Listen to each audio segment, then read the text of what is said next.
Oh hey, what's up guys, welcome back to our YouTube channel Kawaii Harry, and today we are gonna see what if Loki swapped Harry Potter and raised him in Asgard. So if you are new to this channel, please make sure to subscribe and like the video. Also don't worry, I'm not gonna narrate whole story, it's just a small intro because of some YouTube community guidelines. I have to do it. The house was still burning when Loki arrived, not the roaring, hungry sort of fire that consumed everything in its path.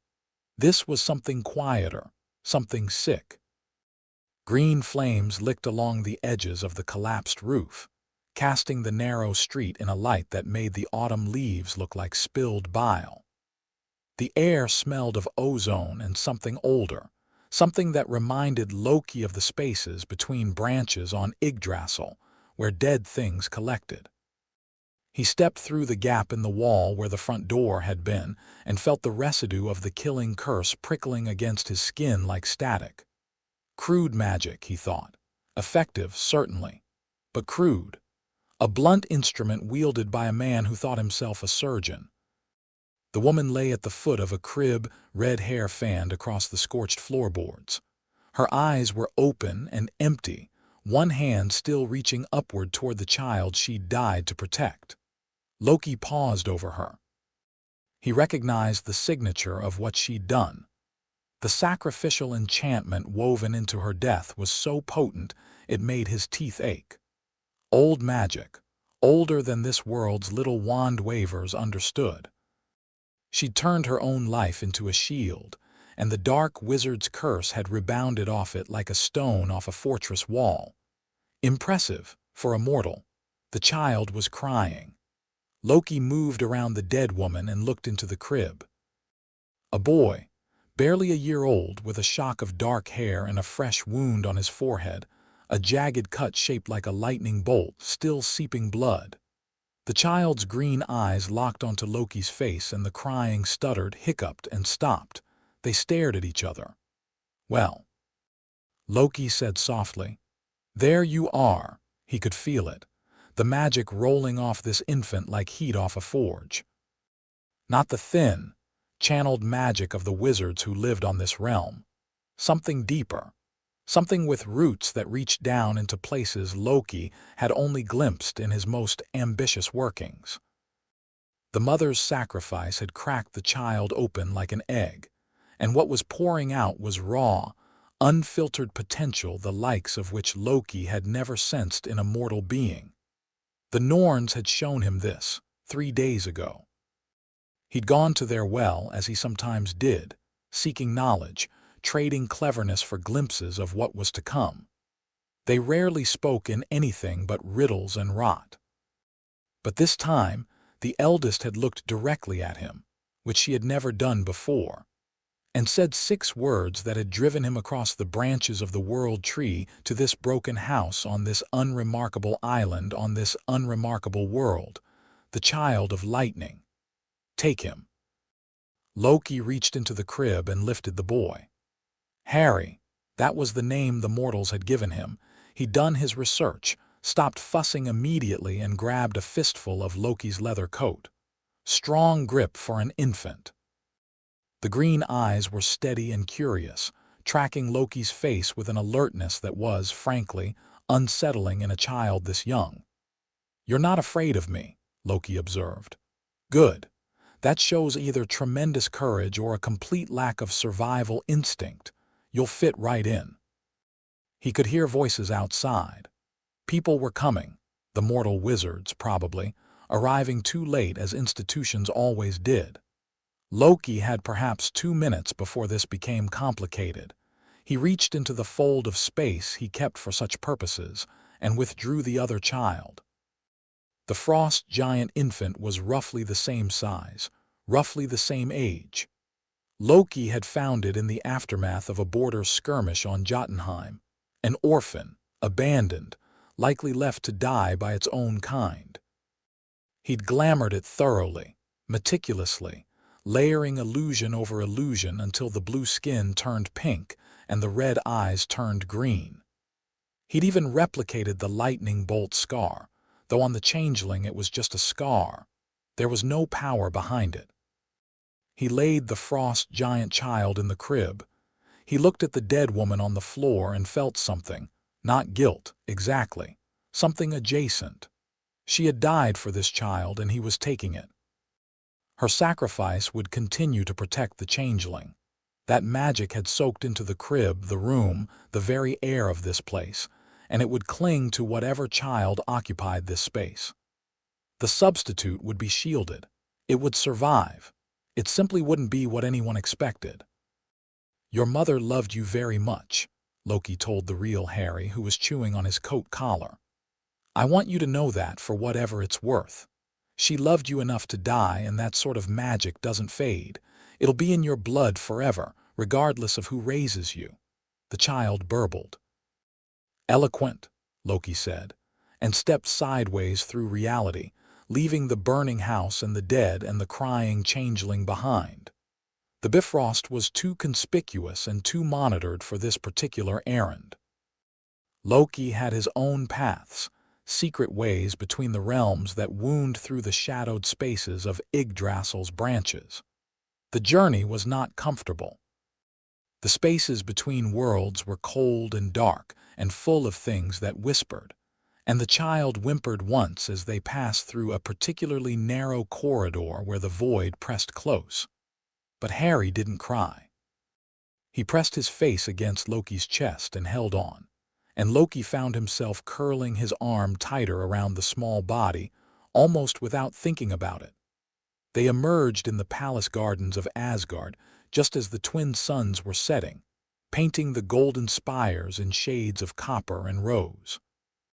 The air here was clean and sharp and smelled of the blossoms that grew year-round along the garden walls, white flowers with silver veins that opened only at dusk. Loki stood there for a moment, holding a stolen child under the fading light of an alien sky, and wondered what in the 9 realms he was actually doing. Then the child reached up and caught a drifting petal out of the air and laughed, and the sound was so startlingly pure that Loki decided he didn't care. He went to find his mother.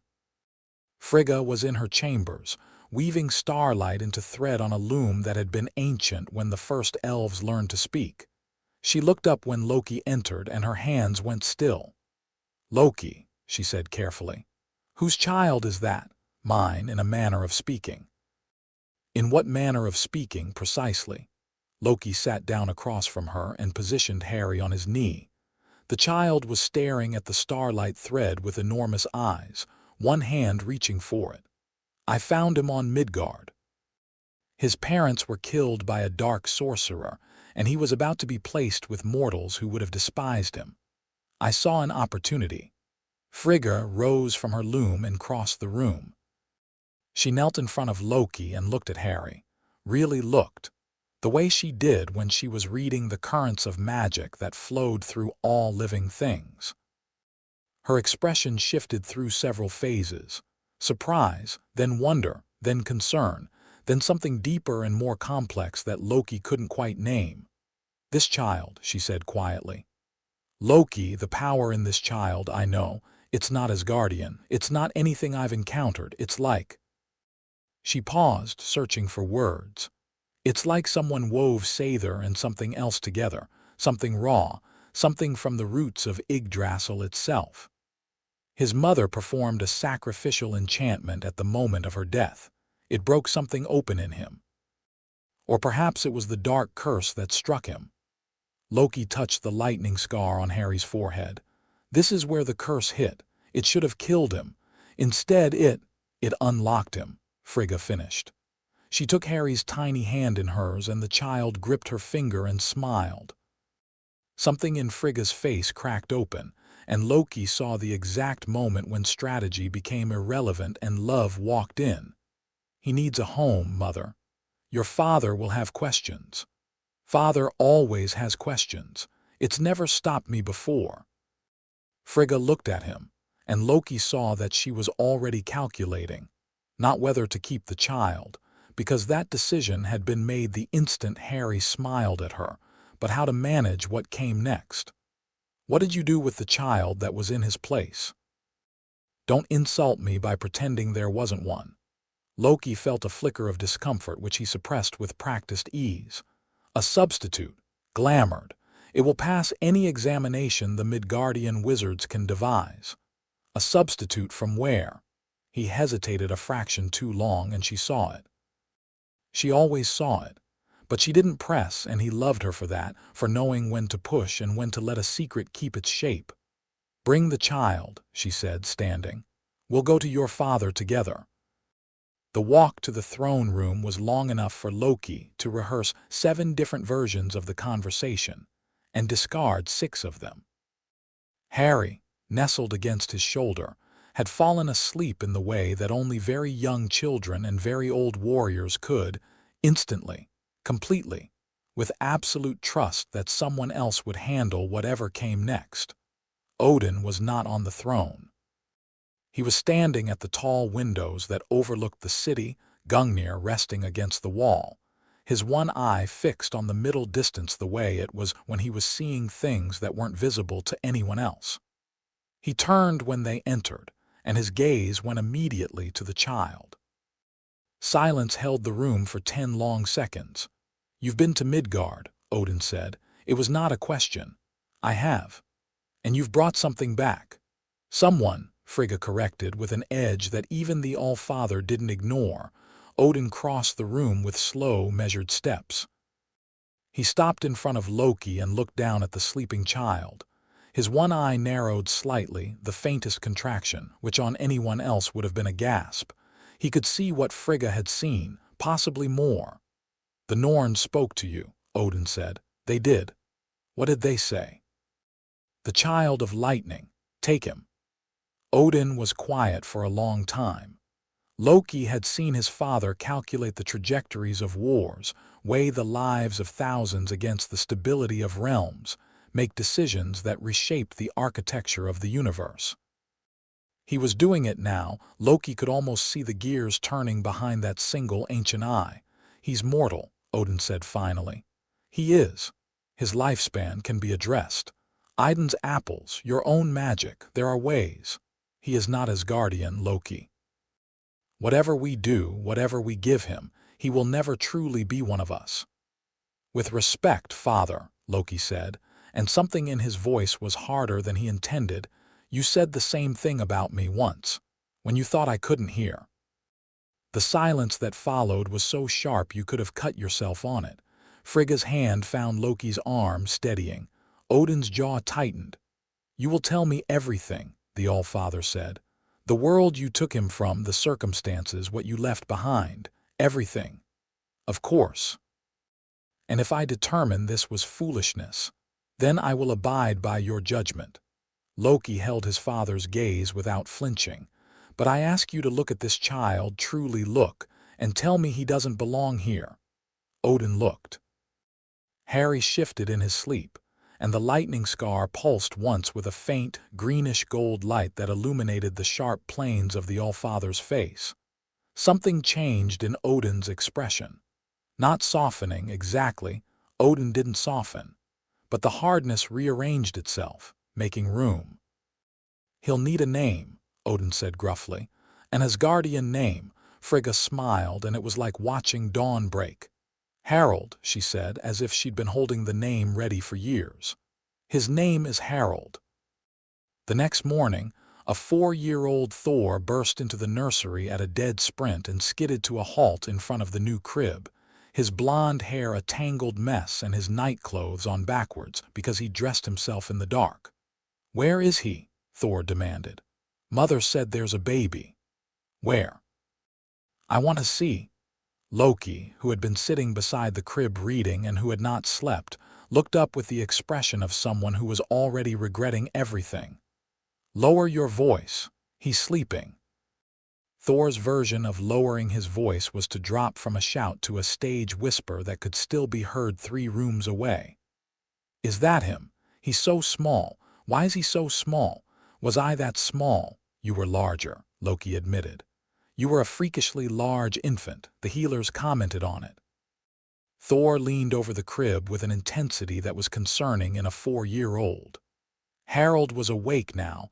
Thor's entrance had seen to that. and was staring up at his new brother with those startling green eyes. For a moment, the two boys just looked at each other. Then Harold smiled.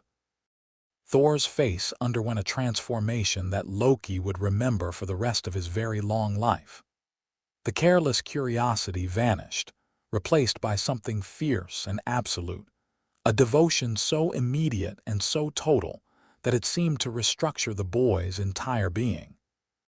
Thor reached into the crib with a gentleness he had never displayed toward any object or creature, lifted Harold carefully with both hands, and held him against his chest. "He's my brother," Thor said, with the certainty of someone stating a physical law. "I'll protect him forever." "You've known him for 8 seconds," Loki observed.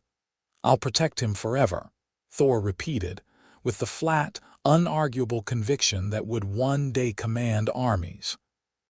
Loki looked at his older brother holding the stolen child and felt something twist in his chest that might have been joy or might have been fear. "Yes," he said quietly, "I believe you will." The years that followed rearranged themselves in Loki's memory into a series of moments, bright and sharp as broken glass. Harold at 2, toddling through the palace corridors with Thor holding his hand, babbling in a language that was neither Allspeak nor English but something entirely his own, and making the torches along the walls flare and dim in time with his mood. Harold at 3, throwing a tantrum because Loki wouldn't let him have a third honey cake, and every piece of glass in the dining hall shattering simultaneously. Frigga had carried him out of the room, murmuring soothing words, while servants swept up crystal shards and tried not to look terrified. Harold at 4, sitting on Thor's shoulders during the harvest festival, laughing as the fireworks exploded overhead, and reaching out his hand toward the cascading sparks. The sparks changed direction, all of them, every single one, and spiraled down toward his open palm, swirling into a ball of contained light that hovered above his fingers for a full 3 seconds before dissipating. Odin, watching from the royal balcony, had said nothing. But his single eye had been very, very bright. These moments delighted Frigga and fascinated Loki, but they also created a problem that grew more pressing with each passing year. Harold's magic was not Asgardian. It didn't behave like Sather. Sather was structured, mathematical, almost architectural. You built spells the way you built bridges, with precision and intention. Harold's magic was wild. It responded to emotion, to instinct, to desire. It didn't follow rules because it didn't seem to know any existed. The court sorcerers couldn't train him. He kept accidentally setting their workshops on fire, not with flame but with raw magical discharge that manifested as heat and light when he got frustrated with their instruction. After the 4th such incident, the head court sorcerer, a dignified old Asgardian named Aldrich who had tutored 3 generations of royals, came to Frigga with singed eyebrows and a formal request to be relieved of his duties regarding the youngest prince. "The child is not learning Sather," Aldrich said, in the careful tone of someone trying to be diplomatic about an earthquake. "He is doing something else entirely. I do not know what it is. I do not know how to teach it. And frankly, my queen, I value my remaining eyebrows too much to continue trying." Frigga took over Harold's magical education herself after that, with Loki assisting. They couldn't teach him Sather. He absorbed the theory, but his practice always came out different, filtered through whatever strange engine powered his magic. But they could teach him control. Frigga taught him breathing exercises, meditation, emotional regulation. Loki taught him how to channel intent, how to want something specific rather than just wanting. The difference was night and day. By the time Harold was 6, he could levitate objects with a glance, conjure light from nothing, and, in one memorable incident, transmute his tutor's desk into a very confused stag, which promptly bolted through the palace and had to be chased down by the palace guard. "I didn't mean to make it alive," Harold explained earnestly to a stone-faced Odin, while Thor stood behind the All-Father's throne making heroic efforts not to laugh. I was thinking about deer because Thor told me about the hunt, and then I was thinking about how the desk was boring and then it just sort of became a deer, Odin finished. Yes, a living deer. He was very fast, Harold offered, as if this was a mitigating factor. He bit 3 guards. I'm sorry about that part. Odin stared at his youngest son for a long moment. Something twitched at the corner of his mouth that might, under extremely generous interpretation, have been the beginning of a smile. You will spend the next week studying transmutation theory with your mother, Odin said, and you will apologize to the guards personally, and to the deer if we ever catch it. Yes, father. Thor lost his composure the moment they were out of the throne room, leaning against the wall and laughing so hard his face turned red. His face, he wheezed. Father's face when you said the deer was fast. It was fast, Harold insisted, grinning. Did you see it take that corner by the armory? I couldn't have designed a better deer if I'd tried. You didn't try, that's the problem. Seems like more of a gift, honestly. Thor grabbed him and ruffled his hair, which was as perpetually untamed as it had been when Loki first pulled him from that crib in Godric's Hollow. Harold squirmed and shoved at his brother's arm. At 6, he barely reached Thor's ribs, but he was laughing, and the sound echoed off the golden walls. If the magic caused concern, the combat training caused something closer to awe. Asgardian children began martial training early. Thor had taken to it like a fish to water. By 8, he was out fighting children twice his age, all power and instinct and a joyful ferocity that his instructors channeled rather than taught. Everyone expected Harold, smaller and younger and mortal-born, to struggle. They were wrong. Harold wasn't as strong as the Asgardian children. He never would be, despite Idun's apples and Odin's subtle enchantments bolstering his body. But he was faster than anyone expected, his reflexes operating on a razor's edge that his training master, a scarred old warrior named Tyr, attributed to his magic working beneath the surface of his consciousness.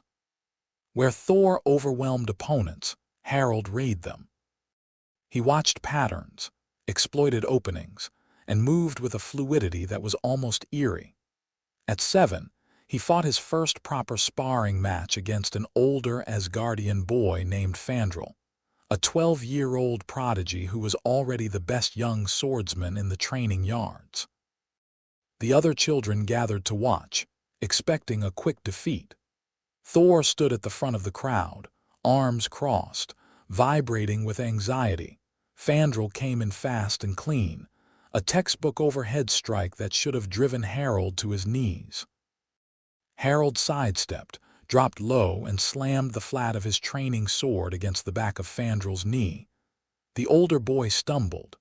Before he could recover, Harold was inside his guard, the tip of his wooden blade resting against Fandral's throat. The yard went silent. Dead. Harold said pleasantly. Fandral blinked down at him, more surprised than anything. Then he grinned, a wide, delighted grin that would become familiar to everyone who knew him. Again, he said. They went again. And again. Fandral won the next 2 bouts, but they were close, and by the 3rd round he was breathing hard while Harold was barely winded. Tyr watched from the side with an expression that was difficult to read.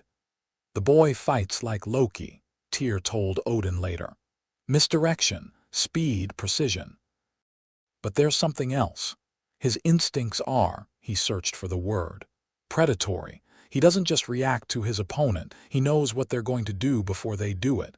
I've never seen anything like it in a child that young. His magic aids him, Odin said.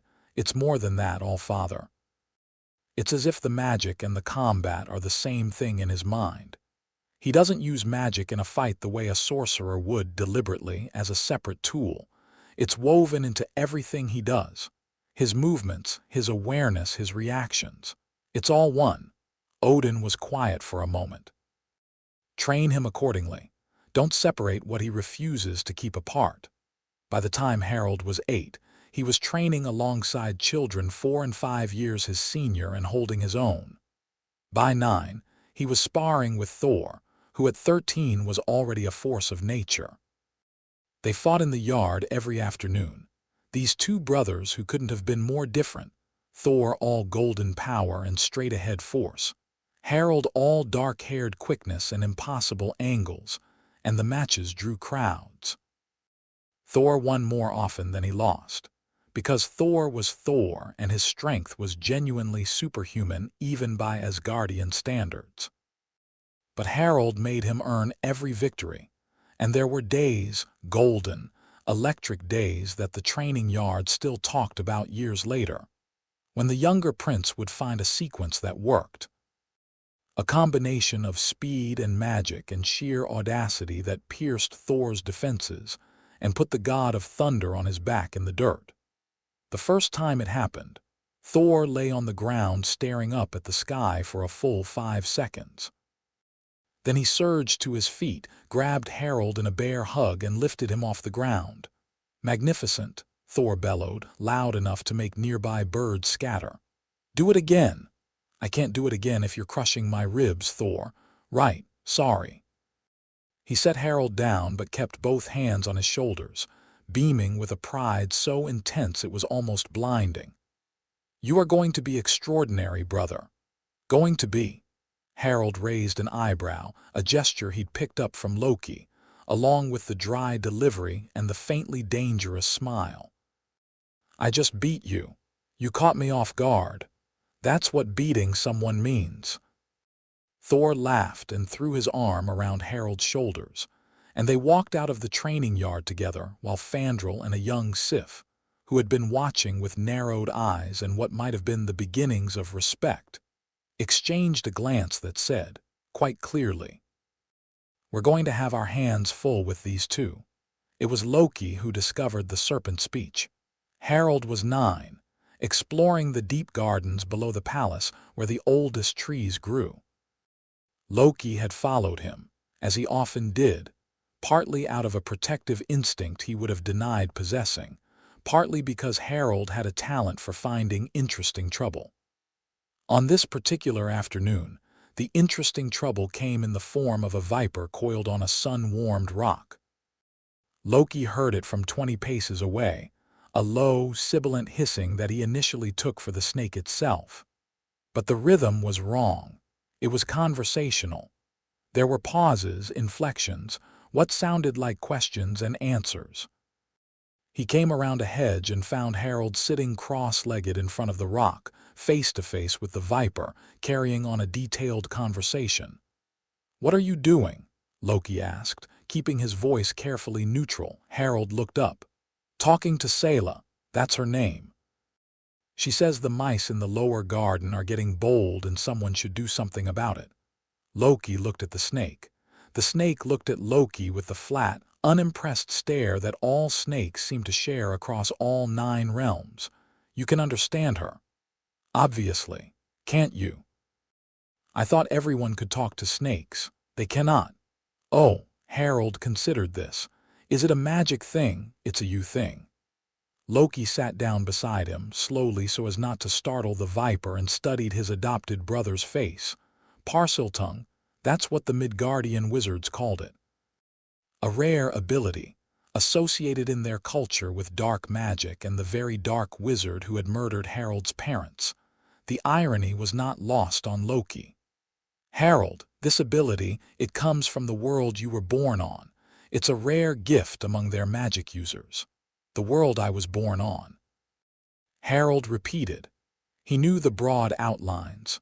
Odin and Frigga had told him from early on that he had been born on Midgard and brought to Asgard as an infant. They had not told him the full truth, the swap, the changeling, the fact that Loki had stolen him. That particular truth lived only in Loki's chest, a cold stone he carried with practiced ease. "Midgard," Loki confirmed. "Among their wizards, the ability to speak with serpents is called Parseltongue. It's extraordinarily rare." Harold looked back at the snake, who was watching this conversation with apparent patience. He hissed something, and the snake hissed back, and Harold smiled. "She says you smell like lies." Loki opened his mouth, closed it, and then laughed, a genuine laugh, which was rare enough that Harold looked at him with surprise. "Smart snake," Loki said. That evening, Loki sat in his chambers and thought about what he'd done.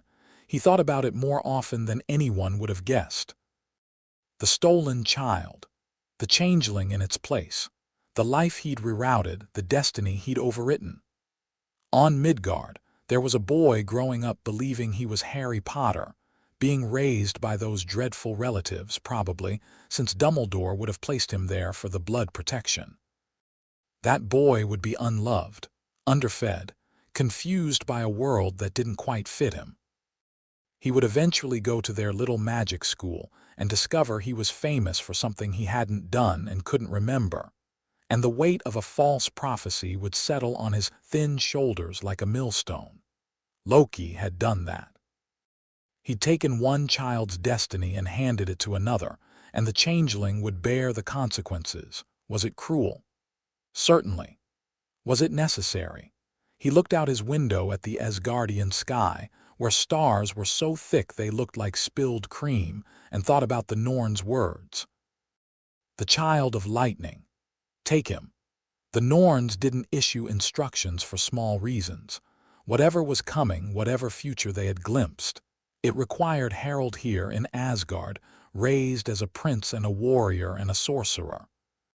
It required him powerful and confident and unbroken, not cowering under the stairs of a mortal house while his magic atrophied. Loki had to believe that. The alternative, that he'd stolen a child on a whim and dressed it up as destiny, was not something he was prepared to examine too closely. He poured himself a drink and didn't think about it anymore. The years between 9 and 11 were the best of Harold's young life, though he didn't know it yet. He trained with Tyr in the mornings, studied magic with Frigga in the afternoons, and spent his evenings either reading in Loki's chambers. He developed an insatiable appetite for books, particularly histories and magical theory from across the 9 realms, or roaming the wilds outside the city with Thor. Thor, at 15, had grown into something magnificent. Tall, broad, already stronger than most adult warriors, with a laugh that carried across rooms and a loyalty so fierce it bordered on reckless. He was everything an Asgardian prince should be: brave, bold, generous to a fault. He was also, Harold observed with fond exasperation, about as subtle as a landslide. "You're thinking too much," Thor told him one evening as they sat on a cliff overlooking the sea, legs dangling over the edge. Below them, waves crashed against rocks that glittered with embedded minerals. Above, the sky was doing the thing it did on Asgard, where 3 different shades of sunset happened simultaneously. Someone has to. That's what Loki's for. Loki thinks in spirals. I think in straight lines. Harold picked up a stone and turned it over in his fingers. Different kind of thinking. You think in straight lines that pretend to be spirals, Thor corrected. You're more like him than you'll admit. Harold threw the stone off the cliff and watched it arc down toward the water. Halfway down, without consciously deciding to, he reached out with his magic and stopped it in midair. The stone hung there, suspended over the crashing waves, rotating slowly. Thor watched it with the untroubled acceptance he brought to everything Harold did. Nothing about his brother's magic frightened or unsettled Thor. It never had. Where others in the court sometimes flinched at Harold's more dramatic displays, Thor simply nodded, like a man watching the sun rise. Remarkable, yes, but also exactly what was supposed to happen. You ever wonder? Harold said slowly, why my magic is different. Different from what? From everything. From Sather, from the court sorcerers, from Loki's illusions. None of it works the same way mine does. Mother teaches me the forms and I can replicate the results, but the mechanism is completely different inside. It's like, he struggled for the analogy. It's like everyone else is building fires with flint and steel, and I'm just burning. Thor considered this with more seriousness than people usually gave him credit for. Does it bother you? It used to. When I was younger and things kept exploding. The desk stag incident. We agreed never to speak of the desk stag incident. I agreed to nothing. I'll tell that story at your wedding feast. Harold laughed, and the stone he'd been holding in the air shot sideways and skipped across the surface of the ocean half a mile below, bouncing 7, 8, 9 times before sinking. His magic had responded to the laughter, amplifying his idle intent into something larger. It did that.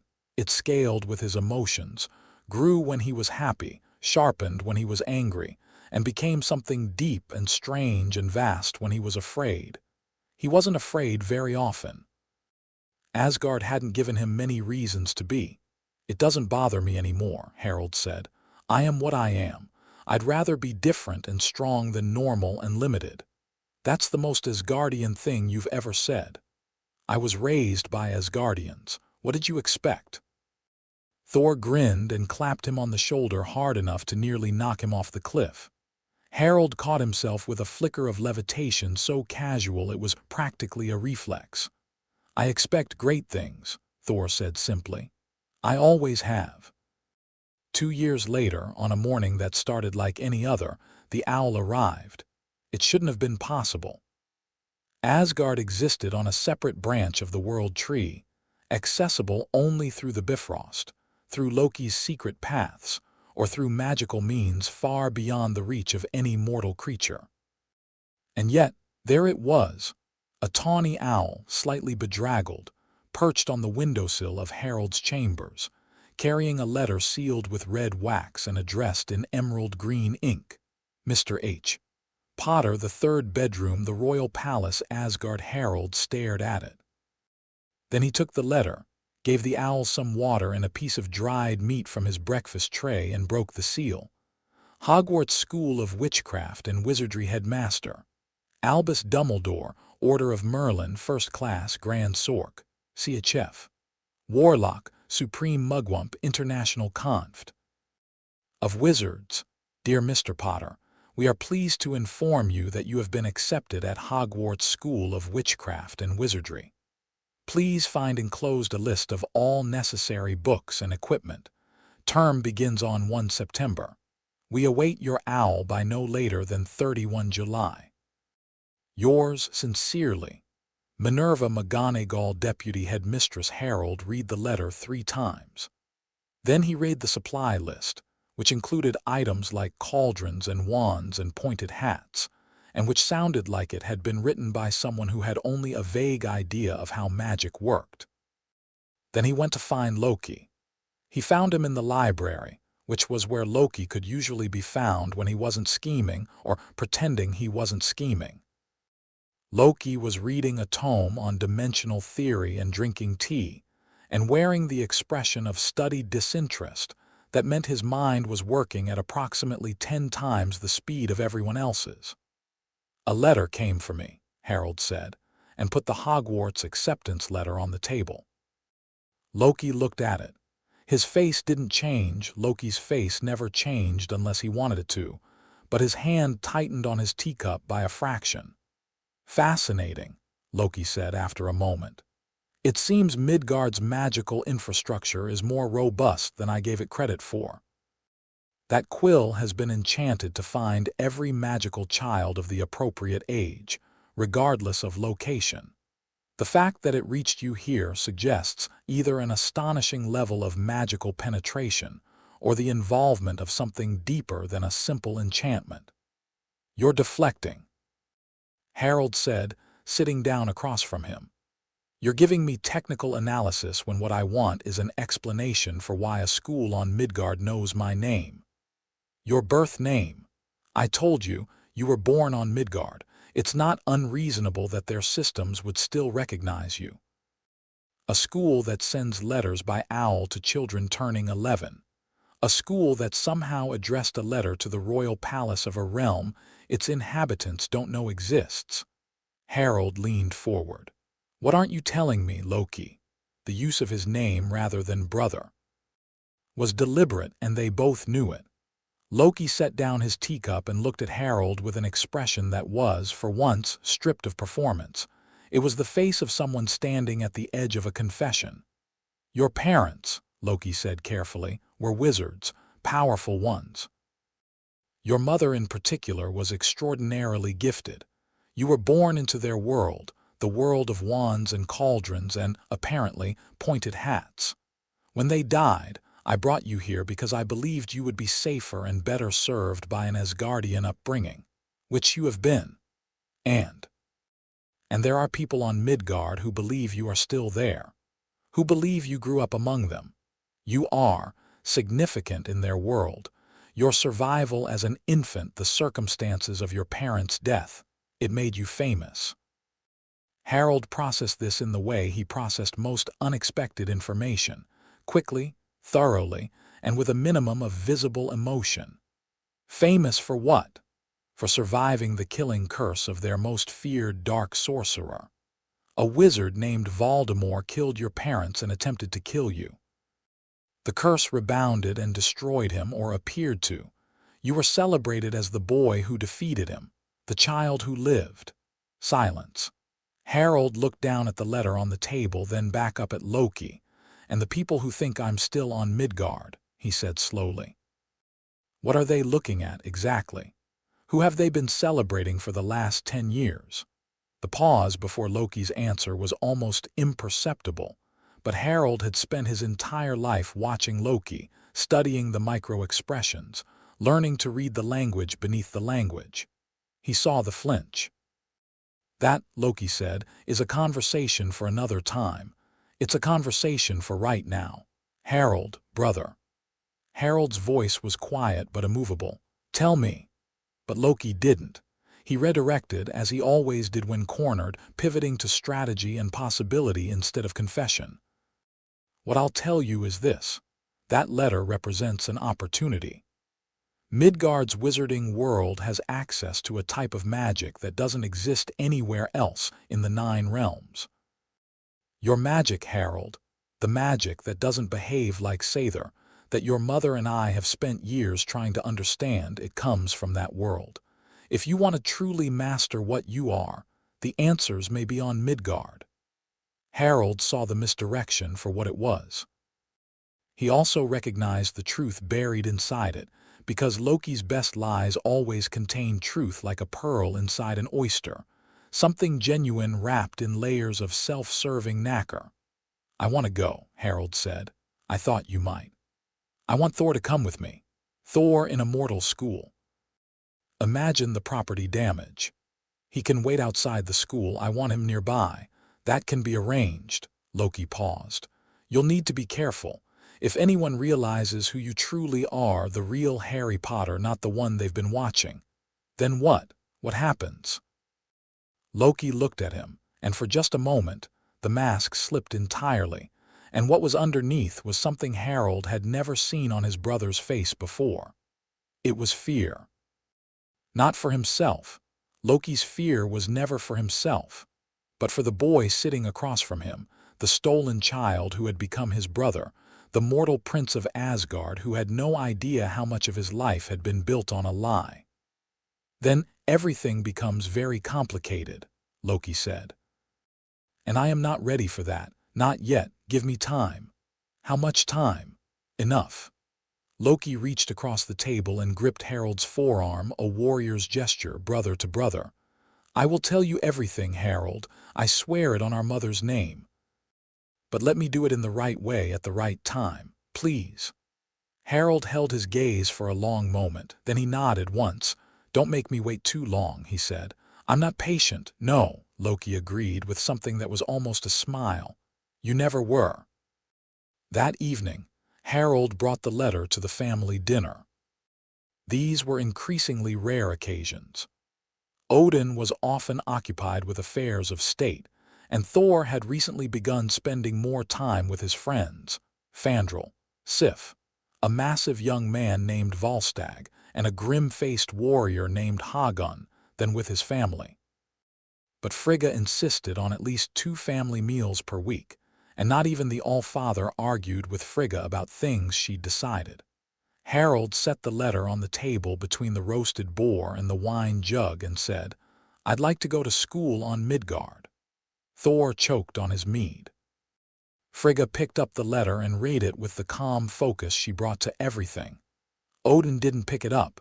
He didn't need to. He'd probably known about it before the owl landed. "The Mortal School of Magic," Odin said. "Hogwarts, apparently. The name is atrocious. You wish to study there." "I wish to understand my magic." Harold met his father's single eye without flinching. He'd been meeting that eye without flinching since he was old enough to understand what it meant, and Odin had always seemed to respect it. "I'm powerful. You know I am. Everyone in this palace knows it. But I don't understand what I am. I'm not an Asgardian sorcerer. Mother and Loki have taught me everything they can, and we all know my magic comes from somewhere else. That somewhere is Midgard. The answers are there. And you want to go find them just like that." Thor had recovered from his choking fit and was now leaning forward with the combination of concern and excitement that characterized his approach to most things. "Walk into a mortal school, sit in their classes, pretend to be." "I won't pretend to be anything," Harold said sharply. "I'll go as myself. As an Asgardian prince with mortal-born magic, seeking to understand his heritage. I'm not going to skulk around in disguise." "That may not be wise," Odin said. "Midgard's magical community is insular and paranoid. They are aware of other realms only in the vaguest terms. An Asgardian prince would cause disruption." "Good. Maybe they need disrupting." Odin's mouth twitched. Frigga, still reading the letter, smiled. "I'll go with him," Thor announced immediately. "Someone needs to keep an eye. You will not fit in a mortal school, Thor." Loki said from his end of the table, where he'd been eating and observing. "You are a 15-year-old the size of a fully grown mortal man. You cannot perform their kind of magic, and your idea of subtlety is whispering loudly." "I don't need to attend the school. I'll stay nearby, guard him." "I don't need guarding," Harold said. "You're my little brother. You always need guarding. This is not negotiable." Harold started to argue, but Frigga set the letter down and the room quieted. When Frigga set things down, conversations ended and new ones began. It was one of her many remarkable abilities. "Harold will go," she said. "Loki will accompany him to arrange introductions and logistics. Thor may go as far as London. There is an Asgardian safe house there that has been maintained since the last time we had dealings with Midgard's magical community, which was some centuries ago. He will not go to the school." "Mother," Thor started. "He will not go to the school." Frigga repeated, in a tone that suggested the heat death of the universe would occur before she changed her mind. "Harold, you will go to this Hogwarts. You will study their magic. You will learn what you need to learn. But you will go as yourself, not as Harry Potter, not as whoever they expect, but as Harold Odinson, Prince of Asgard. Is that understood?" "Yes, Mother. And you will write to me every week, of course." "Every week, Harold," I said, "of course." Frigga looked at Odin. Some communication passed between them that didn't require words, a conversation conducted entirely in micro-expressions, and 1,000 years of shared history. "Go," Odin said. "Learn what Midgard has to teach you, but remember what you are." "An Odinson," Harold said, "always." Odin confirmed, and there was something in his voice, a warmth buried deep under layers of authority and caution and ancient, complicated calculation, that made Harold's chest tighten. He was leaving home. He was going to a world he'd never seen, to learn magic he didn't understand, following a letter that had been addressed to a name that wasn't quite his. He was 11 years old, and he was powerful, and he was terrified, though he'd have died before admitting it. And the only thing that kept the terror manageable was the absolute bone-deep certainty that he could walk into any realm, any world, any room. And he would still be exactly who Asgard had made him, A prince, a warrior, a sorcerer, a son, a brother. He would not be diminished by anything he found on Midgard. He would not be ashamed of what he was. He would not hide. He finished his dinner, thanked his mother, clasped his father's hand, dodged Thor's attempt at a headlock, ignored Loki's knowing smile, and went to his chambers to pack. The owl was still there, perched on his windowsill, waiting. Harold sat down at his desk, picked up a pen, and wrote his reply. Dear Professor McGonagall, I accept your invitation. I should advise you that I will be arriving with my brother and that my educational background is somewhat unconventional. I trust this will not be a problem. Regards, Harold Odinson, Prince of Asgard, formerly known as Harry Potter. He rolled the letter, sealed it, and handed it to the owl, who took it in its beak, gave him a look that suggested it had opinions about interrealm postal routes, and launched itself off the windowsill into the Asgardian night. Harold watched it go, a small speck of brown feathers against a sky full of stars that were not Earth stars, and felt the future leaning toward him like a wave about to break. Here we go, he said to no one, and smiled. Chapter 2. The prince who walked among mortals. The secret paths between realms were not meant for comfort. They were stitched through the dark spaces between Yggdrasil's branches, cold corridors where reality thinned to membrane, and the void pressed close on every side, whispering in languages that predated speech. Loki moved through them with the practiced ease of someone who'd been cheating the universe's geography for centuries. Thor moved through them like a bull through a china shop, swearing every time his shoulders scraped the walls of nothing. Harold moved through them in silence, his eyes wide, his magic reaching out ahead of him like a blind man's hand. He could feel it, the structure of the space between spaces, the way reality folded and compressed to make these passages possible. It was beautiful in a terrible way, like watching a bone break in slow motion. His magic wanted to touch everything, to map it, to understand it, and he had to consciously pull it back, tuck it close, keep it from unspooling into the void. Stop reaching, Loki said without turning around. The void reaches back. I know, I can feel it. Then stop. Harold pulled his magic in tighter and focused on following Loki's silhouette through the dark. Behind him, Thor's breathing was steady and calm. The breathing of a warrior who'd been in worse places than this and hadn't been particularly bothered by those either. They emerged in an alley.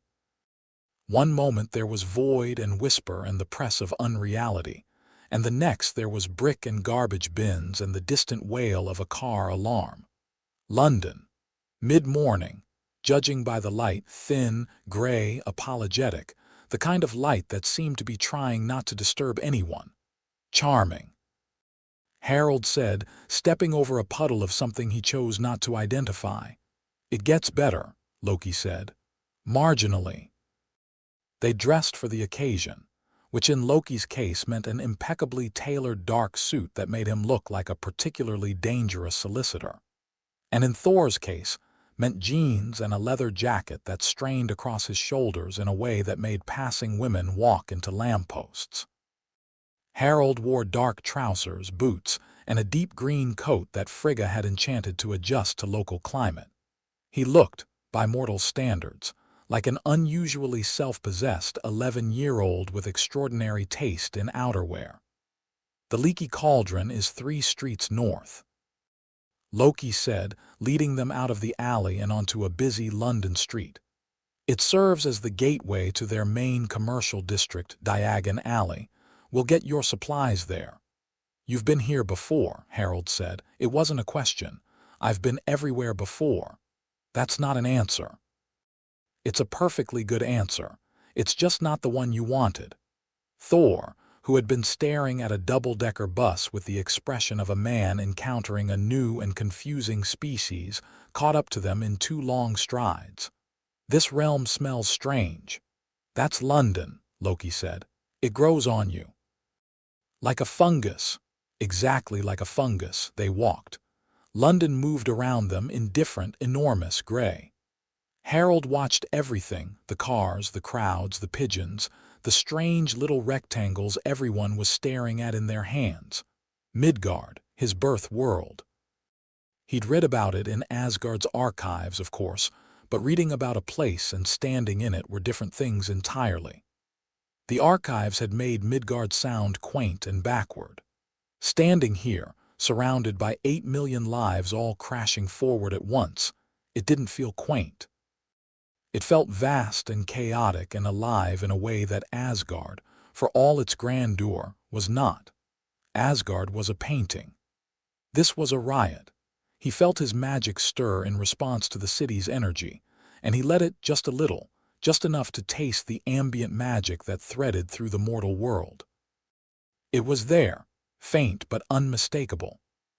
Ley lines beneath the pavement, old enchantments clinging to certain buildings, the subtle shimmer of the concealment charms that hid the wizarding world from mortal eyes, and beneath all of it, something else.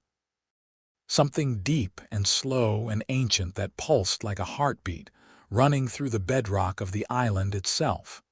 Old magic. Older than the wizards who thought they owned it. The magic of the land, the stones, the water, the roots of trees that had been growing since before humans learned to write. You feel it, Loki murmured, watching him. How could I not? This whole island is saturated. It's like standing in a river. Midgard's magical density is higher than the archives suggest. The wizards tap a fraction of what's available. They channel it through wands and incantations, which is roughly equivalent to drinking the ocean through a straw. And me, you were born to it. Your magic doesn't need a straw. Loki's expression was complicated, which is precisely why we're here.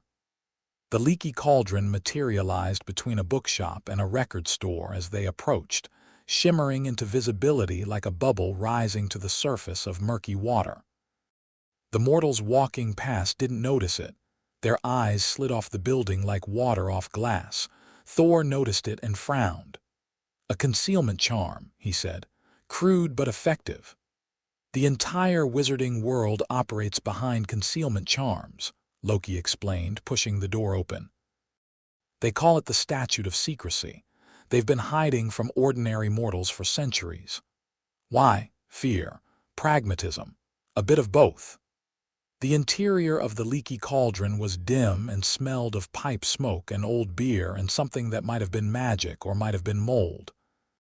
It was roughly a third full, witches and wizards in various states of eccentric dress, nursing drinks, reading newspapers, murmuring conversations that stopped and restarted like fitful engines. Several looked up when the door opened. Most looked back down. One didn't.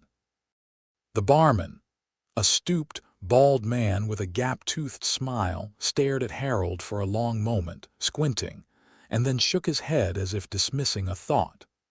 Harold felt the man's gaze like a physical thing and filed it away. The barman had been looking at his face, searching for something, and had apparently not found it. Interesting, Harold thought. They're looking for someone who looks like me, or who used to look like me. They moved through the pub quickly, Loki leading with the confidence of someone who'd memorized the layout. Through the back door, into a small courtyard with a brick wall. Loki drew his wand. He had one, of course he did. He had one of everything and tapped a specific sequence on the bricks. The wall folded open like a stone flower, and Diagon Alley spilled out before them. Harold's first impression was color. After the gray of London, Diagon Alley was almost aggressive in its vibrancy. Shop fronts in purple and gold and blazing orange, signs that moved and sparkled and occasionally shouted, windows full of impossible things. Cauldrons stacked in gleaming towers, books that fluttered like trapped birds. A barrel of live toads outside an apothecary, an ice cream shop with flavors that included shrieking violet and essence of déjà vu. His second impression was scale. After Asgard, everything here was small. The buildings were low and crowded together, The street was narrow and packed with people, and the magic was everywhere but thin, scattered, diffuse.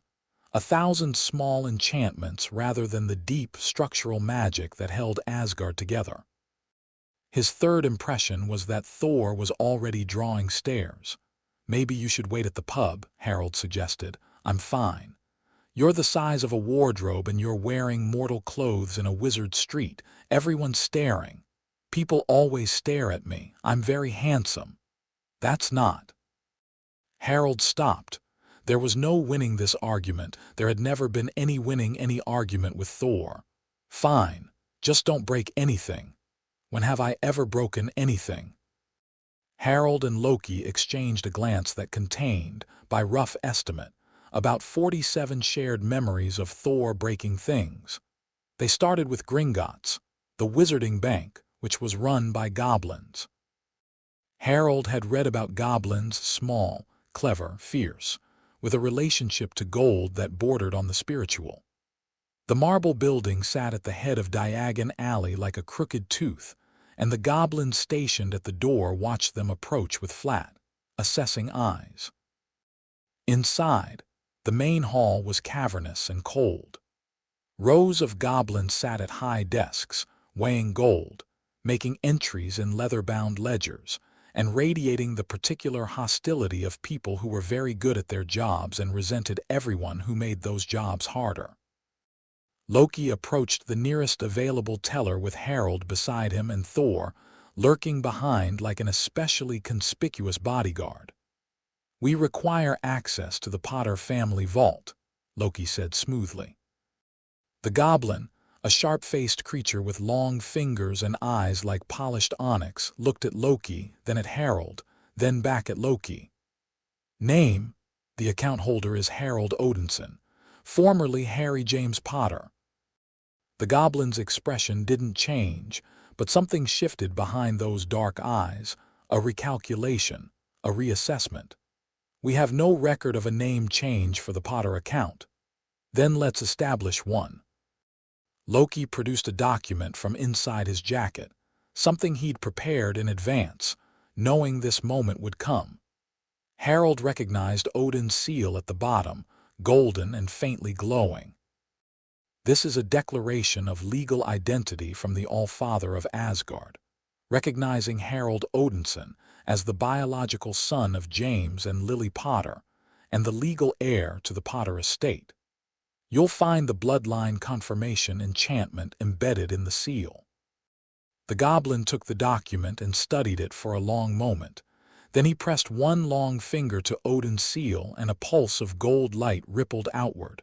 The goblin's eyes widened fractionally. "This is genuine. Obviously.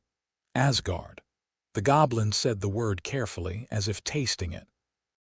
"We have not had dealings with Asgard in some time. 600 years, by your reckoning," Loki said.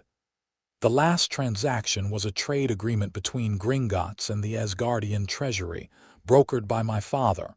I'm pleased to see your institutional memory is intact." The goblin looked at Loki with what might have been the first glimmer of respect Harold had ever seen a goblin show anyone.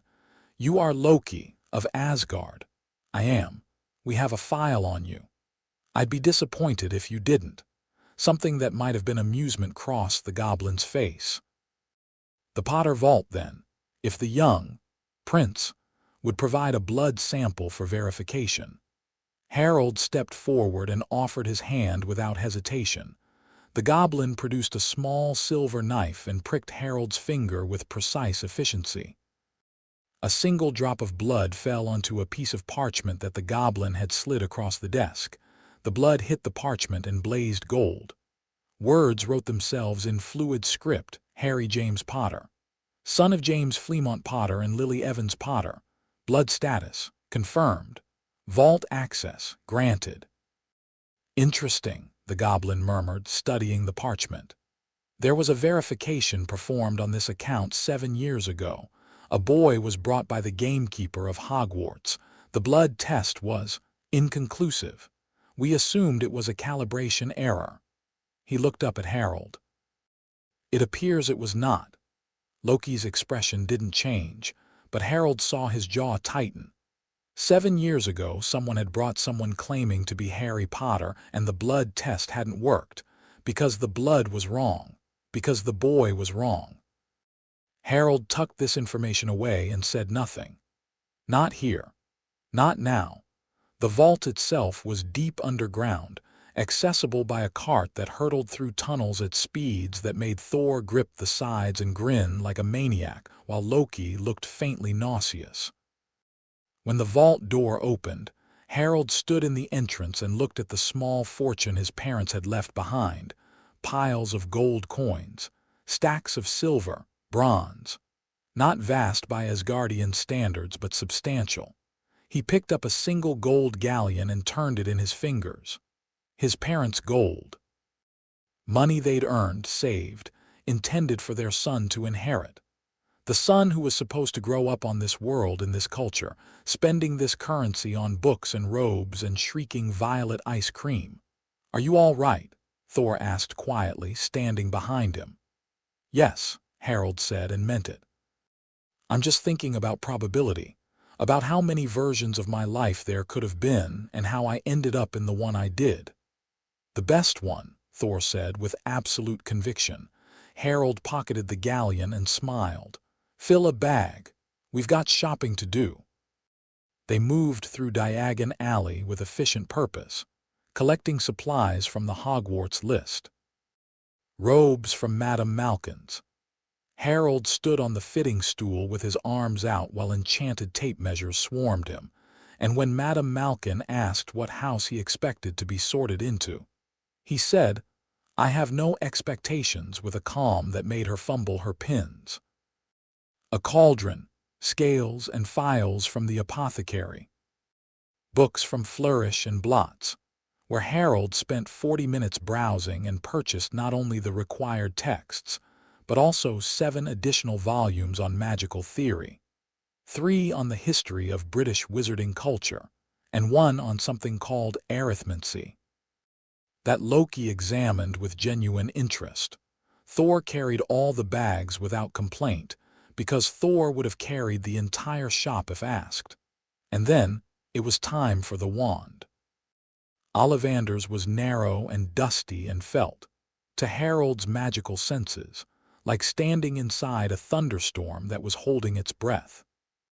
The shelves were packed floor to ceiling with narrow boxes, and the magic emanating from them was a symphony of competing frequencies. Thousands of different magical signatures, each unique, each waiting for the right hand. An old man materialized from between the shelves.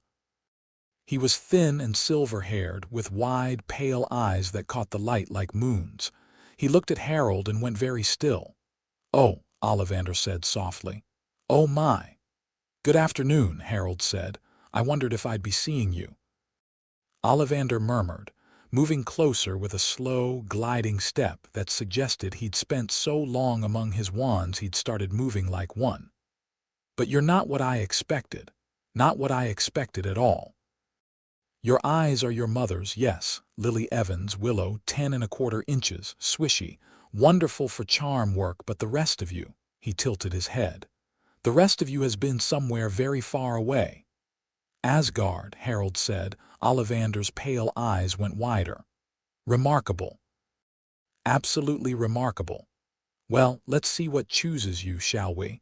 I suspect it will be something unusual." The process began. Ollivander pulled boxes from shelves with a rapidity that was almost violent, pressing wands into Harold's hand one after another. Holly and phoenix feather, a shower of angry red sparks that singed the ceiling. Elm and dragon heartstring, the wand vibrated so violently it leapt out of his hand. Yew and unicorn hair, nothing at all, as if the wand had gone to sleep. Ash and phoenix feather, the nearby window cracked. 12 wands, 20, 30. Ollivander was sweating, but his eyes were brighter than ever, the way a man's eyes get when he's in the presence of something genuinely unprecedented. "Tricky," he breathed. "Very, very tricky. Your magic doesn't want to be channeled, does it? It resists the wand's structure. It's like trying to pour a river through a pipe. That's more or less what I've been told my whole life, Harold said. Thor, standing by the door with his arms full of shopping bags, looked like he wanted to offer to hit something. Loki, leaning against the wall, was watching Ollivander with an expression of analytical fascination. "The problem," Ollivander said slowly, retreating into the depths of his shop, "is that your magic isn't purely wizarding magic. It's been shaped by something else, something older, something structural. The wand needs to accommodate both." His voice was muffled as he rummaged through what sounded like a very old, very crowded shelf. "I have something. I've never sold it, never even offered it. I made it on a night when the northern lights were visible from Devon, which shouldn't have been possible, and I've always suspected something else was guiding my hands."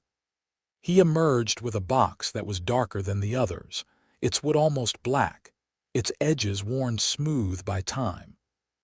He opened it with reverent care. The wand inside was beautiful. 11 inches, dark wood with a grain like flowing water, slightly curved, warm to the eye in a way that was difficult to articulate. "Elder wood," Ollivander said, "with a core of Thistral tail hair. I've never used that core before or since. The Thistral gave it willingly, walked out of the forbidden forest one evening, stood in my garden, and shed a single hair before vanishing. I fashioned this wand the next morning, and it has refused every hand I've offered it for 30 years. Harold reached for it. The moment his fingers touched the wood, the room changed. Not dramatically, there was no explosion, no shower of sparks, no theatrical display. Instead, there was a sound. Low, resonant building, like a bell struck at the bottom of the ocean. Like the first note of a song that had been waiting to be sung since the beginning of time. The wand warmed in his hand.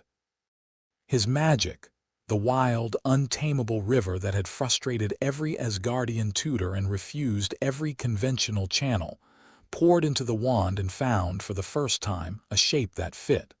Not a pipe, not a straw, a riverbed, a course carved by something that understood the water's nature. Light bloomed from the wand's tip, not golden, not silver, but something in between. A color that didn't have a name.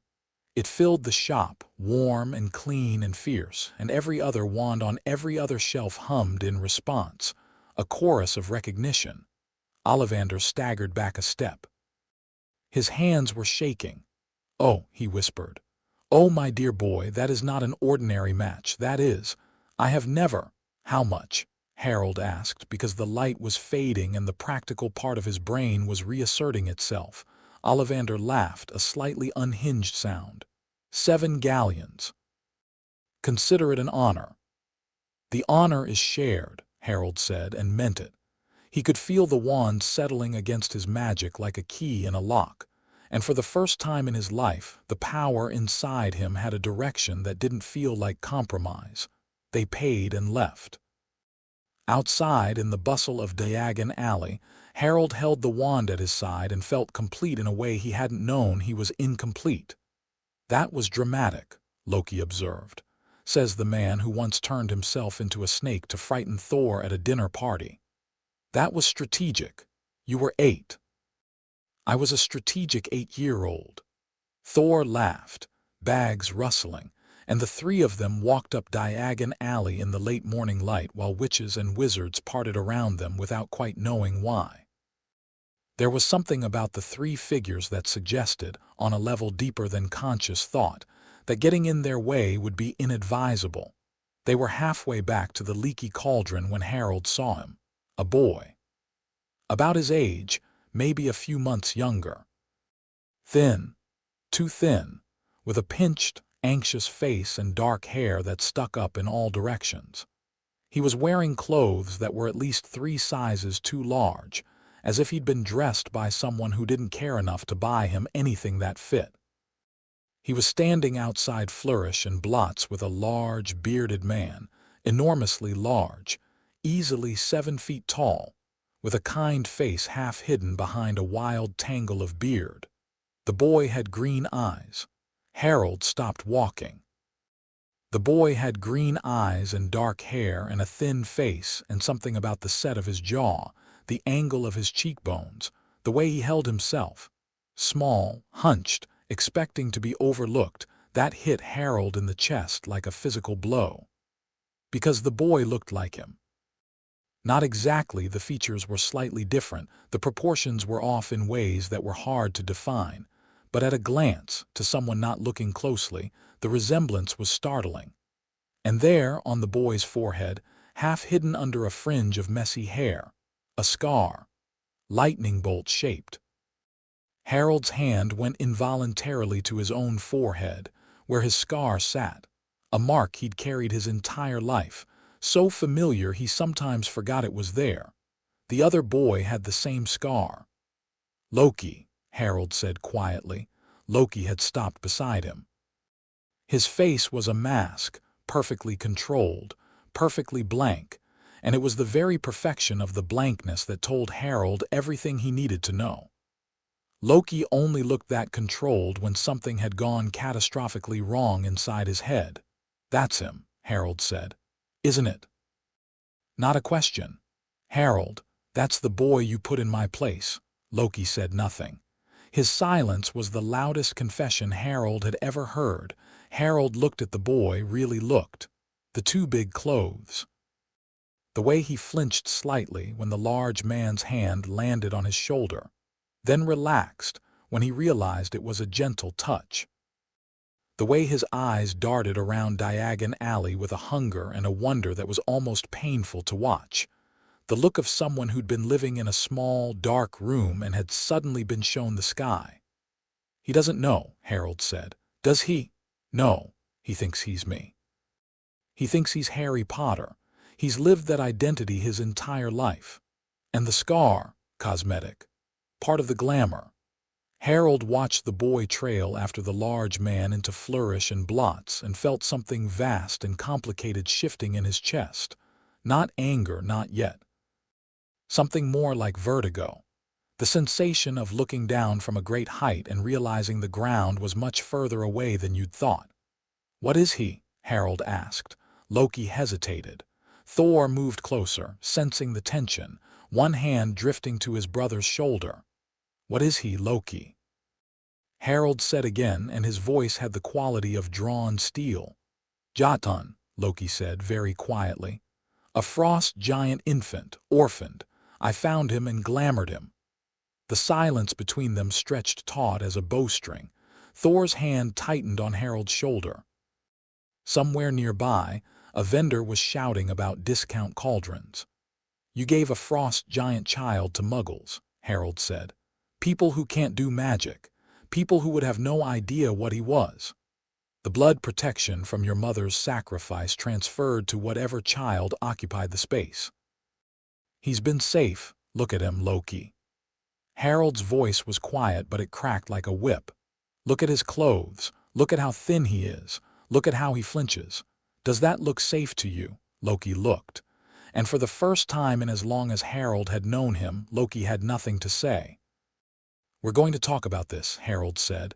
"We're going to talk about all of it, every detail, every reason, every lie, but not here and not now." He paused, watching the door of the bookshop where the boy had disappeared. "I want to meet him. That's not wise. I didn't ask if it was wise. I said I want to meet him. Harold, if you interact with him, if anyone sees the resemblance, then things get complicated. You said that already. I don't care." Harold turned to face Loki directly, and his green eyes were blazing with something that was neither anger nor grief, but the cold, focused intensity that came over him in combat when he'd identified an objective, and nothing in the 9 realms was going to stop him from reaching it. "That boy's life was taken from him. I don't know yet whether what you did was right or wrong, but I know that he deserves better than this. So I'm going to walk into that shop and introduce myself. You can either help manage the situation or you can stand here and watch." He didn't wait for an answer. He walked toward flourish and blots with the steady, measured stride of someone who'd been trained to enter rooms as if he owned them, and pushed through the door. The shop interior was a warren of towering bookshelves and tottering stacks. The large man was at the counter, dealing with a pile of textbooks and struggling to count out coins with fingers the size of sausages. The boy was in the back, running his fingers along the spines of books with an expression of quiet wonder. Harold approached him. The boy didn't notice at first. He was absorbed in a thick volume about defensive magic, turning pages with careful hands. "That's a good one," Harold said. The boy jumped, nearly dropping the book, and spun around. His eyes went wide when he saw Harold, a flash of something, confusion or recognition or both, crossing his face. "Sorry," the boy said quickly, automatically in the way of someone who'd learned to apologize for existing. I was just looking." "You don't need to apologize for looking at books. That's what they're here for." Harold kept his voice easy, conversational, the way he'd talk to a spooked horse. He offered his hand. "I'm Harold." The boy looked at the offered hand for a moment, as if the concept of a handshake was slightly foreign. Then he took it. Harry Potter." The name landed between them like a stone in still water. Harold felt the ripple and didn't let it show. "Are you starting at Hogwarts this year?" Harold asked. Harry's face lit up, a real smile, transforming his pinched features into something almost bright. "Yeah, I just found out about all this actually. About magic, I mean. I didn't know. My aunt and uncle never told me. Never told you that you were a wizard. They don't like magic. They don't really like, well." Harry's smile dimmed. He shrugged with one shoulder, a practiced defensive gesture. "Anyway, Hagrid, that's him at the counter, he came and told me. It's been a bit mental, honestly." Harold looked at Harry Potter. The false Harry Potter. The changeling. The frost giant child who'd been crammed into a human life like a square peg into a round hole.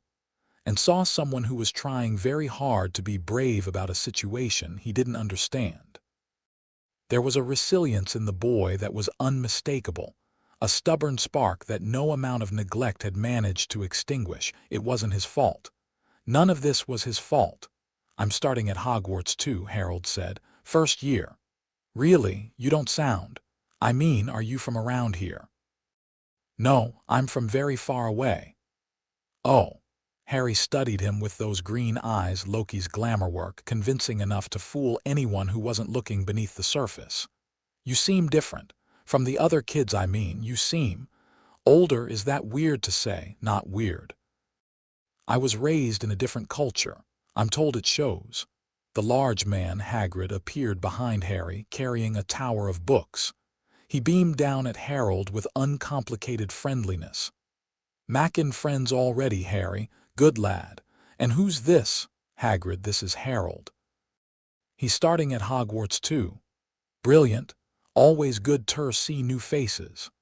Hagrid shifted his book tower to one arm and offered a hand the size of a dinner plate. Harold shook it without flinching, though the grip could have crushed stone. "Rubeus Hagrid, keeper of keys and grounds at Hogwarts." "Harold Odinson," Harold said, Hagrid's brow furrowed. "Odinson, can't say I know the name. Ye muggle-born." "Something like that." "Well, Hogwarts'll sort ye out. Best school in the world, Hogwarts is." He turned to Harry. "Come on, lad, still got your one to get." Harry turned to go, then looked back at Harold. "Will I see you on the train? September 1st. You will." Harry smiled again, that real, full smile that briefly erased the pinched anxiety from his face, and followed Hagrid out of the shop. Harold watched them go, and something settled in his chest. Not a resolution exactly, more like a commitment, a line drawn in the sand. "Well," Loki said from behind him, having materialized with his typical silence, "that could have gone worse. We need to talk about what happens to him." Harold said, still watching the door. "Him, the changeling. Harry. Whatever you want to call him, he's a child, Loki. A child you put into a life that's clearly been terrible for him. What happens when your glamour breaks? What happens when someone figures out he's not human?" "The glamour won't break. I designed it. Everything breaks eventually, you taught me that. Harold turned to face him. We fix this. I don't know how yet, but we fix it. That's not negotiable. Loki studied his face for a long moment, and whatever he saw there made the argument die on his lips. You're very like your mother, he said quietly. Not Frigga, Lily. Your birth mother. She had the same way of looking at a problem and deciding it was going to be solved, regardless of what the universe thought about it. Did you know her? Only by reputation, and by what she left behind. Loki's gaze flicked to the scar on Harold's forehead. She left quite a lot behind. They found Thor outside, where he'd gotten into a conversation with a witch selling enchanted umbrellas, and had somehow ended up holding 4 of them while she demonstrated a 5th. He extricated himself when he saw his brothers' faces. Something happened, Thor said. I met the changeling, Harold replied. Thor's expression cycled through several phases of protective fury before settling on grim determination.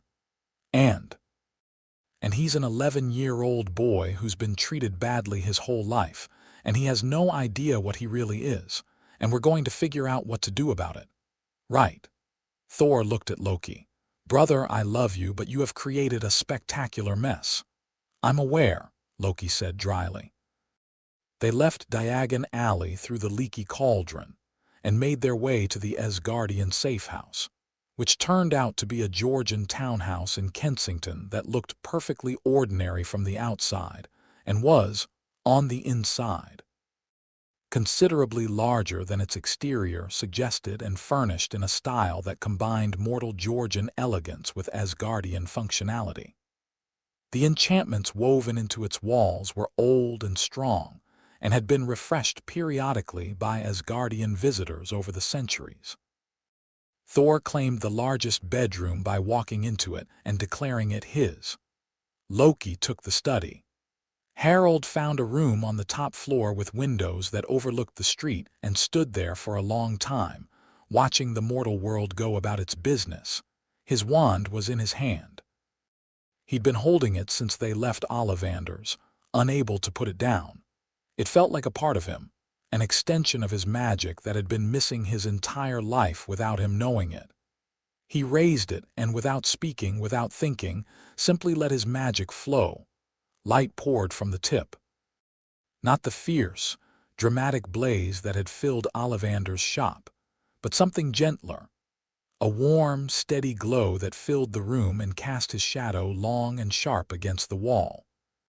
With a thought, the light changed color, gold, then green, then silver, then that impossible in-between shade that had no name. With another thought, it shaped itself, a stag, bright and luminous, that cantered across the ceiling and dissolved into sparks. He hadn't meant to conjure a stag. He didn't know why his magic had chosen that form, but something about it felt right, felt ancient and inherited, a shape that belonged to him by blood if not by memory. Your father's Patronus, Loki said from the doorway. James Potter's. It was a stag. Harold looked at the fading sparks on the ceiling. How do you know that? I told you. I researched your family before I took you. Loki paused, then stepped into the room. Your father was an arrogant, talented man who loved your mother beyond reason and died trying to buy her time to save you. He fought without a wand in his hand because he'd set it down somewhere and didn't have time to find it. He could have run. He didn't. You're trying to distract me from being angry at you by making me feel something about my dead parents. Is it working? A little bit. I'm still angry. Noted. Loki sat down in the chair by the window. Ask your questions then. You said we'd talk about it. Harold sat on the bed across from him and set the wand on the mattress beside him. Start at the beginning. Why did you take me? Loki told him. Not the abbreviated version, the full account. The Norns and their 6 words. The journey to Midgard. The burning house, the dead mother, the child in the crib. The frost giant orphan, the glamour, the swap. Bringing Harold to Asgard, presenting him to Frigga and Odin, the decision to raise him. Harold listened without interrupting. When Loki finished, the room was darker, the sun had shifted, and the warm glow from his wand had long since faded. "The Norns told you to take me," Harold said, "and you did, just like that. The Norns don't waste words. When they speak, you listen. Or you could have investigated. You could have looked into my family, found another way to protect me, brought my parents to Asgard. Your parents were already dead when I arrived. Then you could have taken me somewhere safe on Midgard, found a good family, left the world intact. You didn't have to swap me with a frost giant baby and create this whole," he gestured broadly. "This whole situation." Loki was quiet for a moment. "You're right." Harold blinked. He'd been prepared for deflection, misdirection, a dozen clever arguments, not agreement. "You're right."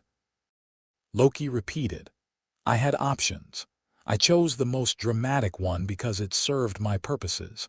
I wanted a brother who understood what it was like to be different in Asgard. I wanted to study mortal magic.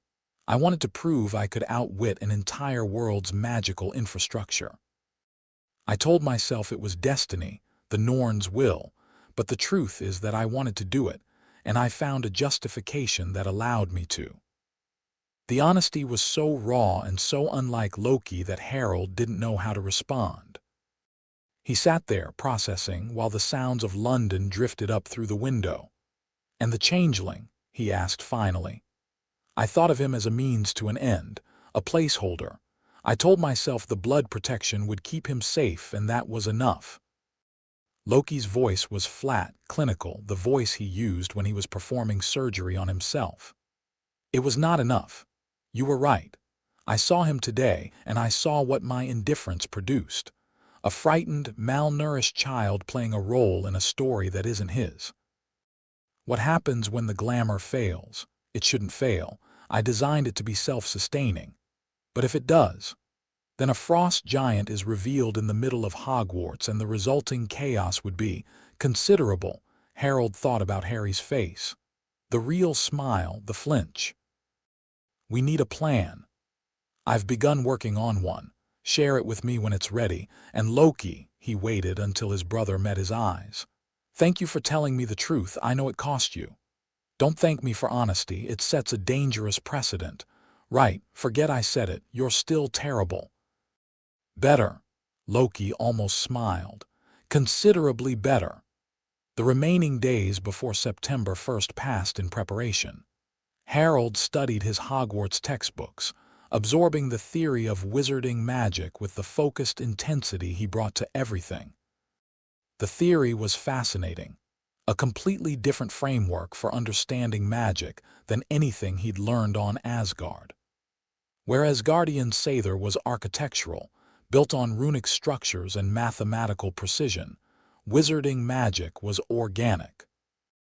It grew from intention and emotion, channeled through wands and shaped by incantations that were half instruction and half poetry. It explained, finally, why his magic had never fit the Asgardian model. He wasn't building bridges. He was growing trees. He practiced with his wand in the safe-house garden, working through the first-year curriculum in 3 days and moving on to the second-year material by the end of the week. The wand was a revelation, not because it made him more powerful.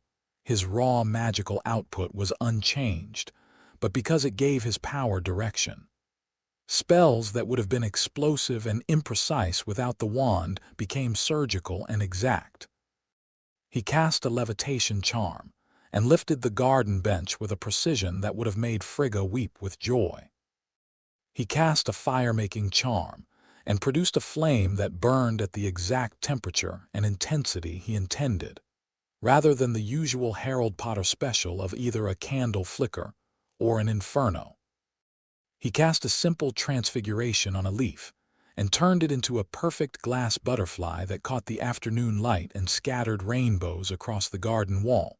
Thor, watching from a lawn chair with a bottle of what he described as passable mortal ale, applauded. "You're going to terrify those children," he said cheerfully. "I'm not trying to terrify anyone. You're an 11-year-old performing magic that would make court sorcerers cry. Terror is inevitable. They have their own prodigies. I read about someone called Dumbledore. The old man from the letter, the one with all the titles.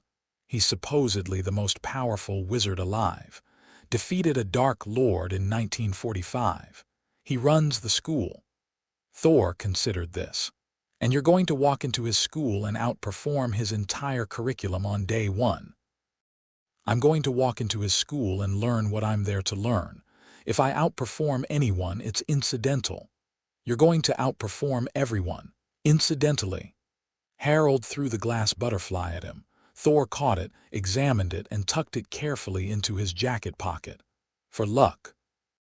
Thor said. When Harold raised an eyebrow, he added, "What? I'm sentimental. It's part of my charm." On the morning of September 1st, they went to King's Cross Station.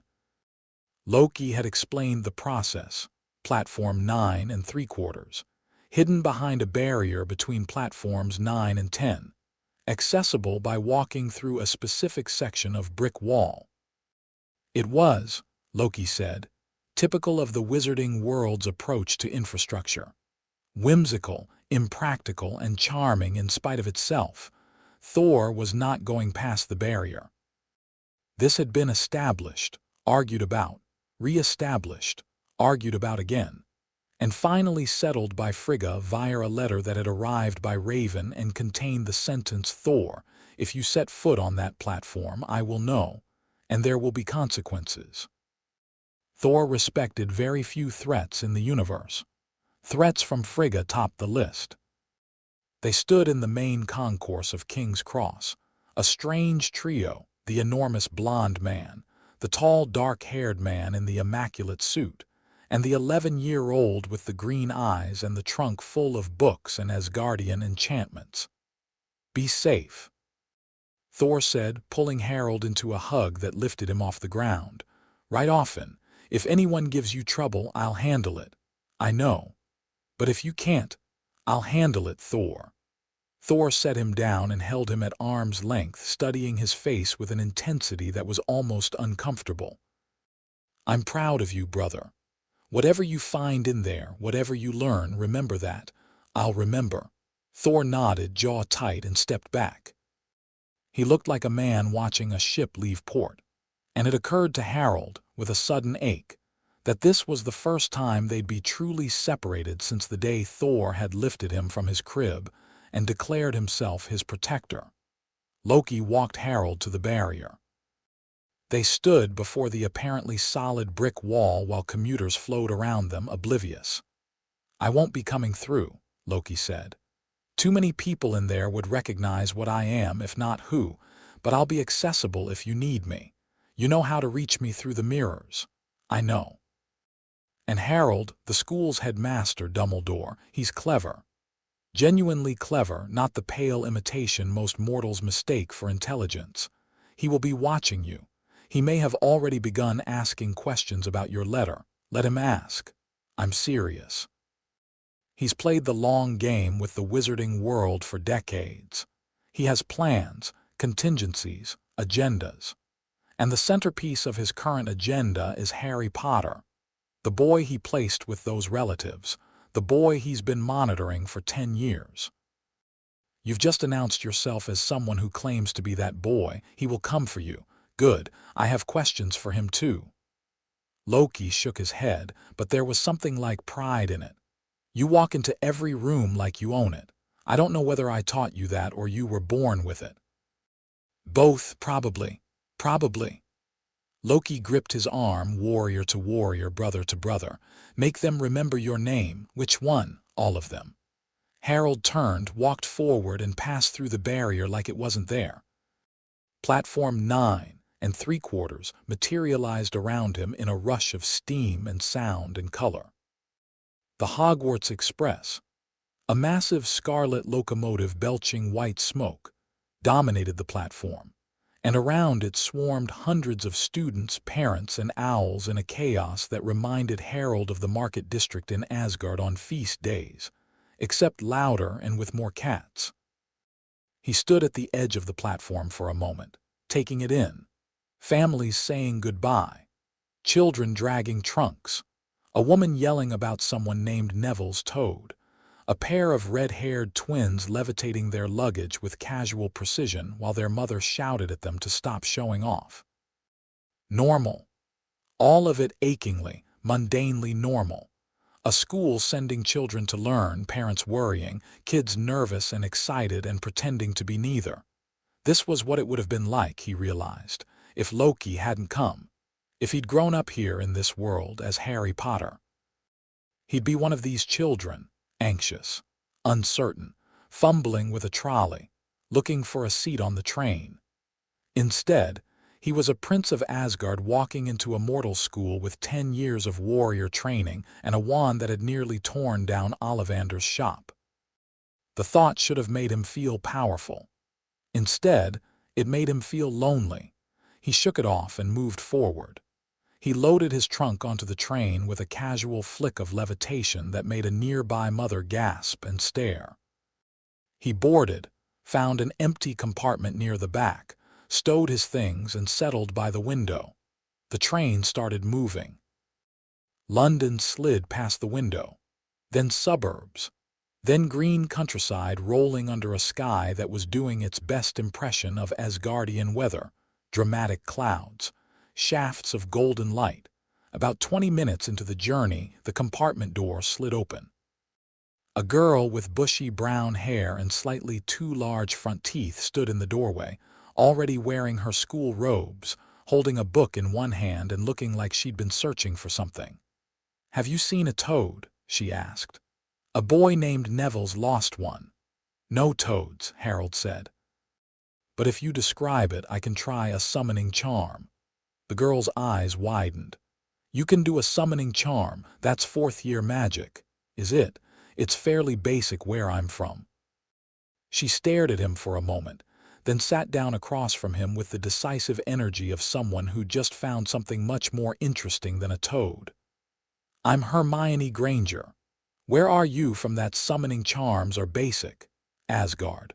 Hermione's mouth opened, then closed, then opened again. "Asgard, as in Norse mythology Asgard, home of the gods, that Asgard. That's the one. That's—" She trailed off, visibly struggling between skepticism and the fact that she was currently on a magic train going to a magic school, which suggested her threshold for impossible things should probably be higher than a normal person's. "That's not possible. I'm told that a lot. And yet—" He offered his hand. "Harold Odinson, Prince of Asgard, Hogwarts first year." She shook his hand slowly, studying his face with an intensity that was almost clinical. "You're serious? I never joke about my name. But—" She caught herself, reorganized and deployed the question she actually wanted to ask. "If you grew up in Asgard, why are you coming to Hogwarts?" "Because my magic isn't Asgardian. I was born on Midgard on Earth and adopted into the Asgardian royal family as an infant. My magic has always been different from theirs, and I'm here to learn to understand it." Hermione's expression had undergone a complete transformation. The skepticism was gone, replaced by a hunger for knowledge so naked it was almost endearing. "That's the most fascinating thing I've ever heard, and I've read all our textbooks twice." "Only twice." I wanted to leave room for surprise. She grinned, and it was a real grin, slightly too eager and completely genuine. "Can you tell me about Asgardian magic? How does it differ from wizarding magic? Is it true that Norse runes have inherent magical properties? I've read conflicting accounts." "I'll tell you everything you want to know if you help me understand how this world's magic works. The theory in your textbooks is thin. Deal." She stuck out her hand again, as if sealing a formal agreement. They shook on it, and Harold felt something settle into place, the beginning of an alliance that was also, potentially, the beginning of a friendship. The compartment door opened again. A round-faced boy with watery eyes poked his head in. "Sorry, have either of you seen a toad? I've lost." Harold drew his wand and said, "Akio Neville's toad." 3 seconds later, A toad came hurtling down the corridor of the train with an expression of profound indignation and landed in the round-faced boy's hands. Neville clutched it, staring at Harold. "How did you—" "Sit down," Harold said. "We're discussing the theoretical foundations of magical energy. You might find it interesting." Neville sat down with the dazed compliance of someone who'd just been swept up in a current. Hermione was already pulling textbooks from her bag. The toad croaked miserably from Neville's lap. The train rolled on through the English countryside, and Harold Odinson, Prince of Asgard, son of two worlds, stolen child, false dead boy, sat in a compartment with the first friends he'd made on his birth world and felt, for the first time since arriving on Midgard, something that was close to belonging. The sky was darkening by the time the train began to slow. Harold had spent the journey in genuine conversation for the first time in recent memory. Not the careful, status-conscious exchanges of the Asgardian court, but real, messy, unguarded talk. Hermione was brilliant in a way that reminded him of Loki, if Loki had been earnest instead of devious. She had a mind like a steel trap, and no patience for imprecision, and she'd challenged his understanding of magical theory 3 times in the first hour. He liked her immediately. Neville was quieter, but there was a core of something solid in him that Harold recognized from years of watching warriors train. Neville had the look of someone who'd been told his whole life that he wasn't good enough and had chosen, at some deep, stubborn level, to not believe it. He reminded Harold of the new recruits who showed up to Tyr's training sessions shaking with fear and left, months later, unshakable. "We're nearly there," Hermione said, pressing her face to the window. "I can see the castle. Oh, it's enormous." Harold looked. Hogwarts Castle rose from the darkness like a mountain that someone had carved into a building. All towers and turrets and lit windows, reflected in the black mirror of a vast lake. It was, by any standard, impressive. Not Asgard impressive, but impressive in its own way. There was a weight to it, a solidity that spoke of centuries. And the magic. Even from here, even through the glass of the train window, Harold could feel it. The castle pulsed with it, layers upon layers of enchantment, woven into every stone, every beam, every inch of the structure. Wards, protections, charms, hexes, ancient spells placed by long-dead witches and wizards. The castle was alive with magic in a way that nothing on Asgard was, because Asgardian magic was structural and invisible, while this magic was exuberant, overflowing, almost showing off. "You feel it too," Hermione said, watching his face. She couldn't feel it herself, not the way he could, but she'd seen his expression and drawn the correct conclusion. "Smart girl." "It's extraordinary," he said honestly. "There's more ambient magic in that building than in most Asgardian structures I've been in. Hogwarts is supposed to be one of the most magical buildings in the world. I read that in Hogwarts, a history," Harold guessed. "You've read it too." "I read everything." Hermione looked at him with an expression that was dangerously close to finding a kindred spirit. "We're going to get along very well." They disembarked into chaos. Students poured off the train in a noisy river, and Hagrid's enormous silhouette loomed at the end of the platform, bellowing for first years. Harold spotted Harry in the crowd, the changeling, the other boy, the false mirror, and felt a complicated pulse of something he couldn't name. Harry was with a tall, red-haired boy, talking animatedly, looking happier than he had in Diagon Alley. At least there was that. The first years were herded into boats on the lake. Harold shared his boat with Hermione, Neville, and a girl with pale hair who introduced herself as Hannah Abbott and spent the entire crossing staring at the castle with her mouth open. The boats moved by themselves, cutting through water so dark and still it looked like polished obsidian. Hogwarts grew as they approached, swelling to fill the sky, and when they passed through a curtain of ivy and into an underground harbor, the magic hit Harold like a wall. The castle was aware of them. Not sentient exactly, not the way a person was sentient, but aware in the way that a very old, very large organism was aware of things moving through it. It knew they were here. It was interested, and it was particularly interested in Harold. He felt the castle's attention like a spotlight, a warm, probing awareness that brushed against his magic and then pulled back, startled, or maybe impressed. It was hard to read the emotions of a building. Professor McGonagall, a tall, severe woman with spectacles, and the bearing of someone who had never in her life tolerated nonsense, met them in the entrance hall and delivered a brisk speech about houses and sorting and house points. Harold listened, categorized the information, and watched the other first-year's faces. Most were nervous. Some were terrified. Harry, standing near the back with his red-haired friend, looked like he was trying very hard not to be sick. They were led into the great hall. The ceiling was enchanted to show the night sky. A nice trick, Harold thought, though he'd seen better. Thousands of candles floated in midair. 4 long tables filled with students stretched the length of the room. At the far end, a table of adults, the professors, watched the incoming first years with expressions ranging from warmth to calculation. Harold's eyes found the man in the center of the high table immediately. Old, very old. Long white beard, half-moon spectacles, bright blue eyes that carried a penetrating intelligence. Albus Dumbledore. The headmaster locked eyes with Harold across the length of the great hall, and something passed between them. Not magic, not a spell, but a mutual recognition that this was a person who needed to be taken seriously.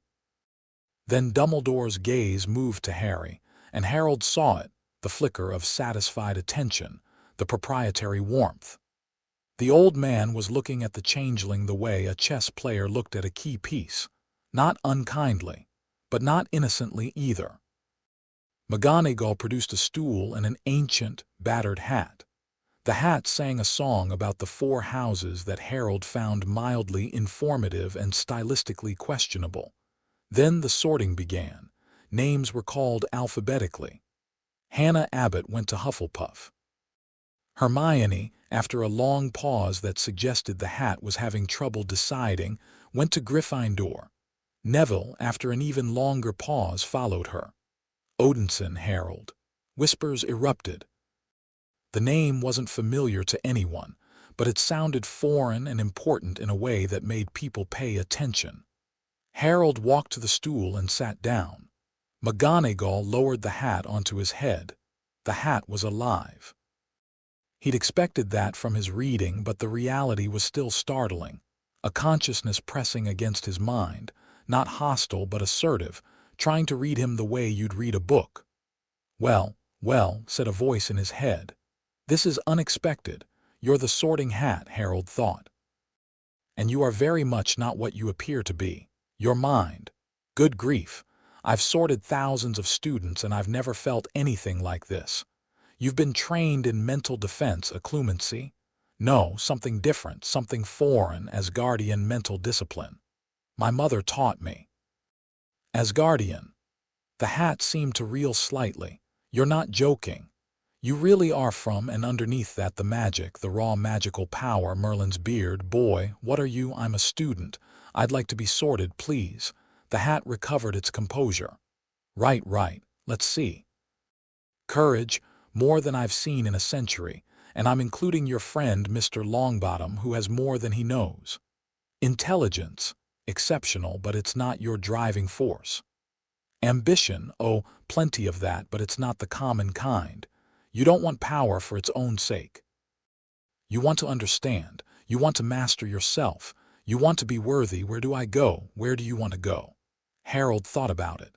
He thought about Hermione and Neville already seated at the Gryffindor table. He thought about what he'd read of the 4 houses: courage, loyalty, wisdom, ambition. He thought about who he was and what he was here to do. I'm here to learn, he thought. Put me where I'll learn the most. Then there's really only one choice, the hat said, with something that might have been a smile if hats could smile. Better be Gryffindor. The word rang through the great hall. The Gryffindor table erupted in cheers. Hermione was beaming. Neville was clapping. The red-haired twins from the platform were whooping. Harold removed the hat, handed it to McGonagall with a nod, and walked to his table with the steady stride of someone who'd walked into grander rooms than this. He sat down between Hermione and Neville, and Hermione immediately leaned in. "What did the hat say to you?" "It took ages. It said I was unprecedented. I told it I just wanted to learn." "That's the most Ravenclaw thing I've ever heard. Why did it put you in Gryffindor?" "Because courage and curiosity aren't mutually exclusive." More names were called. The changeling's name came late in the alphabet. Potter Harry. The whispers that had greeted Harold's name were nothing compared to this. The entire hall buzzed like a disturbed hive. The boy who lived. The famous Harry Potter. People craned their necks, stood on benches, stared. Harry walked to the stool looking like he might pass out. He sat. The hat was lowered. A long, agonizing minute passed, longer than any other sorting, longer even than Harold's. The hat seemed to be struggling, and Harold wondered with a cold prickle whether the hat could sense what Harry really was. "Gryffindor," the hat shouted, and the tension broke like a dam. The Gryffindor table exploded. The red-haired twins chanted, "We got Potter." The changeling stumbled to the table, flushed and relieved, and sat down a few seats away from Harold. Their eyes met. Harry's face brightened with recognition.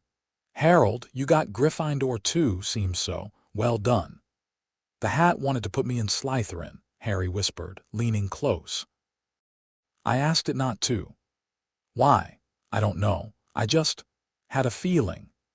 Harold looked at him, this boy who wasn't a boy, this frost giant wearing a stolen face, making choices based on feelings he couldn't explain, and felt the weight of secrets pressing down on him like a physical thing.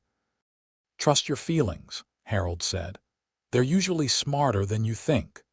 The feast materialized on the tables, mountains of food, appearing from nothing, a display of house elf labor and kitchen magic that was impressive in its abundance if not its subtlety. Harold ate moderately. The food was good but heavy, calibrated for growing mortals rather than someone raised on Asgardian cuisine. Around him, the table buzzed with conversation. He met the Weasley twins, Fred and George, who were immediately and obviously the most entertaining people in the room. He met Percy Weasley, their older brother, who was a prefect and took this fact very seriously. He met Ron Weasley, Harry's red-haired friend, who was enthusiastic and guileless and had an appetite that would have impressed Volstagg. He met a boy named Dean Thomas who drew constantly, and Seamus Finnegan, who seemed to have an unstable relationship with anything flammable. It was strange. Sitting at this table, surrounded by mortal children his own age, eating food that appeared by magic, listening to conversations about Quidditch and class schedules, and who was dating whom. It was so far from the golden halls of Asgard, from sparring with Thor, from reading in Loki's library, from riding the Bifrost across the stars. And yet it didn't feel wrong. It felt like a piece of a puzzle he'd been assembling his whole life, a piece he didn't know was missing until he found it. He looked up at the enchanted ceiling, where stars glittered in a perfect replica of the English sky, and thought of different stars, Asgardian stars, brighter and denser, in patterns he knew by heart. Both skies were his. Both worlds were his. He was going to make them fit together. After the feast, Dumbledore rose to give his start-of-term speech. Most of it was standard rules, forbidden areas, Quidditch trials. But then the headmaster's gaze swept the room and lingered, just for a moment, on Harold. "And finally," Dumbledore said, "I would like to remind everyone that the third-floor corridor on the right-hand side is out of bounds to everyone who does not wish to die a very painful death." A few students laughed uncertainly, Most just looked confused. Harold didn't laugh. He filed the information with the precision of a soldier cataloging threats. A forbidden corridor with a death threat attached. In a school full of children. Either Dumbledore was testing something or protecting something, and either way it was worth investigating. The first years were led to Gryffindor Tower by Percy Weasley, who delivered a running commentary on portraits and staircases and passwords.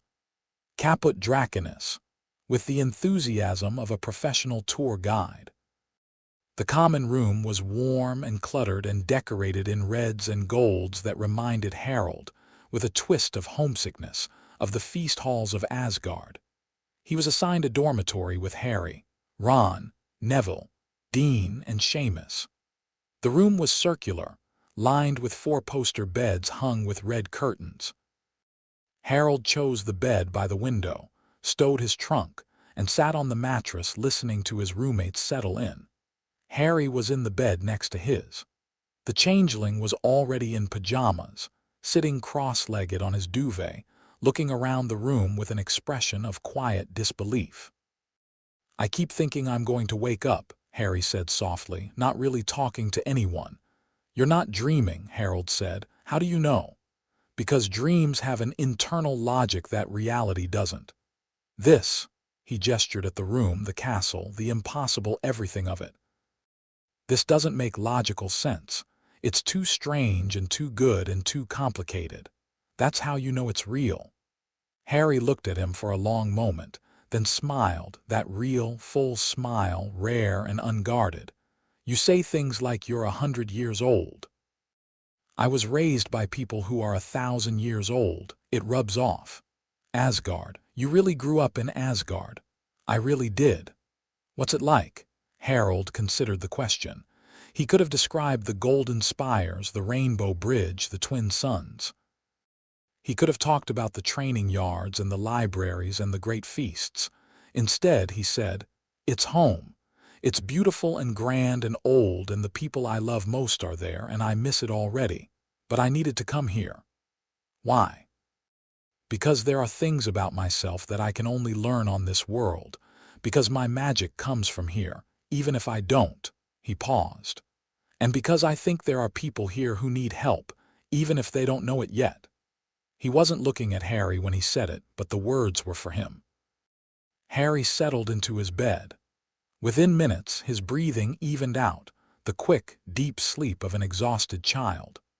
The other boys followed, one by one, until the dormitory was filled with the quiet sounds of sleeping. Harold stayed awake. He sat by the window, looking out over the Hogwarts grounds, the lake like black glass, the forest like a dark wall, the sky full of unfamiliar stars. His wand was in his hand, warm against his palm. He could feel the castle around him, vast and ancient and aware. He could feel the wards, the enchantments, the layers of magic built up over 1,000 years. He could feel the ley lines beneath the grounds, the deep magic of the earth, the heartbeat of the world he'd been born on. And he could feel, very faintly, something else, something dark. Something that pulsed with a sick, wrong energy from somewhere inside the castle. Somewhere that didn't belong on any map, somewhere that was hidden and guarded and hungry. The third-floor corridor. Harold's fingers tightened on his wand. "Here we go," he murmured, for the second time in 2 weeks, and settled in to wait for morning. Chapter 3. A god in a castle. Harold woke before dawn because he always woke before dawn. 10 years of Asgardian training had hardwired his body to rise with the first light, and even though the first light here was gray and tentative rather than Asgard's blazing gold, the reflex held. He dressed in silence, pulled on his boots, tucked his wand into the leather wrist sheath he'd brought from home, and slipped out of the dormitory while his roommates slept. The castle was different at this hour. The frantic energy of the previous night, the feast, the sorting, the hundreds of excited children had drained away, leaving something older and quieter in its place. The corridors were empty. the portraits dozing in their frames, the suits of armor standing at their posts with the patient stillness of sentries who'd been waiting centuries and could wait centuries more. Harold walked. Not toward anything in particular, just walked, letting his feet carry him through the castle the way he used to walk the corridors of the palace in Asgard when he was restless. His magic reached out ahead of him, tasting the castle's ambient energy, mapping the structure. Every stone in this place was saturated with 1,000 years of accumulated magic. Charms layered on enchantments so old their original purpose had been forgotten. The castle didn't just contain magic. It had become magic, a living repository of power that breathed and shifted and rearranged itself. The staircases moved. He'd been told about this, but experiencing it was different. A stone staircase simply deciding, mid-step, that it wanted to be somewhere else and swinging across the gap like a drawbridge. Harold rode it without breaking stride, stepping off onto a new corridor as if he'd intended to go there all along. He found the kitchens by accident, or rather, the castle showed them to him, a portrait of a fruit bowl that giggled when he tickled the pear. Inside, the house elves were already at work, dozens of them, small and enormous-eyed and fanatically industrious. They stared at him when he entered, then swarmed him with offers of food and tea and anything else he could possibly want. He accepted a cup of tea and a piece of toast and sat at one of the preparation tables, watching them work. "Does the young master want anything else?" asked an elf whose pillowcase was cleaner than the others, suggesting some kind of seniority, just information. "What time does breakfast start in the great hall?"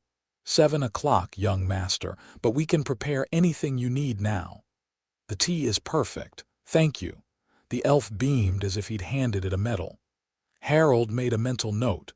The house elves were the infrastructure of the castle. They knew everything, went everywhere, and were almost entirely overlooked by the human inhabitants. Useful. He found the great hall at 6:45, the first student there. He chose a seat at the Gryffindor table, where he could see both the main entrance and the high table, and settled in to read one of his supplementary textbooks, Magical Theory by Adalbert Waffling, which was frustrating in its vagueness, but occasionally offered insights that aligned with what he knew of Sather theory. Students trickled in over the next hour. Hermione arrived early, looking like she'd been awake for hours and had already read something significant.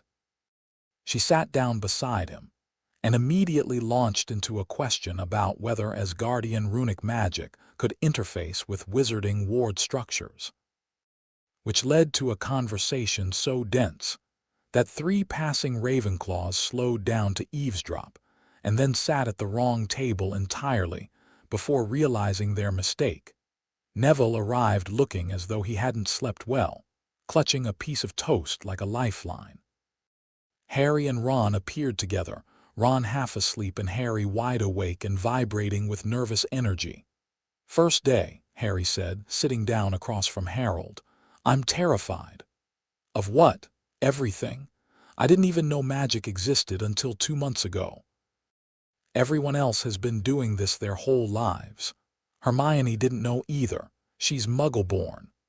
Harold nodded toward Hermione, who was now drawing a diagram of comparative magical energy structures on a napkin.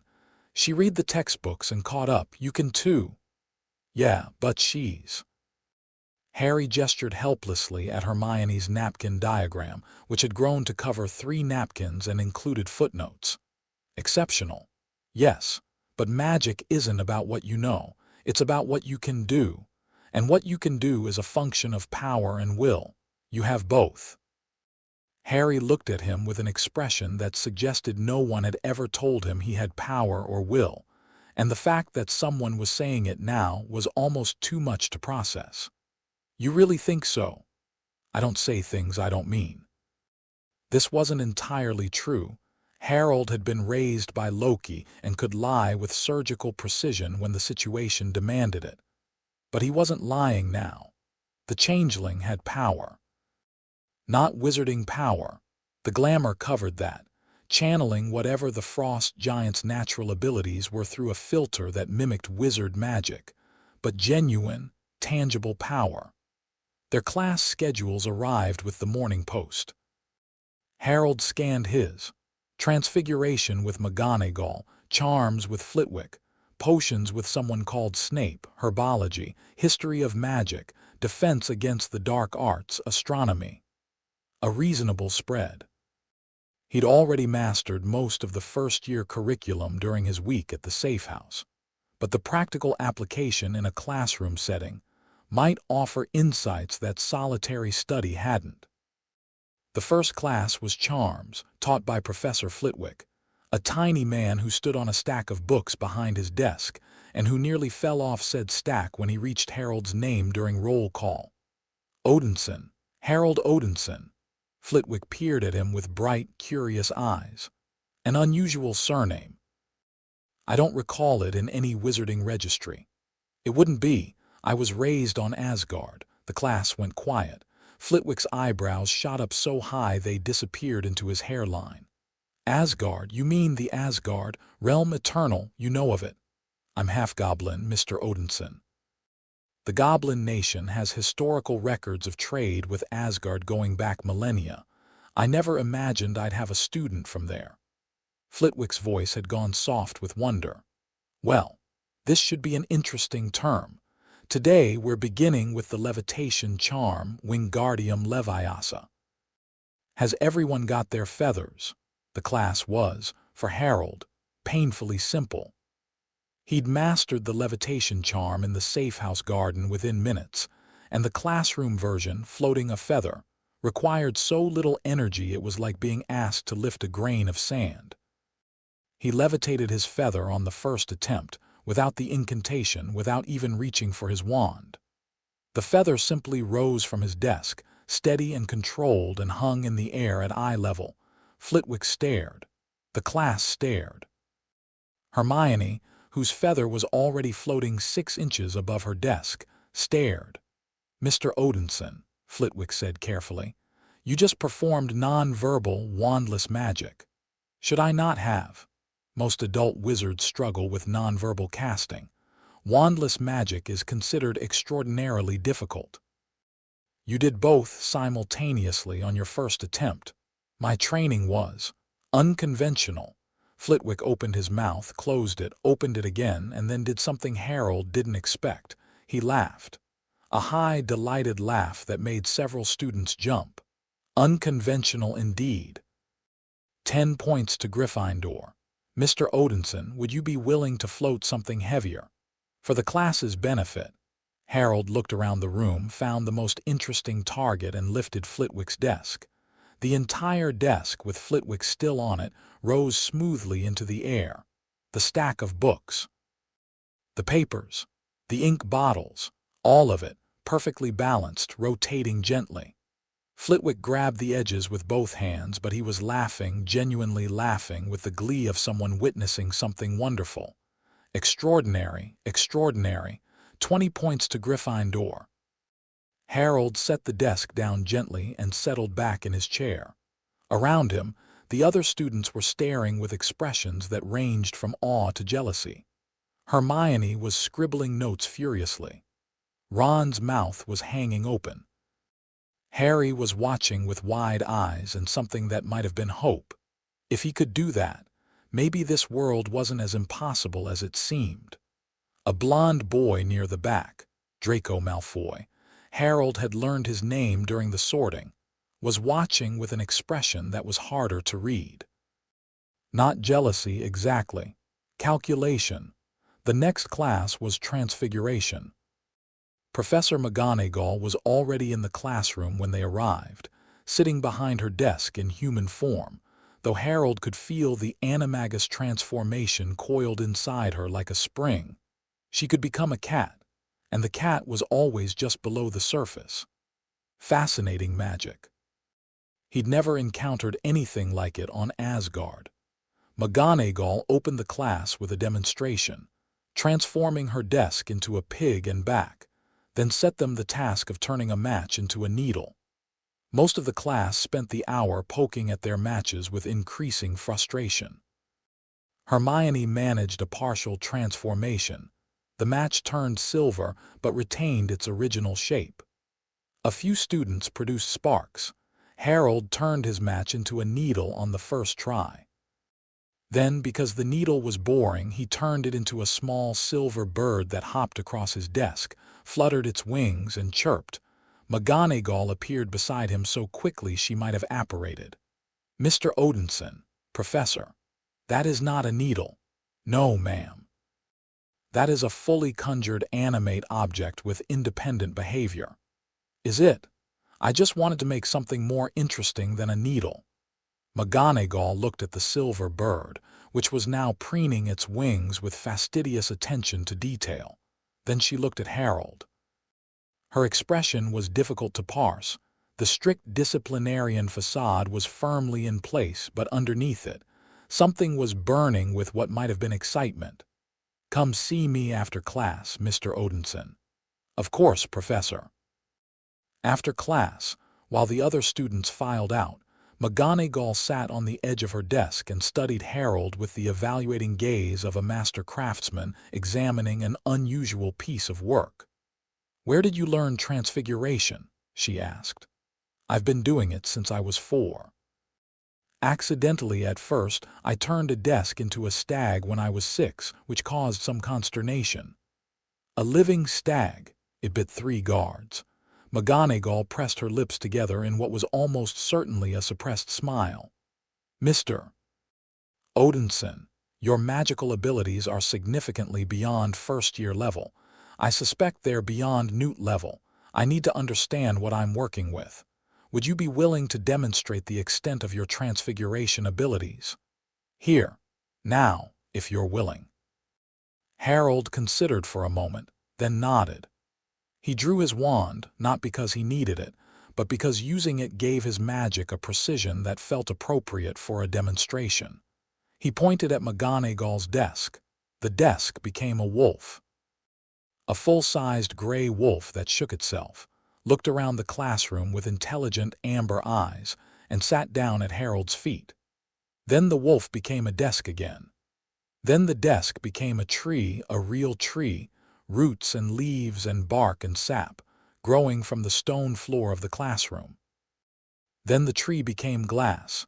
Every leaf and branch and root transformed into crystal-clear glass that caught the light from the windows and cast rainbows across the walls.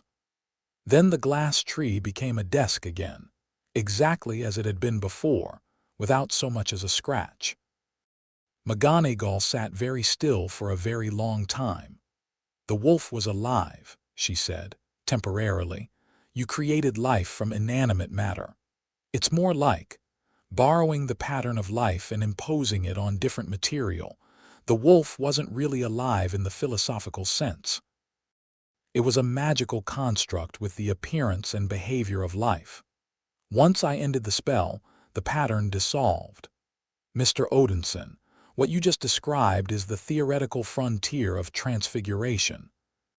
Albus Dumbledore himself has published papers on the impossibility of true animate conjuration from inanimate sources. You did it wandlessly when you were 6. I didn't understand the theory when I was 6. I just wanted a deer, and my desk was the nearest available material." McGonagall removed her glasses, cleaned them, and replaced them. It was, Harold suspected, a calming ritual. "I'm going to speak to the headmaster about adjusting your curriculum. First-year transfiguration is going to be somewhat redundant for you. I'd appreciate that." "But Professor, I don't want special treatment. I came here to learn, and there's plenty I don't know about how your magic works. The theory is different from what I was taught. I'd rather stay in the regular classes and learn the framework, even if the practical work is easy." She studied him again, and this time the strict facade dropped entirely. "Your mother was one of the finest students I ever taught, Lily Evans. She had the same hunger for understanding, not just doing magic, but comprehending it. You have her eyes, so I've been told. You have her mind, too." McGonagall paused. I don't know what your story is, Mr. Odinson. I don't know how the son of Lily Evans ended up in Asgard, but I'm very glad you're here. Thank you, Professor. Don't thank me yet. I'm going to work you harder than anyone in this school. If you're as exceptional as you appear, I refuse to waste it. I wouldn't have it any other way. He left McGonagall's office and walked straight into a dungeon wall. Not literally, the potions classroom was in the dungeons, and the atmosphere shifted palpably as he descended the stairs. Colder, darker, the ambient magic flavored with something acidic and slightly hostile. Potions with Snape. The classroom was packed, Gryffindors and Slytherins together, which had all the makings of a diplomatic incident. Harold took a seat next to Hermione and scanned the room. The Slytherins were clustered on one side, the Gryffindors on the other, with a no-man's land of empty seats between them. At the front, the ingredients cupboard gleamed with jars of preserved things that caught the light unpleasantly. Snape entered like a bat swooping into a cave. Black robes billowing, black hair curtaining his face, black eyes sweeping the room with the enthusiasm of someone inventorying a garbage collection. He moved to the front and turned, and his gaze locked onto the Gryffindor side of the room with undisguised hostility. There will be no foolish wand-waving in this class, Snape said. His voice was low, precise, and dripping with contempt. I don't expect many of you to appreciate the subtle science and exact art that is potion-making. However, for those select few who possess the predisposition, I can teach you how to bewitch the mind and ensnare the senses. His eyes found Harry Potter. The changeling was sitting with Ron, looking small and uncomfortable.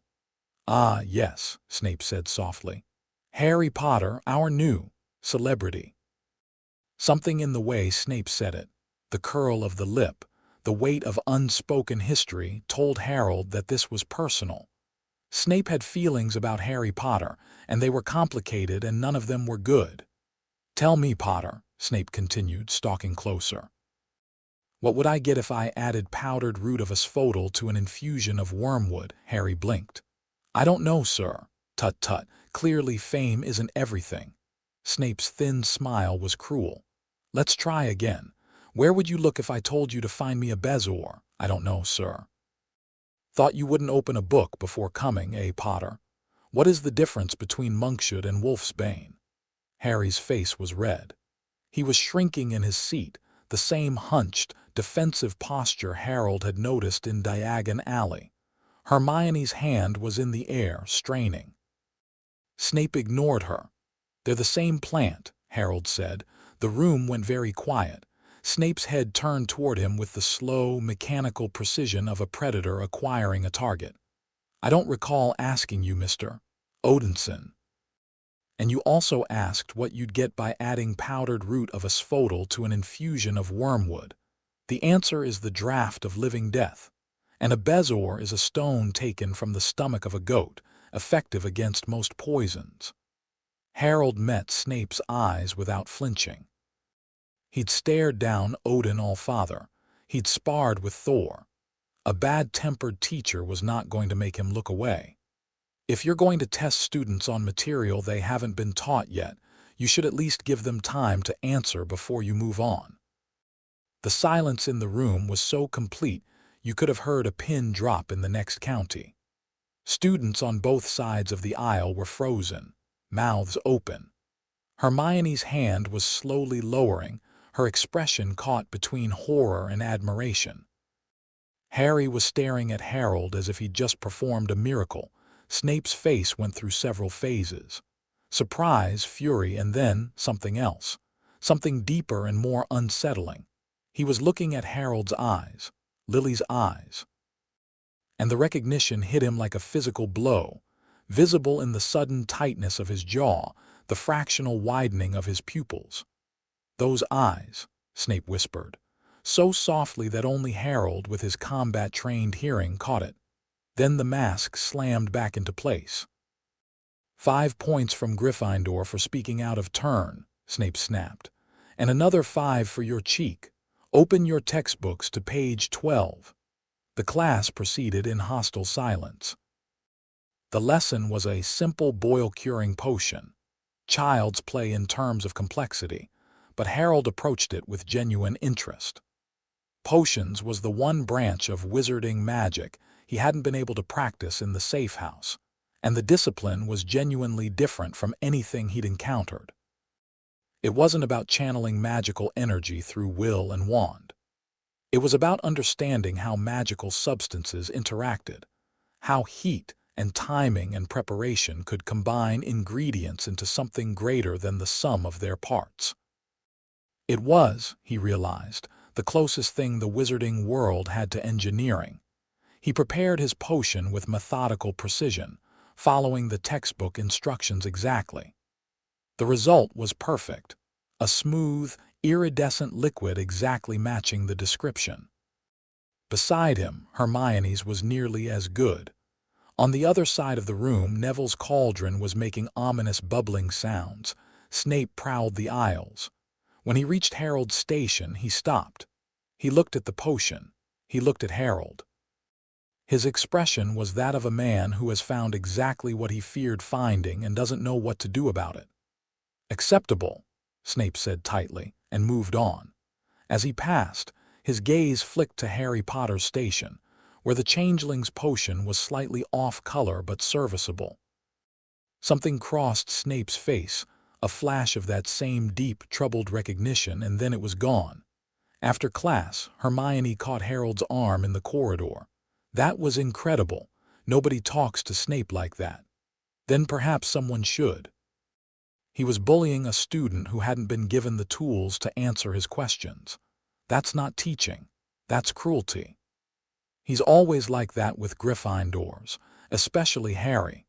Everyone says it's because of Harry's dad, James Potter, and Snape hated each other in school. That's no excuse to take it out on a child. Harold's voice was harder than he intended, and he made a conscious effort to soften it. "Sorry. It's on Asgard. The training masters are harsh.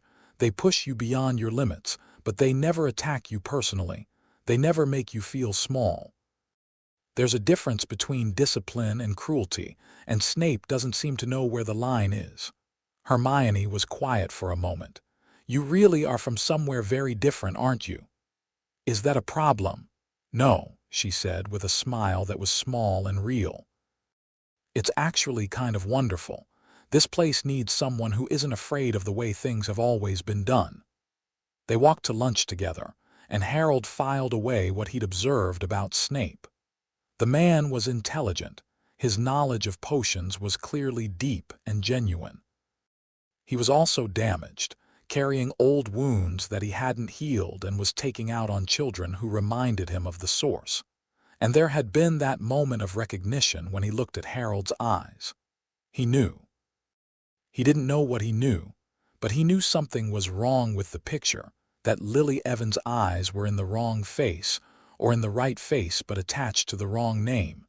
Snape was going to be a problem, but not the kind of problem that required force. The kind that required patience and precision, and, eventually, truth. The next weeks settled into a rhythm. Harold attended classes, performed at a level that made his professors oscillate between delight and nervous exhaustion, and slowly built a life in the castle. He trained every morning in the room of requirement, which he discovered on his third night, following the castle's ambient magic to a stretch of seventh-floor corridor where a door appeared in response to need. Inside, he could create any training environment he wanted, and he spent an hour each dawn running through the combat forms Tyr had taught him, adapting them to incorporate his wand. The result was something new. Not Asgardian combat, and not wizarding dueling, but a fusion, fluid, aggressive, blending physical technique with magical offense, in a way that no one in either world had attempted. He fought imaginary opponents the room conjured for him, training dummies that attacked with spells, obstacles that required both athletic and magical solutions, increasingly complex combat puzzles that demanded he think and fight simultaneously. He also trained without his wand, because his wand was a tool and tools could be lost. His wandless magic was less precise but no less powerful, and he needed to keep that edge sharp. By October, he could cast the full first-year curriculum wandlessly and silently, and had moved into second and third-year material with the wand. Hermione joined him in the room of requirement 3 weeks into term, having followed him one morning out of a curiosity that was, by that point, practically a medical condition. She stood in the doorway watching him put a training dummy through a wall with a banishing charm, and her mouth fell open. What is this room? The room of requirement. The castle creates it when you need something. That shouldn't be possible. The amount of magic required to spontaneously generate a physical space with Hermione. It's a magic castle. Maybe just accept it. She accepted it the way Hermione accepted anything. By spending 3 days researching it and producing a 12-page analysis of the room's probable enchantment architecture. It was, Harold admitted, genuinely impressive work. He started teaching her combat casting. Not the formal, structured dueling that the wizarding world practiced. The stand in a line, bow to your opponent, take turns casting nonsense that passed for combat training in this world, but real fighting. Movement, positioning, improvisation, combining spells in sequences rather than casting them one at a time. Your magical culture has a fundamental misconception about combat, he told her as she picked herself up off the mat for the 4th time. You treat dueling as a formal exchange. Stand here, bow, cast, counter. That's not fighting. That's chess. Real combat is messy, fast, and unpredictable. The person who wins isn't the one who knows the most spells, it's the one who adapts fastest. You sound like a soldier. I was trained by soldiers. I've been in combat training since I was 5. You were 5 years old and someone was teaching you to fight. On Asgard, that's late. Thor started at 3. Hermione absorbed this with the expression of someone recalibrating their entire worldview. Teach me more, he taught her. He taught Neville, too, who was more natural than anyone expected. Neville's reflexes were excellent. His problem wasn't lack of ability but lack of confidence. And once Harold created an environment where failure was expected and learned from rather than punished, Neville started improving at a rate that astonished both of them. I think my magic was afraid of me, Neville said one evening, sitting on the mat after successfully shielding against 3 consecutive hexes. Or I was afraid of it. Same thing, maybe. Magic responds to confidence. If you believe you can't do something, your magic agrees. If you believe you can, it follows. Harold sat down beside him. On Asgard, the warriors have a saying, the blade doesn't doubt. Your magic is your blade, Neville. Stop doubting it.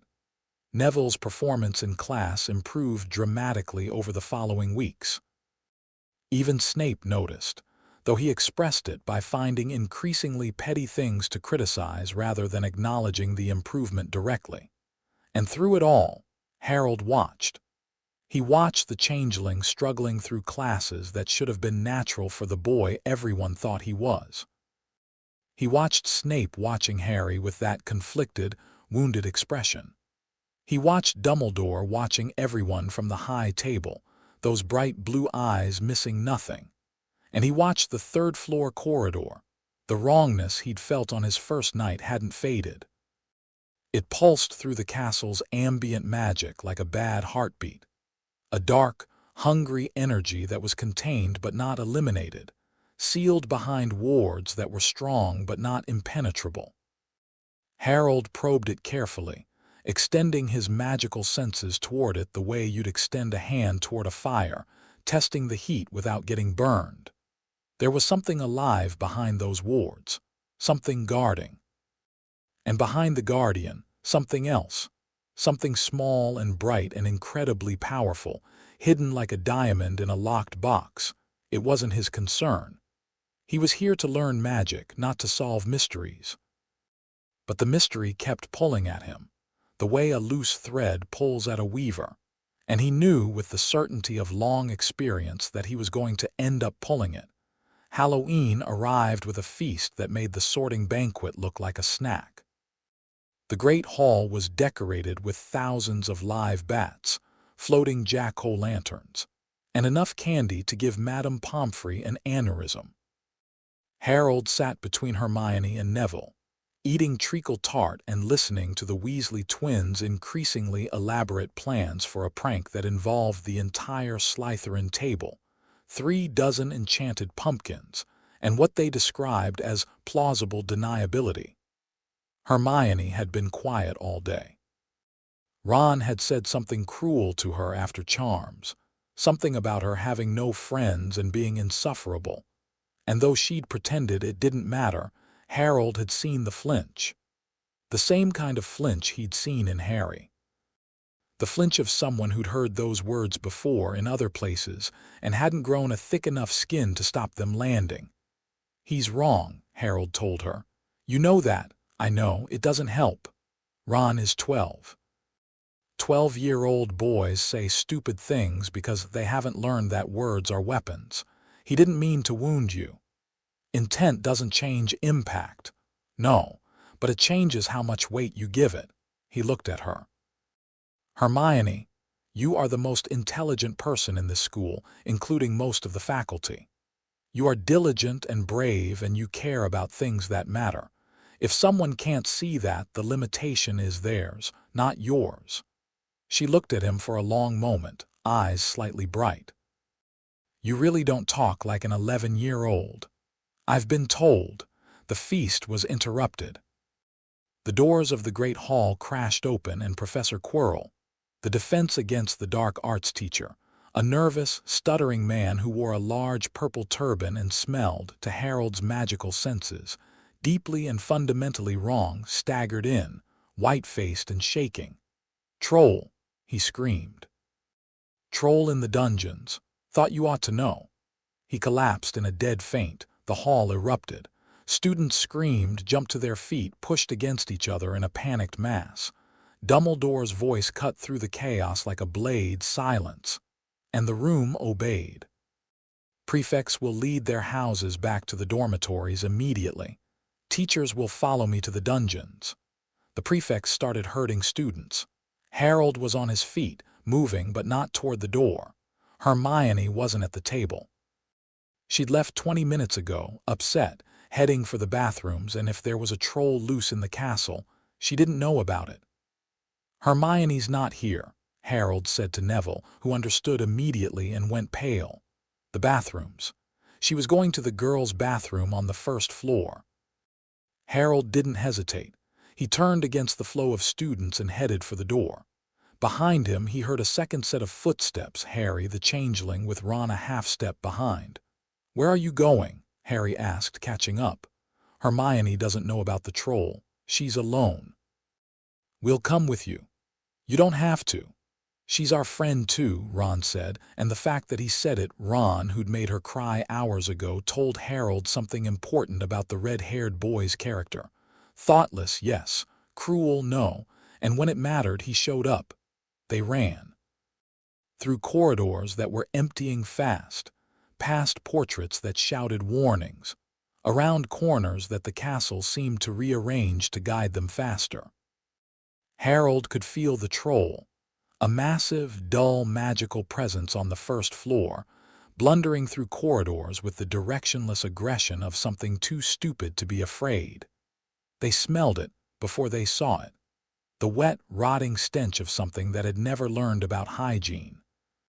Then they heard it, the crash of a club against stone, the tinkle of breaking glass and, cutting through both, a scream. Hermione's scream. Harold hit the bathroom door at a sprint and didn't bother to open it.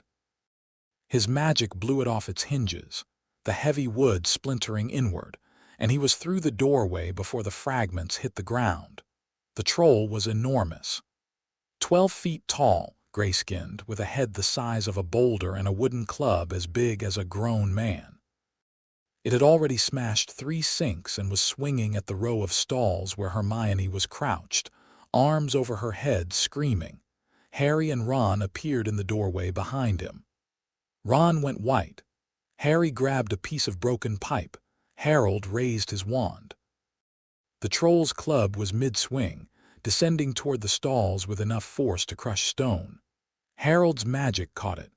Not a spell, not a charm or a hex or anything with a name, just raw magical force, slamming into the club like an invisible wall. The club stopped. The troll, its strength suddenly meeting an immovable resistance, stumbled, confused. It pulled at the club. The club didn't move. Harold twisted his wand. The club ripped itself from the troll's hands, spun in the air and slammed into the creature's skull with a crack that echoed off the tile walls. The troll swayed. Its eyes crossed. It fell forward like a condemned building, 12 feet and a ton of solid mass crashing to the bathroom floor with an impact that shook the room. Silence. Dust settled. Water sprayed from broken pipes. Hermione was staring at the fallen troll from behind a demolished stall, hands still over her head, eyes enormous. "Are you hurt?" Harold asked. She shook her head, mute. He crossed the room, stepping over the troll's arm, and offered her his hand. She took it, and he pulled her to her feet. She was shaking. "You're safe. It's down." You just that was a troll. 12 feet, mountain variety, susceptible to blunt force trauma. Not particularly dangerous if you know what you're doing. Harold, you knocked out a 12-foot troll with its own club. That's not particularly dangerous, that's. What happened? Professor McGonagall's voice cut through the room like a whip. She was in the doorway, Snape and Quirrell behind her. She looked at the unconscious troll, the demolished bathroom, the 4 first years standing among the wreckage, and her face went through an extraordinary series of expressions. "Mr. Odinson," she said, "explain." Miss Granger was in the bathroom and didn't know about the troll. "We came to warn her. The troll was already attacking when we arrived. I disarmed it." "You disarmed a mountain troll?" "With its own club, yes." McGonagall looked at the troll, looked at Harold, looked at the club which was lying beside the troll's head like a discarded toy. "That is a 12-foot mountain troll, Mr. Odinson. I'm aware of its dimensions, Professor." Behind McGonagall, Snape was staring at Harold with that troubled, penetrating gaze. And behind Snape, Quirrell, the man in the turban, the man who smelled wrong, was looking at Harold too, but his expression was different. Not troubled. Not calculating. Afraid. Harold met Quirrell's eyes, and the darkness beneath the turban pulsed. The wrongness he'd been sensing all term, the sick, hungry energy, was concentrated here in this man, coiled around his consciousness like a parasite. Harold's scar prickled for the first time in years, a sharp, hot sensation that made his vision blur for a fraction of a second. He blinked it away and filed it. Quirrell was the source. Whatever was hiding on the 3rd floor, Quirrell was connected to it, and whatever was under that turban was connected to something much worse. McGonagall awarded Gryffindor 20 points for sheer dumb luck and sent them back to the tower. On the way, Hermione fell into step beside Harold and said very quietly, "Thank you. You'd have done the same. I couldn't have done what you did, not even close. Then you'd have found another way. You're resourceful." She was quiet for a few steps. "Ron came too. He came to help me. He did. He made me cry, and then he came to save me. People are complicated. You're not. You're the most straightforward person I've ever met. That might be the nicest thing anyone said to me." They reached Gryffindor Tower, and the common room was still buzzing with the excitement of the troll scare. The Weasley twins were holding court, spinning elaborate theories about how the troll got in. Percy was trying to restore order and failing completely. Harry and Ron were sitting by the fire, and when Hermione walked in, Ron stood up. "I'm sorry," Ron said, with the graceless sincerity of someone who meant every word and had no idea how to say them properly. What I said earlier, it was rubbish. You're not, I mean you are, but that's not a bad look, I'm sorry. Hermione considered him for a moment. Thank you, Ron. She sat down. Ron sat down. Harry caught Harold's eye and grinned, and Harold felt the click of something falling into place. A group forming, bonds solidifying, the kind of connections that would hold under pressure. The troll incident cemented several things simultaneously. It established Harold's reputation in the school as someone not to be trifled with. A first year who could solo a mountain troll was a first year who was, by any reasonable assessment, operating on a completely different level. It bonded the four of them, Harold, Hermione, Harry, and by extension Ron and Neville, into a group that was tighter than any of them had expected. And it sharpened Harold's focus on the two mysteries that had been nagging him since September. What was on the third floor? And what was wrong with Quirrell? He started investigating. Not recklessly, he wasn't Thor, charging headlong into the unknown, but systematically, the way Loki had taught him. He gathered information, cross-referenced, built a picture. The third-floor corridor was guarded by a three-headed dog. He discovered this through Neville, who'd ended up there by accident during a wrong turn and had been so terrified he'd barely been able to describe what he'd seen. A trapdoor beneath the dog. Something hidden below. The dog belonged to Hagrid. Harold learned this through a casual visit to Hagrid's hut. A visit he'd been meaning to make anyway, since Hagrid had been kind to the changeling in Diagon Alley and kindness to Harry was something Harold wanted to encourage. Hagrid was, as Harold had suspected, a genuinely good person with an unfortunate inability to keep secrets. Over tea and rock cakes, which Harold ate because declining hospitality was rude, though his teeth disagreed, Hagrid revealed that the dog's name was Fluffy and that it was guarding. Something between Dumbledore and Nicholas Flamel. Shouldn't have said that, Hagrid muttered. Nicholas Flamel, Harold repeated. The alchemist. You know him, I know of him. Creator of the Philosopher's Stone. He's about 600 years old, which is young by Asgardian standards but impressive for a mortal. Hagrid's mouth opened and closed like a fish. I really shouldn't have said that. Probably not, but I appreciate your honesty. The Philosopher's Stone. An object that could transmute, lead to gold, and produce the elixir of life. Hidden in a school full of children, guarded by a dog and whatever other protections had been placed between the trapdoor and the stone itself, and someone wanted it. Harold sat in the room of requirement that evening, legs crossed, eyes closed, extending his magical awareness through the castle.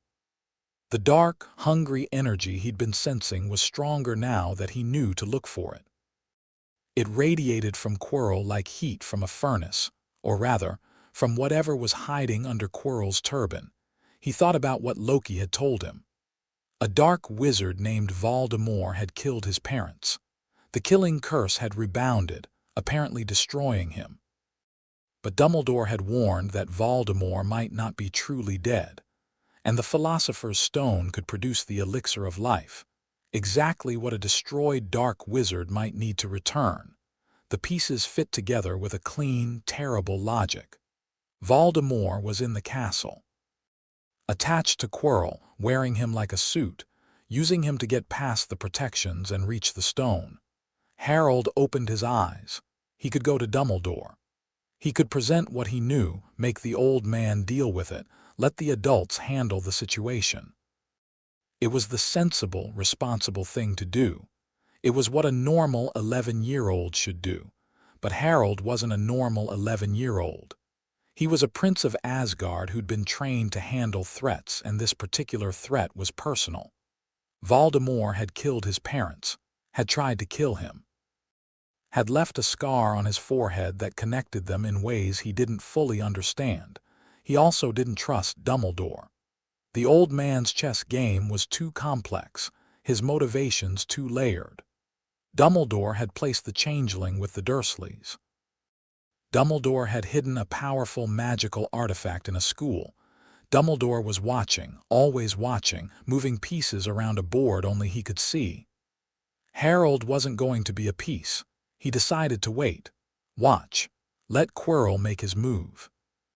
And when the man, or the thing riding him, went for the stone, Harold would be there. November bled into December. Snow covered the grounds.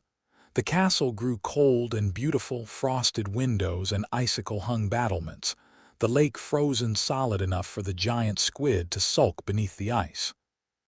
Harold continued his studies, continued his training, continued watching. He wrote to Frigga every week, as promised.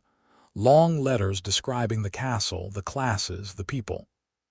He wrote about Hermione's brilliance and Neville's growing confidence, and the complicated social dynamics of a school that sorted children into tribal groups based on personality traits. He wrote about the changeling, carefully, obliquely, in terms that Frigga would understand without the letter saying anything dangerous if intercepted. Frigga's replies were warm and detailed. She asked about his health, his mood, his magic. She sent along updates from home. Thor was driving the Warriors 3 to distraction with training sessions designed to work off the anxiety of being separated from his brother. Loki was being unusually quiet, which was always concerning. And Odin sent his regards in the form of a silence that Frigga interpreted as pride. Thor's letters were shorter and more direct. Are you eating enough? Are you training? Has anyone given you trouble? You need me to come there. I can be there in 6 hours. Say the word. I love you. Eat more. Harold also wrote to Loki. These letters were different, analytical, strategic, a shared intelligence briefing between two people who thought in similar patterns. The defense teacher is hosting Voldemort, he wrote in his December letter. Parasitic attachment, probably at the back of his skull based on the turban and the energy signature. Voldemort is after the Philosopher's Stone, which Dumbledore has hidden in the castle behind a series of protections. I'm monitoring the situation. I'll handle it when the time comes. Loki's reply arrived by Raven, not Owl, and contained a single line. Don't underestimate a dying man's desperation. And don't be stupid. Harold smiled. Loki's concern always came dressed as criticism. He was used to it. The confrontation came on a night in June at the end of the school year, when the air was warm and the days were long, and the students were drowsy with approaching summer. Harold felt it the moment Quirrell made his move. A shift in the castle's magical field, like a door opening that shouldn't have been opened, a ward falling that shouldn't have fallen.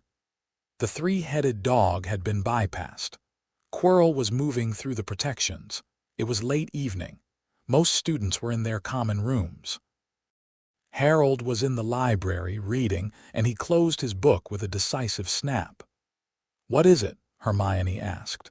She was across the table, working on a charms essay, and she'd learned to read his expressions with uncomfortable accuracy. "Quirrell's going for the stone. Tonight. Now."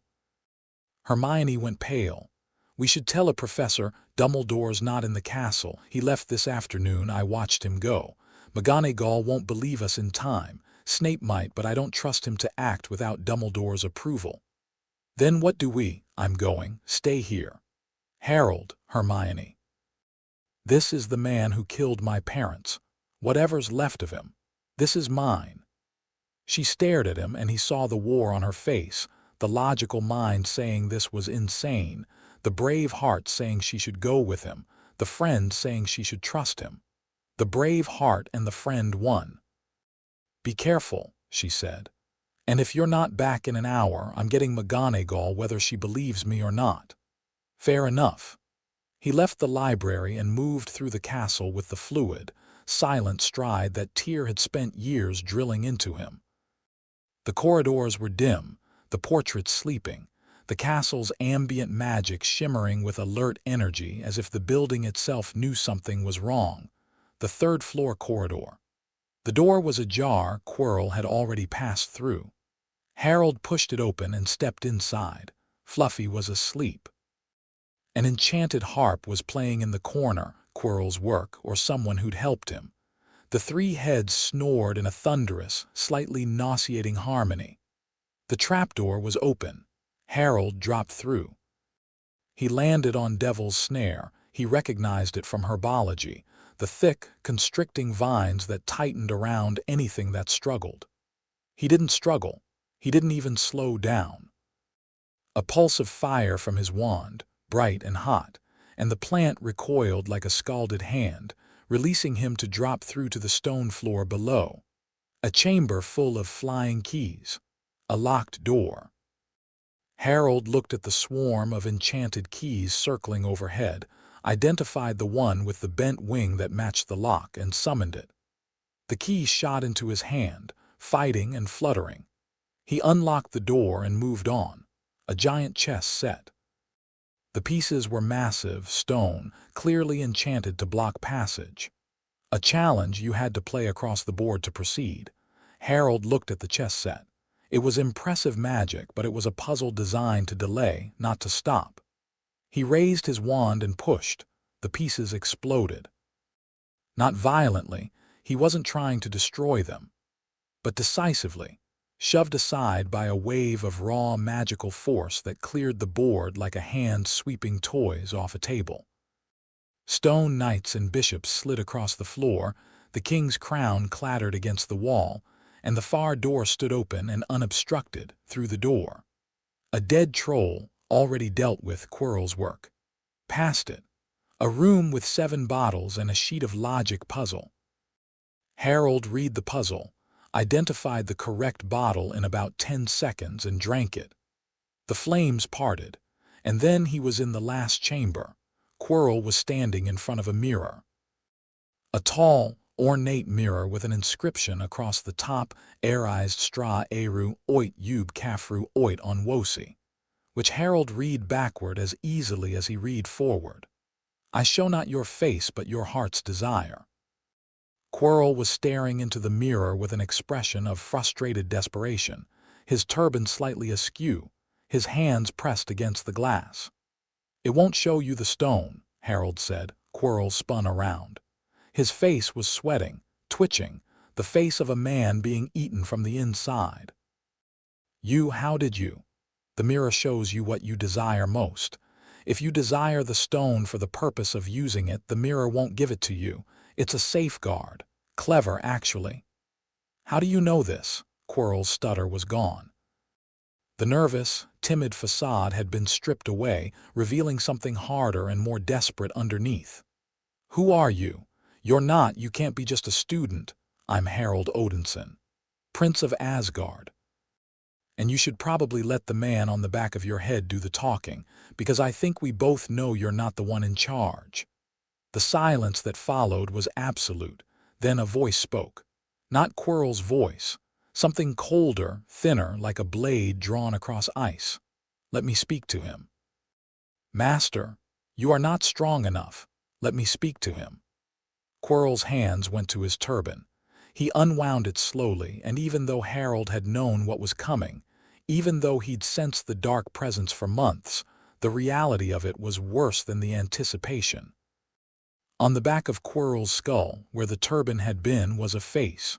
Chalk-white with red eyes like slits, the features flattened and distorted as if they'd been pressed into the skull like a mask pushed into clay. Voldemort, or what was left of him. Harry Potter, Voldemort said. Not exactly. The red eyes narrowed. No, not exactly. I've been watching you all year, boy. You carry the scar, you have Lily's eyes. But you're not the Potter I expected. You're something else. I'm something more. Voldemort studied him with the cold, analytical gaze of a predator assessing a rival. You have power, I can feel it from here. More power than any child should possess. But power alone is insufficient without will, intelligence, and purpose. Yes, I've heard the speech. My father gives it better. Your father. Something flickered in the red eyes. Odin, the All-Father. I've heard whispers. The boy who vanished from the wizarding world raised among gods. a smile that was more like a wound splitting open. "Tell me, does the All-Father know what you are?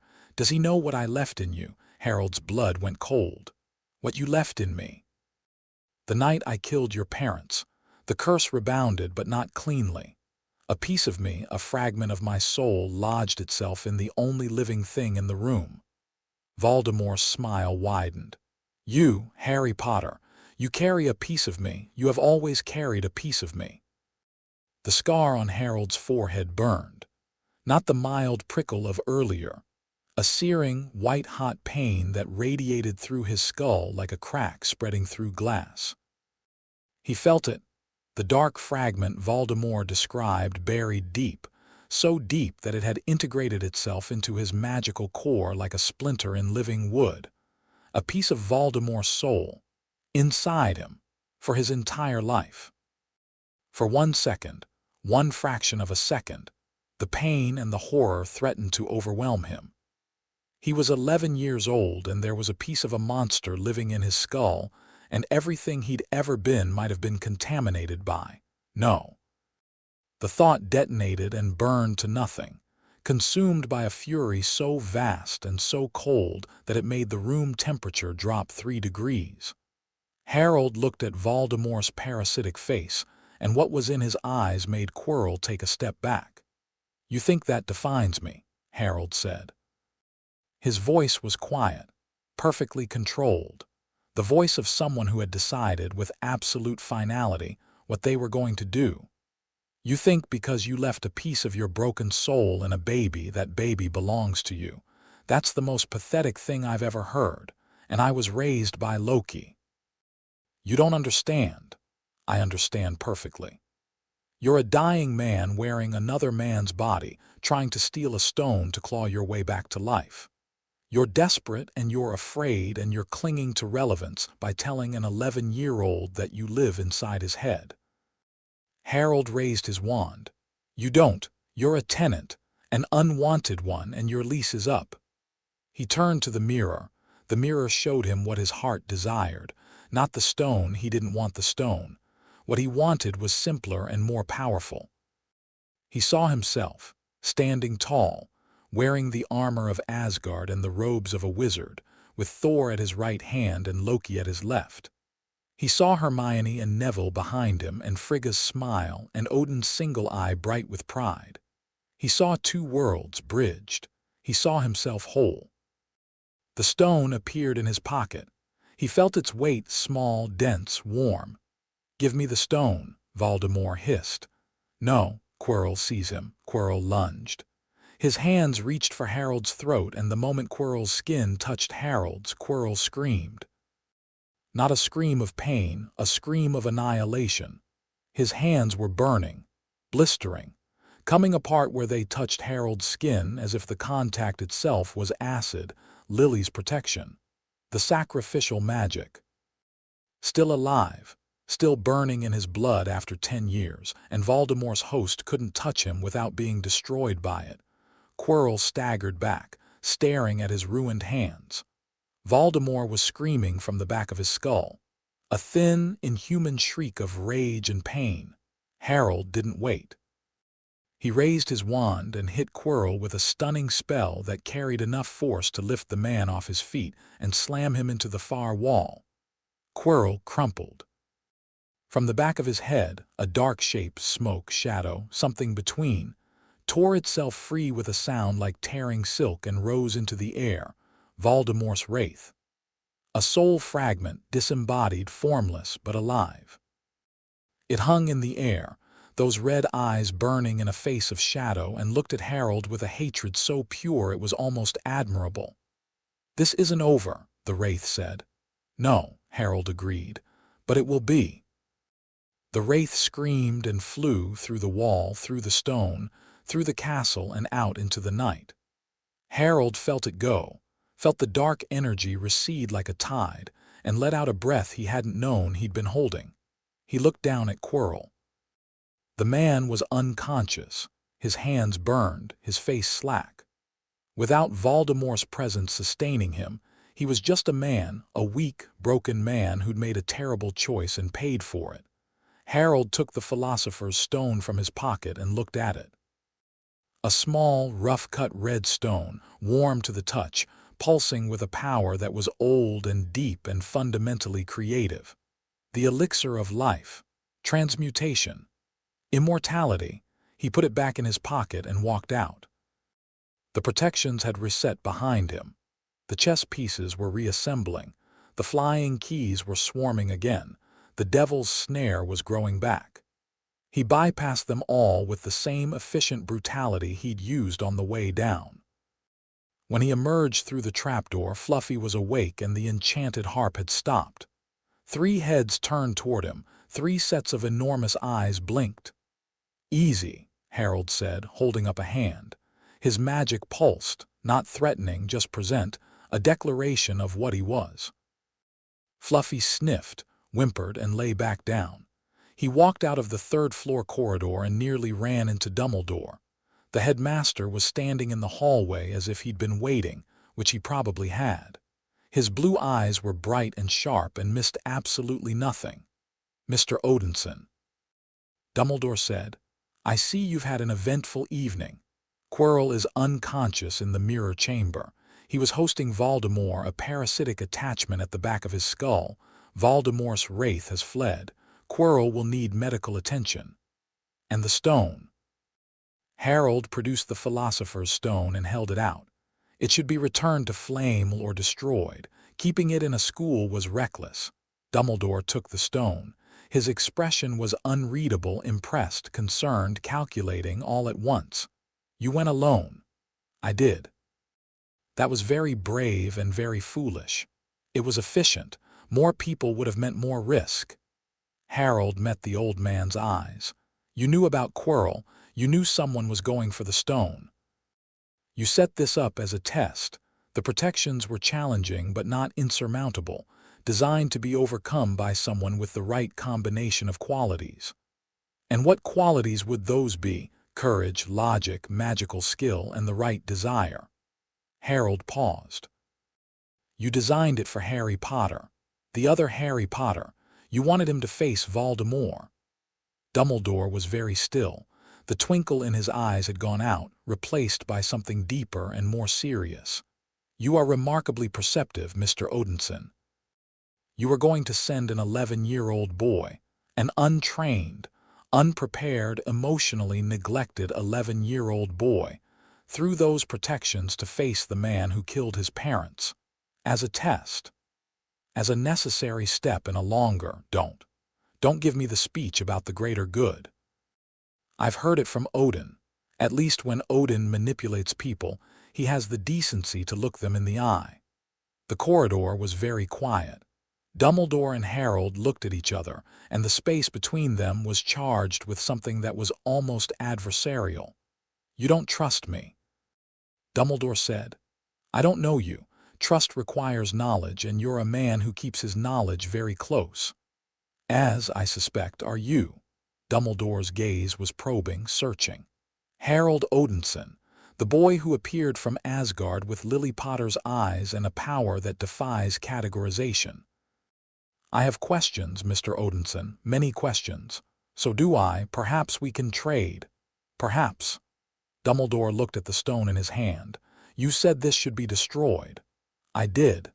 Nicholas and I have discussed it. He agrees. 600 years is enough for any man." "Agreed." Dumbledore studied him for a moment longer, then nodded, slowly, deliberately, the way a chess player acknowledges a move they hadn't anticipated. "Go to bed, Mr. Odinson. We'll talk more when the time is right." "When the time is right." Harold agreed, and walked away down the corridor, leaving the most powerful wizard in Britain standing alone with a stone that could make a man immortal, and the unsettling realization that the most dangerous piece on his board was one he hadn't placed there himself. Harold didn't go to bed. He went to the room of requirement, locked the door with every ward he knew, and sat in the dark, a piece of Voldemort's soul inside him, carried since infancy, integrated into his magical core, woven through the fabric of his being.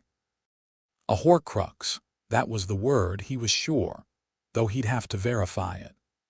An anchor for a dark wizard's soul, created through murder, hidden in the scar on his forehead.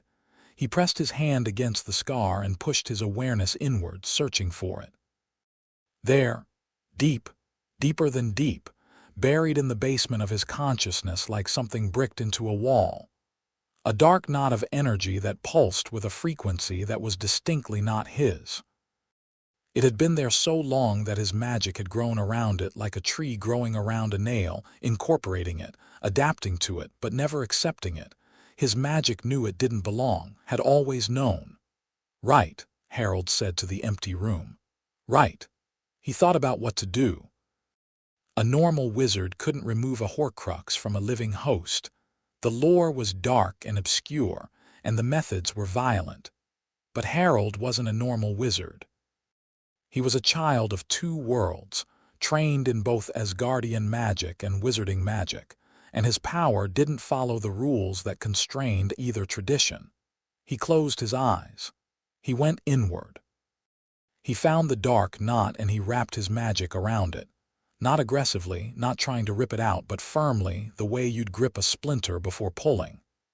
The darkness resisted.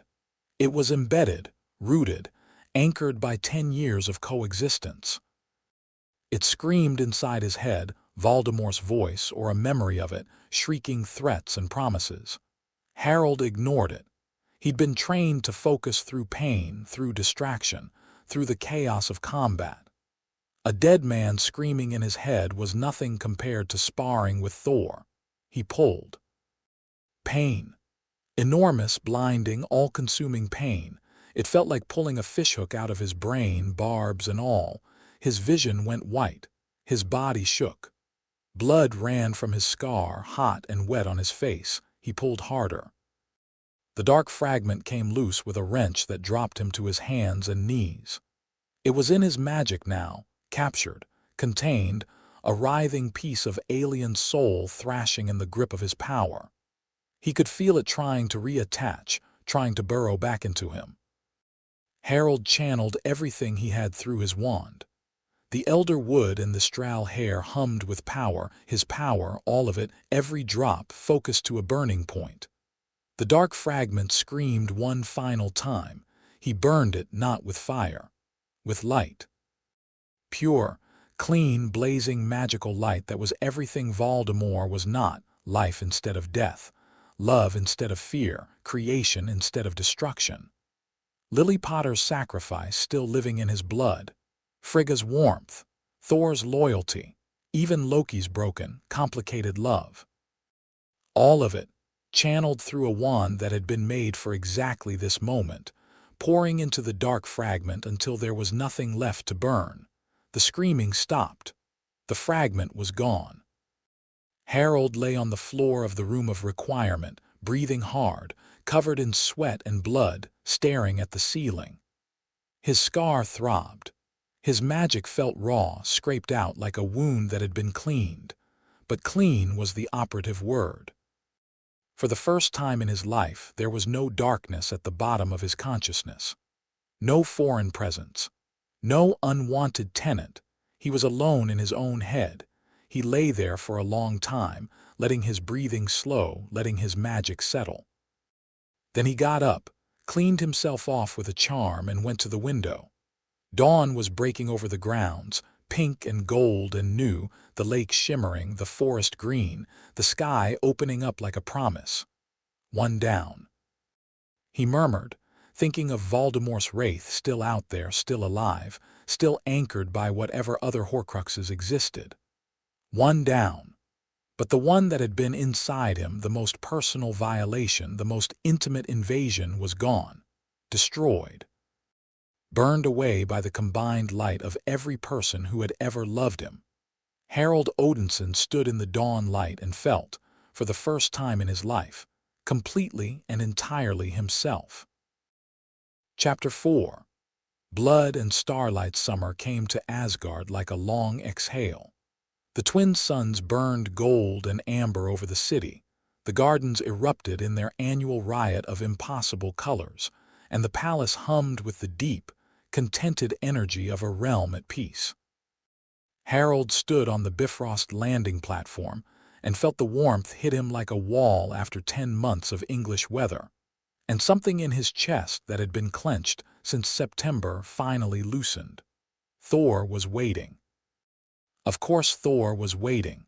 He'd probably been waiting since the Bifrost operator sent word that Harold was incoming. He was bigger than Harold remembered, which shouldn't have been possible given that it had only been 10 months, but Thor seemed to grow the way storms grew, expanding to fill whatever space was available. Brother. Thor's voice could have rattled windows in the next realm. He closed the distance in 3 strides and lifted Harold off the ground in a hug that compressed his ribcage to approximately half its normal volume. Ribs, Harold wheezed. I don't care about your ribs. I haven't seen you in 10 months. Your ribs can suffer. Thor set him down but kept his hands on his shoulders, studying his face with the intense, searching attention he brought to everything that mattered. You look different. I'm 11. I grew. That's not what I mean. Thor's blue eyes were sharp. Something happened. Something you didn't write about. Harold had written about almost everything. The classes, the troll, the philosopher's stone, the confrontation with Quirrell.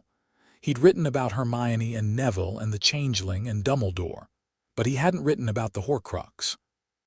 Hadn't been able to find the words, or hadn't wanted to commit them to paper where someone might read them. Later, Harold said. Let me see Mother first. Frigga was in her weaving room, which was where she always was when she was thinking about something important. The loom was threaded with silver and starlight, and the fabric forming beneath her hands showed images that shifted and changed like reflections in water. She looked up when Harold walked in, and the composed, regal expression she wore like armor cracked wide open. My boy, she said, and held out her arms. Harold was 11 and a warrior and a prince, and he had faced a dark lord and ripped a piece of foreign soul from his own mind with his bare magic. And he walked into his mother's arms and pressed his face against her shoulder and felt the tears come before he could stop them. Frigga held him. She didn't ask what was wrong. She didn't push.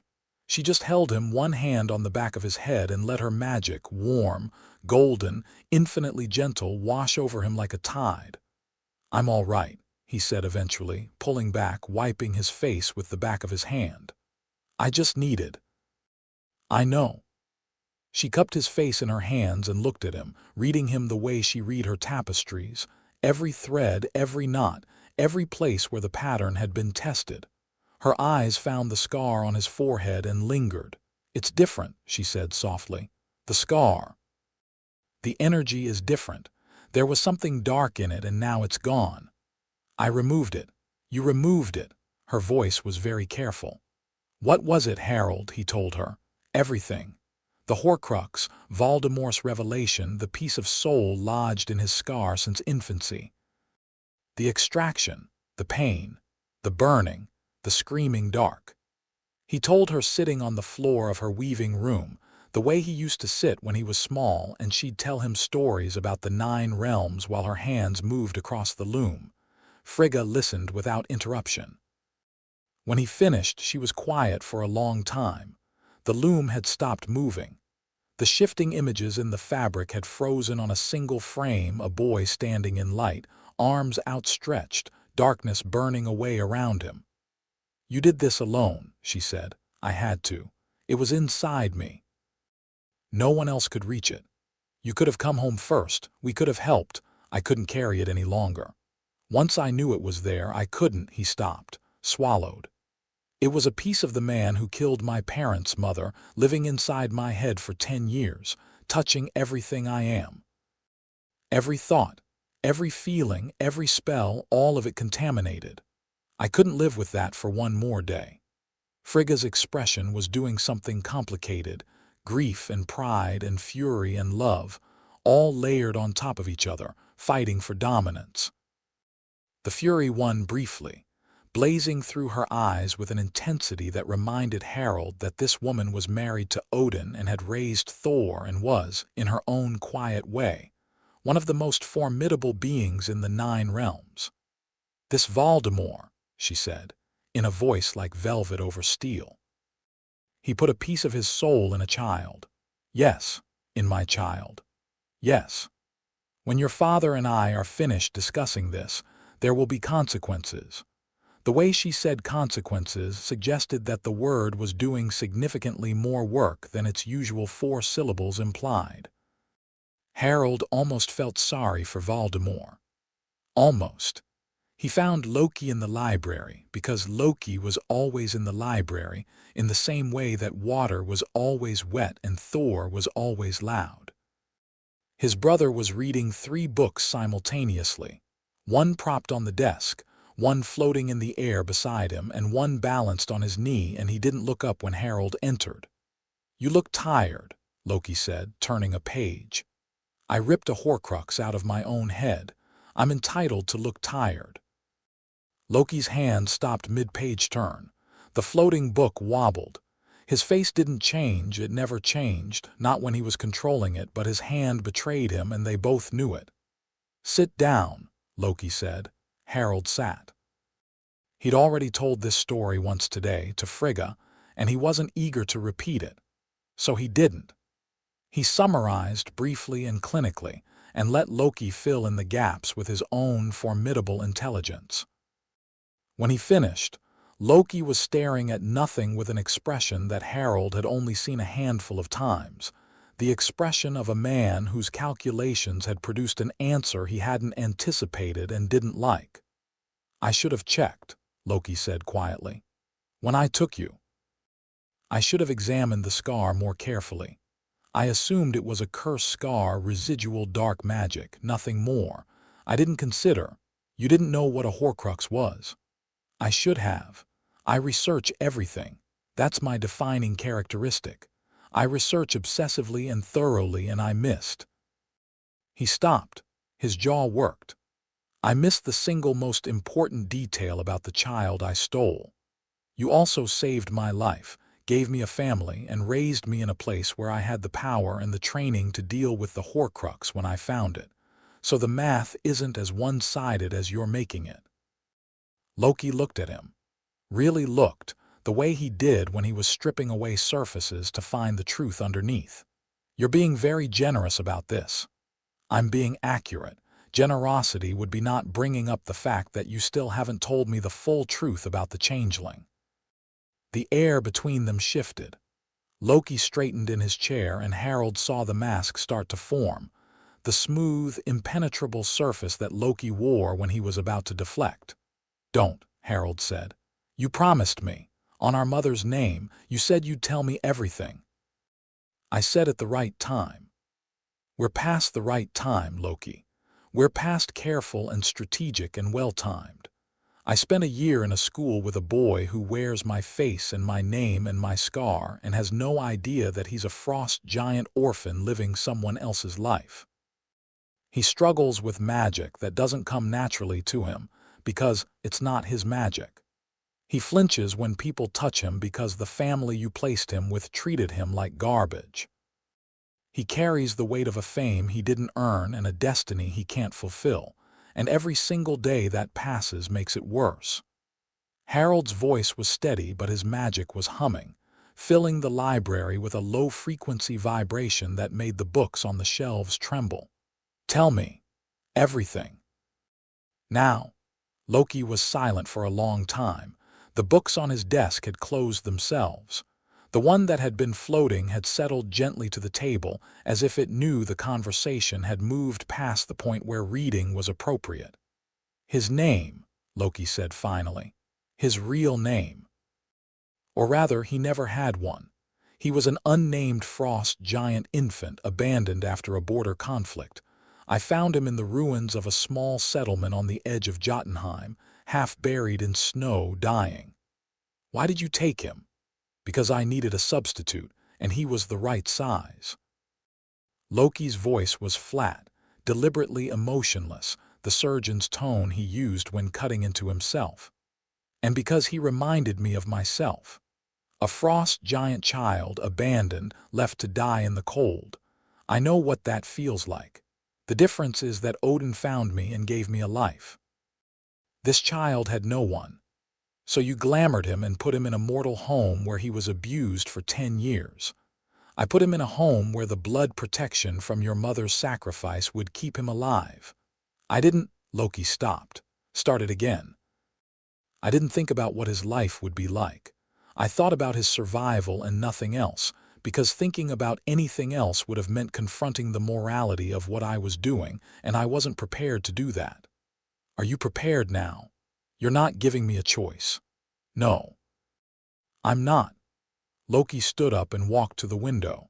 The Asgardian sky stretched beyond the glass, vast and golden, and he stood silhouetted against it like a figure cut from shadow. The glamour is layered, he said. 17 enchantments interwoven, self-sustaining.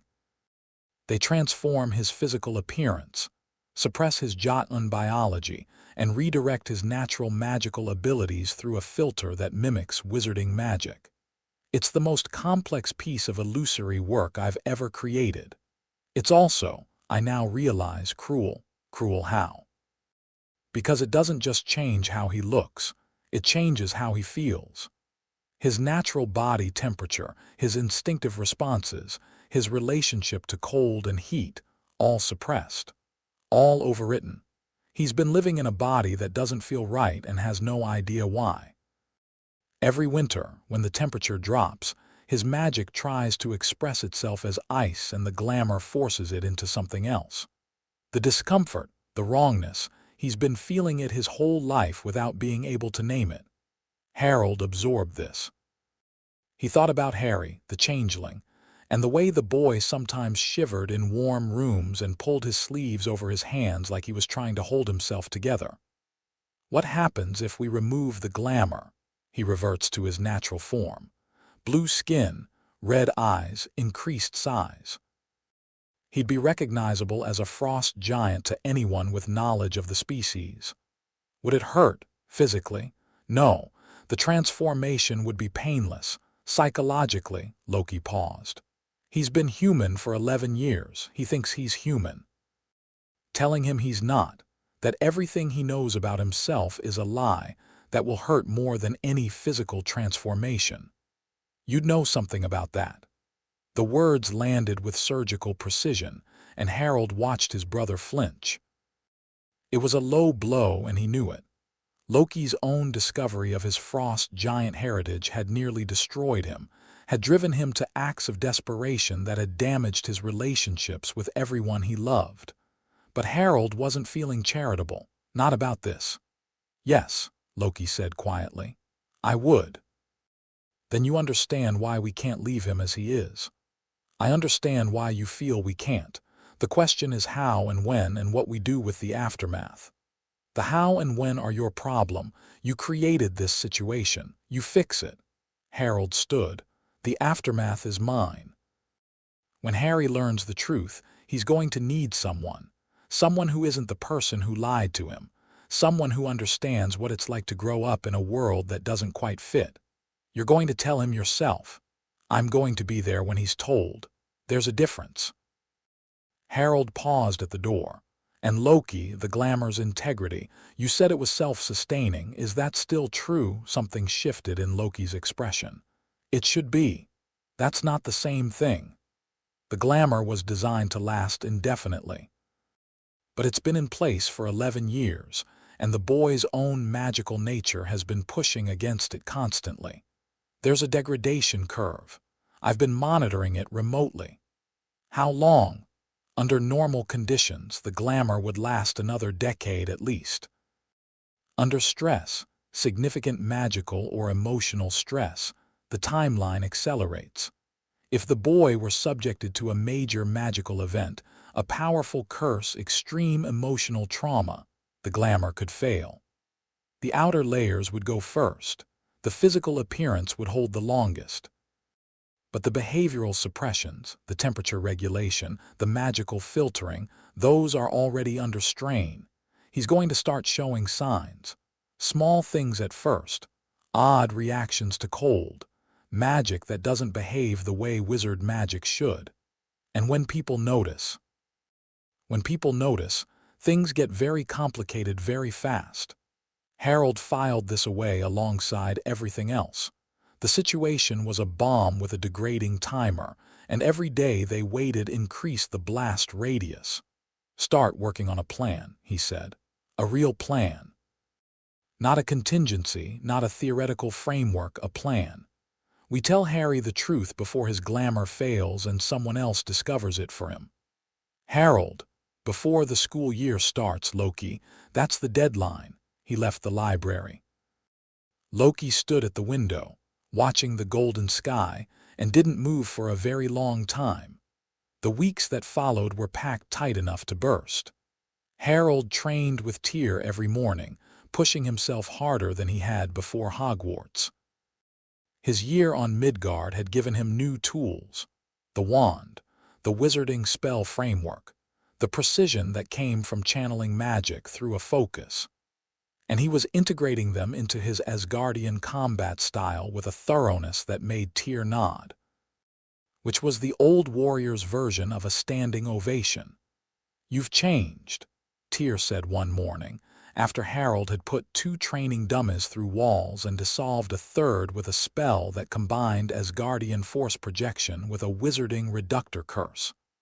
The Midgardian magic. "It's not a separate thing anymore, it's part of you. It always was. I just didn't have the vocabulary for it. Show me the wand techniques again. The shield and counterstrike." Harold demonstrated. The wand snapped up. A shield materialized. Not the broad, static shields Asgardian warriors used, but a tight, precise wizarding protego that deflected incoming force along specific vectors. And in the same motion, the wand flicked forward and a stunning spell blazed out. Riding the deflected energy of the incoming attack, Tyr watched with the analytical eye of a man who had been studying combat for 4,000 years. Efficient. You're using the enemy's energy against them. It's a principle from wizarding dueling. They don't have the physical strength for direct confrontation, so they've developed techniques that redirect rather than resist.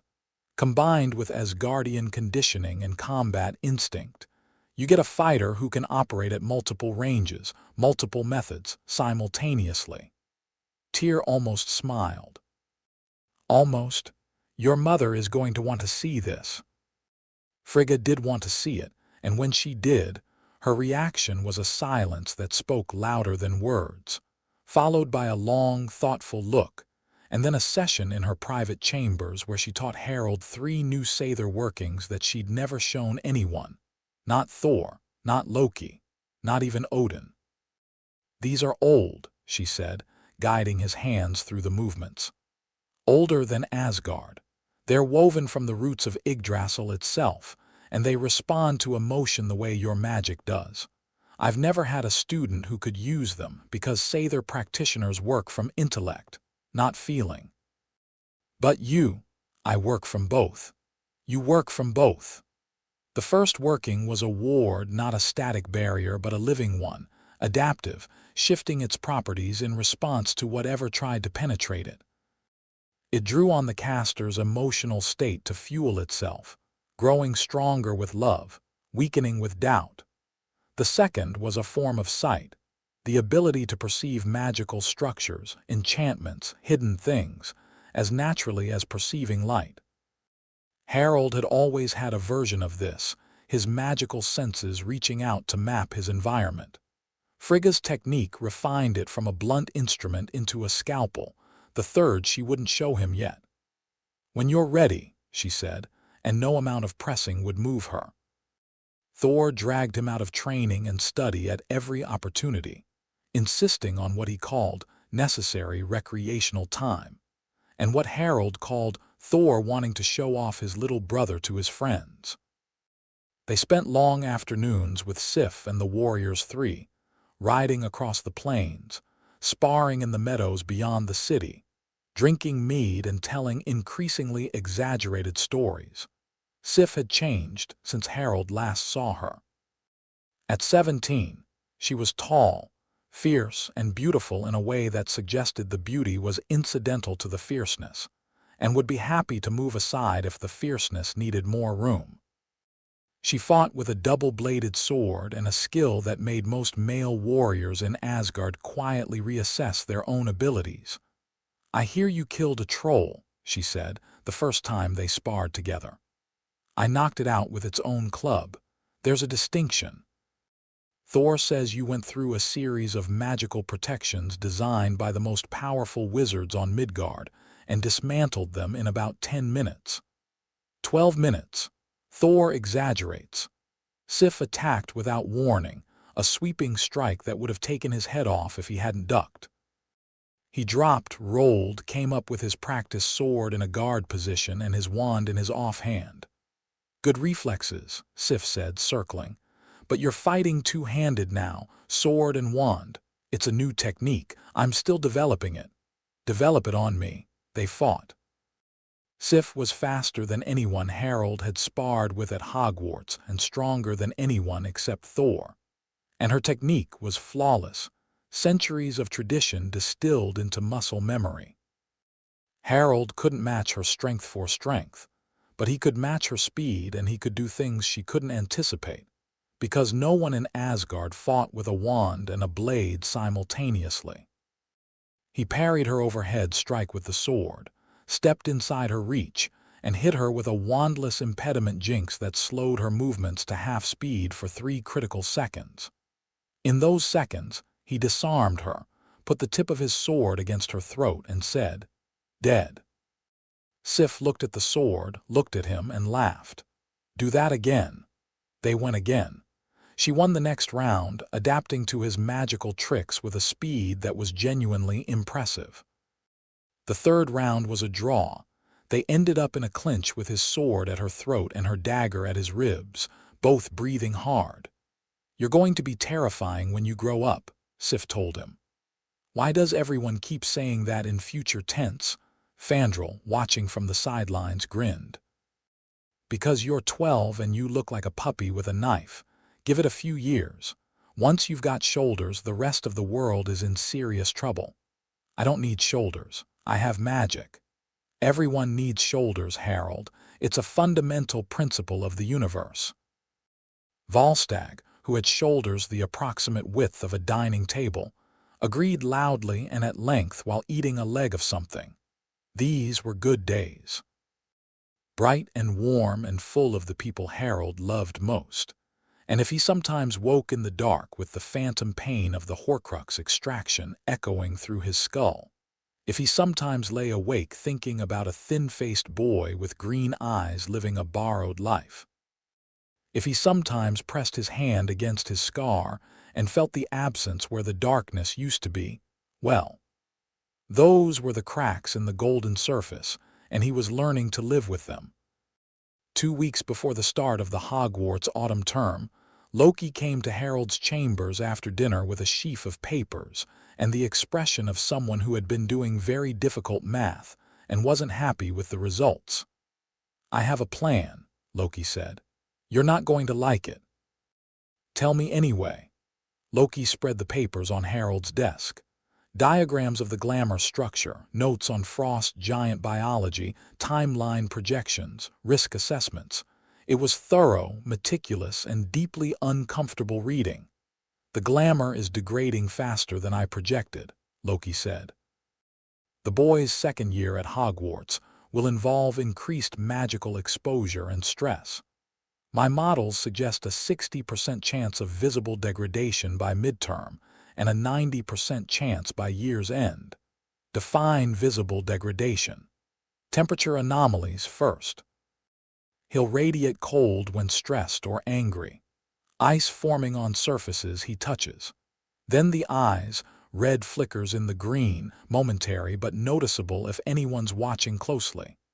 The skin changes would come last, but by that point, someone's already noticed and the whole thing unravels." "Exactly. So we tell him before that happens." "We tell him, and then what? He's a frost giant in a wizarding school. The wizarding world doesn't know frost giants exist. If he's revealed, he becomes an object of fear and study and probably imprisonment.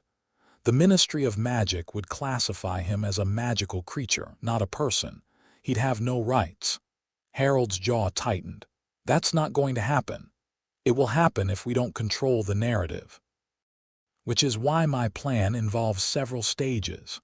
Loki pointed to the papers. Stage 1, we tell the boy the truth.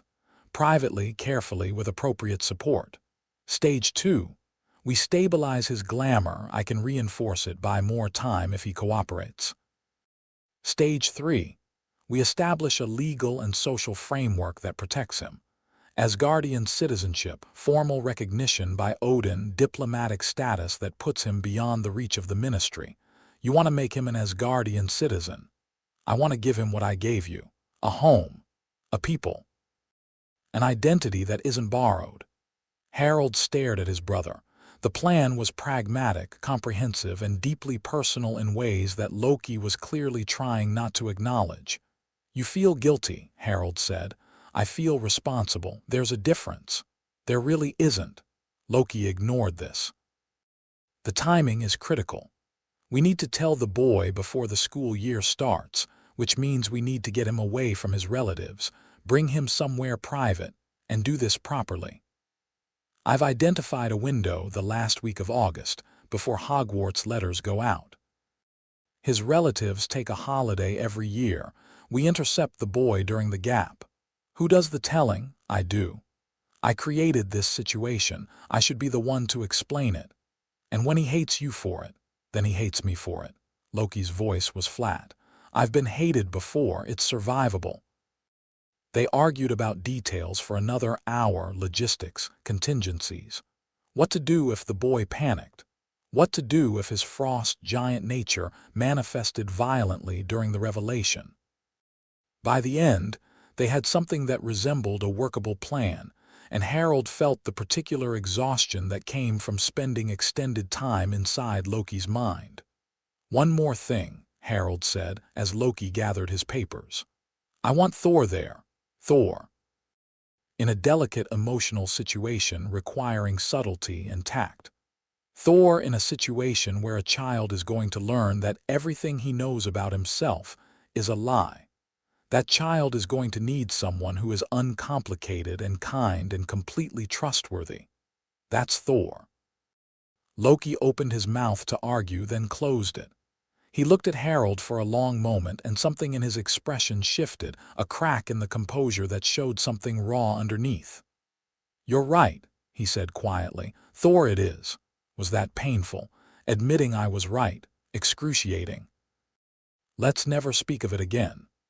The last week of August arrived with a speed that suggested time was as eager as Harold to get this over with. They went to Midgard on a Tuesday. Loki, Thor, and Harold, traveling through Loki's secret paths, emerging in the alley behind the safe house in Kensington. London was hot and sticky, caught in the grip of a late summer heat wave that made the pavement shimmer and the locals irritable. Loki had tracked the changeling's location precisely. The Dursleys had gone to Majorca for a week, leaving Harry behind. The boy was alone in the house at number 4, Privet Drive, in a suburb called Little Whinging that looked exactly like what it sounded like, small, neat, and desperately ordinary. They arrived mid-morning. The street was quiet, most residents at work. Number 4 was indistinguishable from its neighbors, same manicured lawn, same clean windows, same air of aggressive normality. Thor looked at the house with an expression of barely contained disgust. This is where they kept him. This is it, Loki confirmed. It looks like a box. A small, sad box. That's a fairly accurate description, yes. Harold walked up the front path and knocked on the door. Behind him, Loki adjusted his glamour, shifting his appearance to something less conspicuously Asgardian. And Thor made a visible effort to look less like a Norse deity in jeans. The door opened. Harry stood there in clothes that were, as always, 3 sizes too large, his hair a mess, a smudge of something on his cheek that suggested he'd been cleaning.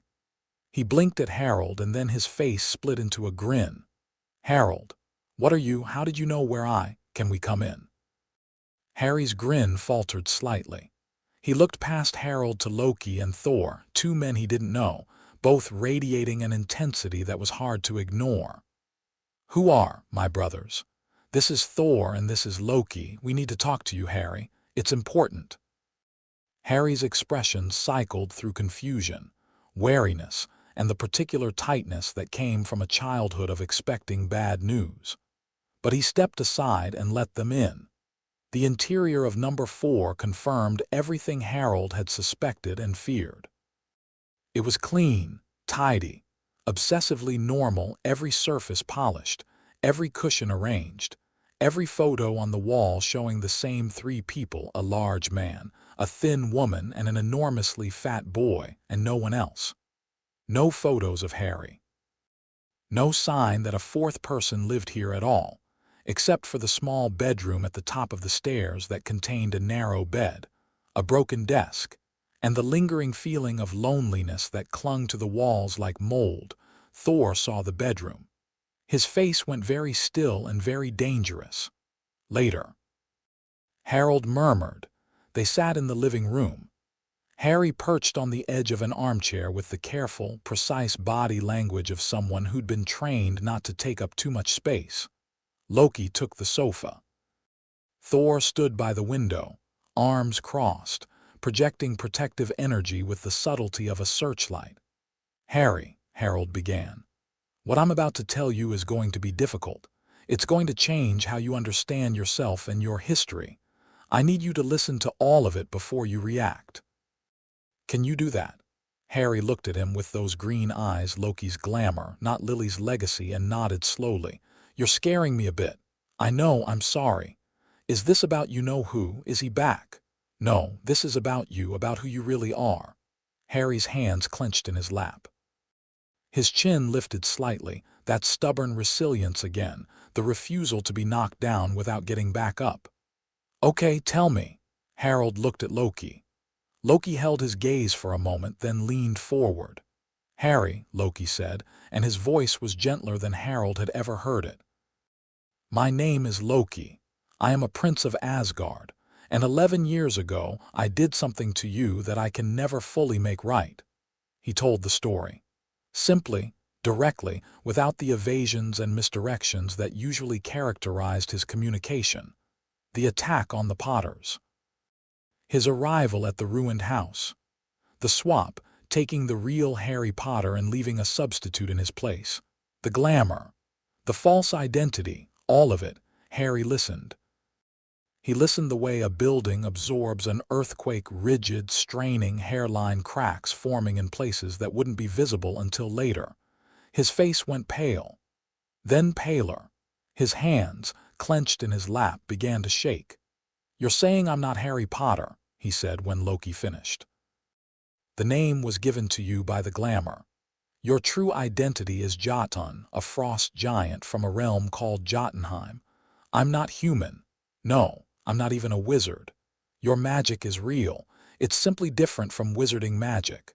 The glamour filters it, makes it appear you stole a baby. Harry's voice was rising, cracking at the edges.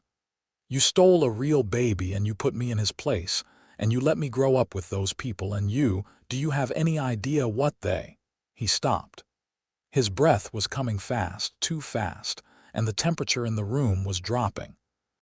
Harold felt it, the cold radiating from Harry like a pulse, frost forming on the window panes, the glass of water on the side table crystallizing into ice.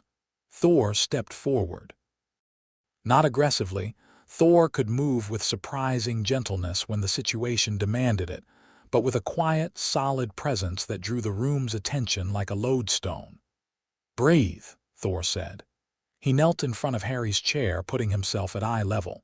Look at me, breathe. Harry looked at him.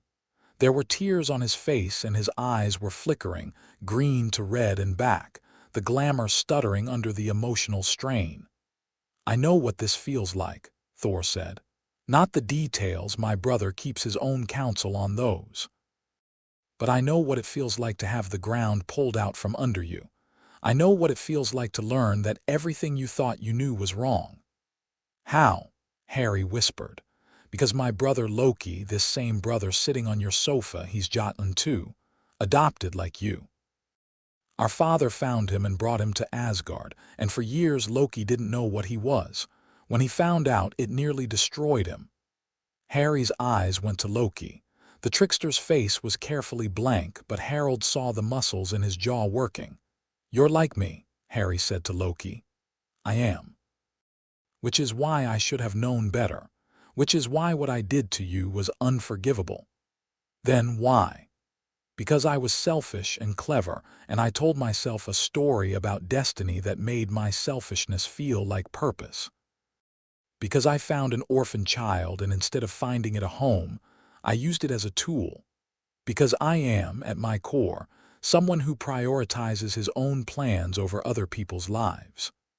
Loki's voice was steady, almost clinical, but his hands were pressed flat against his thighs and they were trembling. "I am telling you the truth now because my brother insisted, and because you deserve it, and because it is 11 years too late." The room was silent except for the soft creak of freezing wood and the sound of Harry's breathing. The temperature was still dropping. Frost was climbing the walls now, delicate crystalline patterns spreading across the wallpaper like white flowers. "Can I see?" Harry said suddenly. "Can I see what I really look like?" Loki hesitated. "The full removal of the glamour would be, can I see?" Loki looked at Harold. Harold nodded. Loki raised his hand. A gesture, small and precise, like a conductor signaling a key change. The glamour didn't dissolve all at once. It peeled away in layers, like tissue paper being unwrapped from something fragile.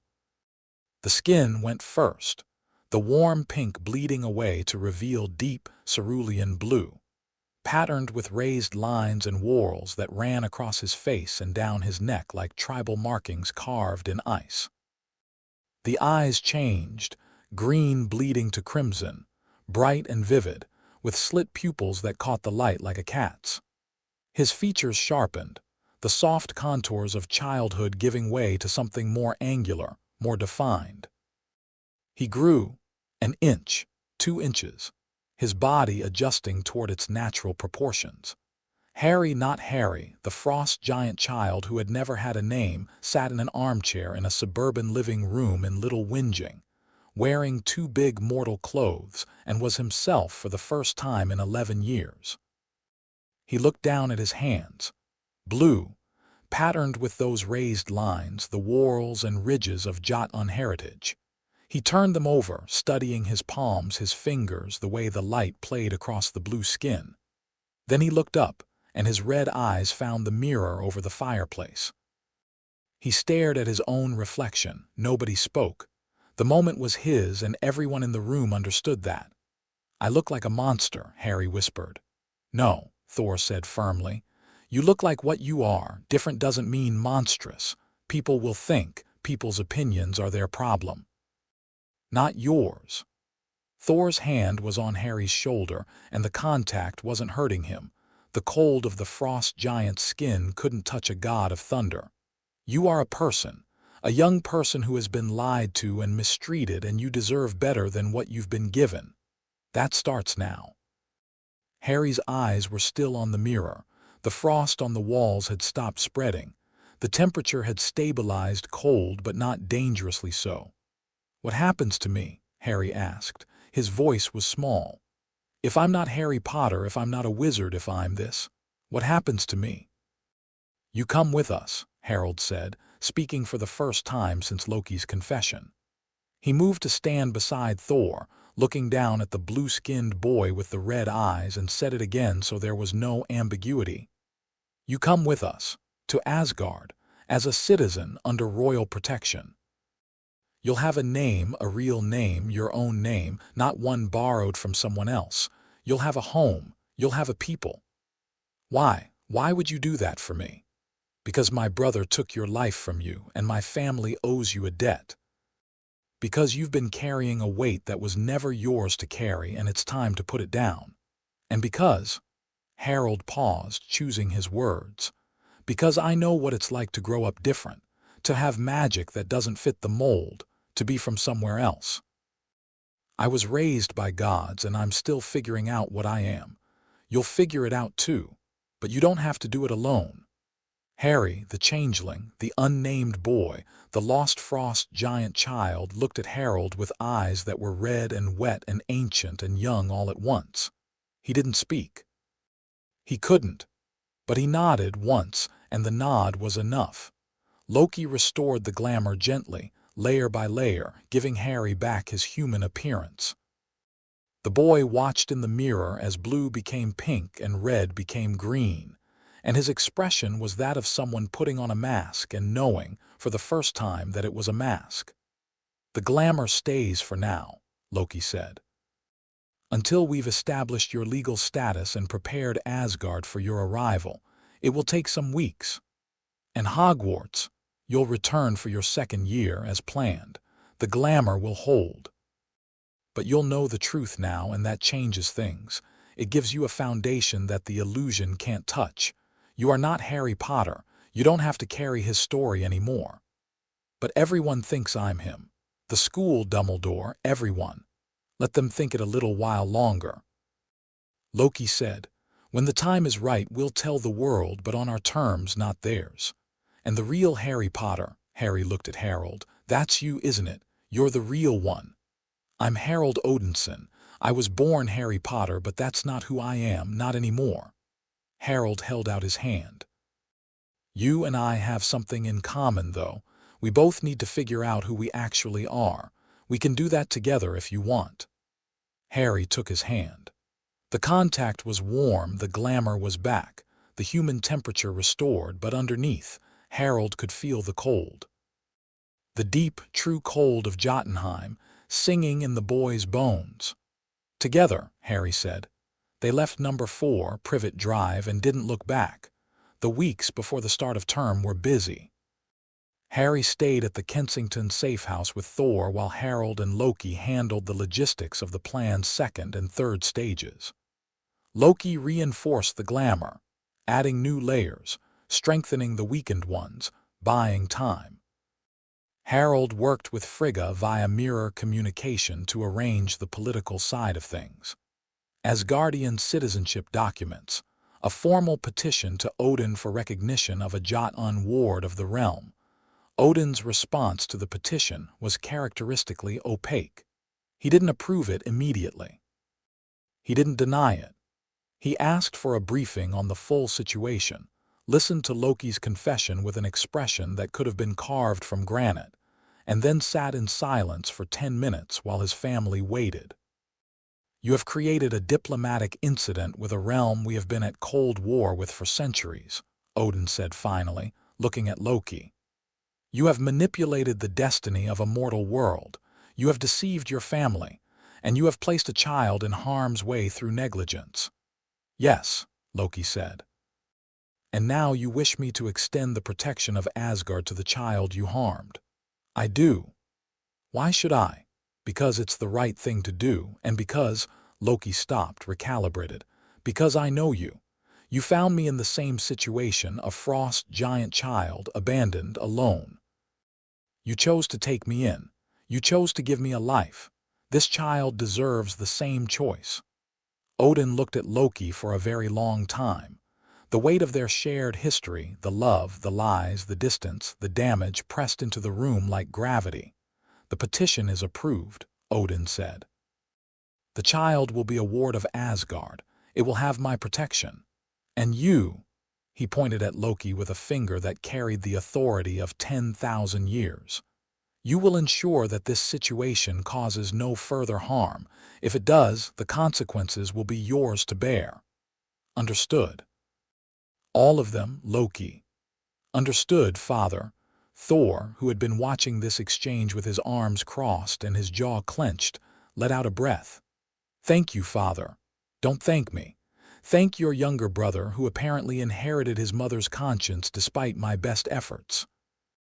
Odin looked at Harold, and there it was again, that warmth buried under layers of authority, barely visible but unmistakable.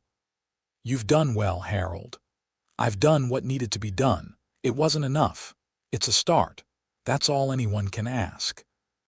September 1st arrived, and Harold returned to King's Cross with the changeling and a plan that had more moving parts than a clock and more potential failure points than he liked to think about.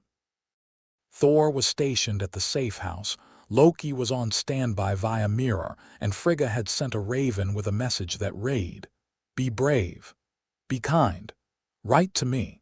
I love you." The train was the same, scarlet, steaming, chaotic. The platform was the same, crowded, loud, full of parents who didn't want to let go and children who were pretending they already had.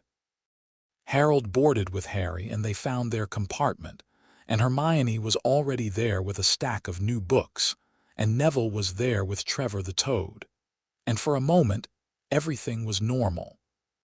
Then Hermione looked at Harry, really looked, the way she looked at everything, with that analytical intensity that missed nothing, and frowned. "You look different," she said to Harry. "Do I?" "Yes. I can't quite. You look more relaxed, or something. Did something change over the summer?"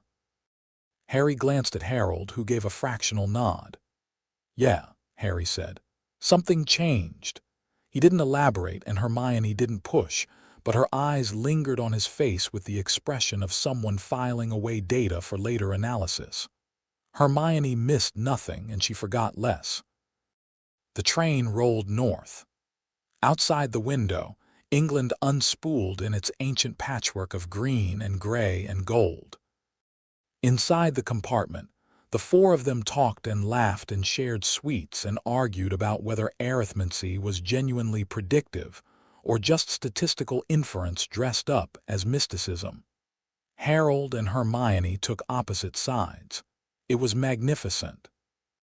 And beneath it all, beneath the warmth and the normalcy and the comfortable rhythm of friendship, Harold could feel the weight of what was coming. Voldemort was still out there, diminished, disembodied but alive. The Horcruxes existed, anchoring his soul to the world.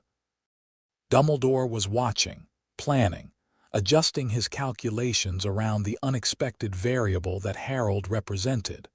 The changeling's glamour was reinforced, but not permanent. The truth was a growing pressure that would eventually find a crack. He looked out the window at the passing countryside and thought about what Odin had said. It's a start. That was true. It was a start. Not an ending, not a resolution, but a beginning, the first moves in a game that would span realms and years and the full measure of everything he was. Harold Odinson, prince, warrior, wizard, brother, stolen child, bridge between worlds, watched the green hills of England roll past and let himself feel, just for a moment, the full scope of what lay ahead. Then he turned back to his friends and smiled and let the moment pass. There would be time enough for war. Right now, there was this, a train, a compartment, the people he cared about, and a second year at Hogwarts stretching out before him like an unwritten story. He was ready. Chapter 5. The war between worlds. The second year at Hogwarts started with a scream. Not a dramatic scream, not a battle cry. A small, choked sound from the second-floor girls' bathroom, the one everyone avoided because of the ghost who lived in the U-bend. Harold heard it from 2 corridors away, cutting through the ambient noise of the castle's first evening like a wire through clay. He was moving before the sound finished, wand in hand, boots striking the flagstones with the measured rhythm of a trained fighter heading toward trouble. He rounded the corner and found the corridor flooded. An inch of water covered the stone floor, reflecting the torchlight in broken amber ripples. The bathroom door was hanging open, and inside, the ghost moaning Myrtle, the students called her, was wailing at a pitch that could have shattered crystal. But the ghost wasn't the problem. The wall above the sinks was covered in writing. Red letters a foot tall, still wet, dripping down the stone like wounds that hadn't finished bleeding. The Chamber of Secrets has been opened. Enemies of the air, beware. Below the writing, hanging from a torch bracket by its tail, was Mrs. Norris Filch's cat. Stiff, glassy-eyed. Not dead, Harold's magical senses told him, petrified, frozen in a state between life and death by something profoundly dark. Students were arriving now, pouring in from the great hall where the Halloween feast was still underway. They crowded the corridor, gasping, murmuring, pressing forward to see. Harold stood in front of the wall, reading the words, feeling the residual magic that clung to the stone like oil. It was old. Whatever had written this, whatever had petrified the cat, it carried a magical signature that was ancient, not old in the way that Hogwarts was old, but primordially old, predating the castle, predating the culture that built it. It felt reptilian, cold, patient, and it felt familiar. Harold's scar didn't hurt. The Horcrux was gone, burned clean, but the place where it had been tingled, a phantom sensation, like a limb that had been amputated trying to reach for something. "What's going on?" Hermione appeared at his elbow, breathless from running. She saw the wall and the words and the cat, and her face went white. "The Chamber of Secrets. Harold, that's Salazar Slytherin supposedly built a hidden chamber in the school before he left. There's supposed to be a monster in it. What kind of monster? Nobody knows. The chamber was never found. Most people think it's a myth. It's not a myth." Harold touched the wall beside the writing, feeling the magic pulse against his fingertips. Something very real wrote this, and something very real petrified that cat. The magical signature is reptilian and it's ancient. How ancient? Older than the castle, older than the founders, probably. He pulled his hand back and looked at Hermione.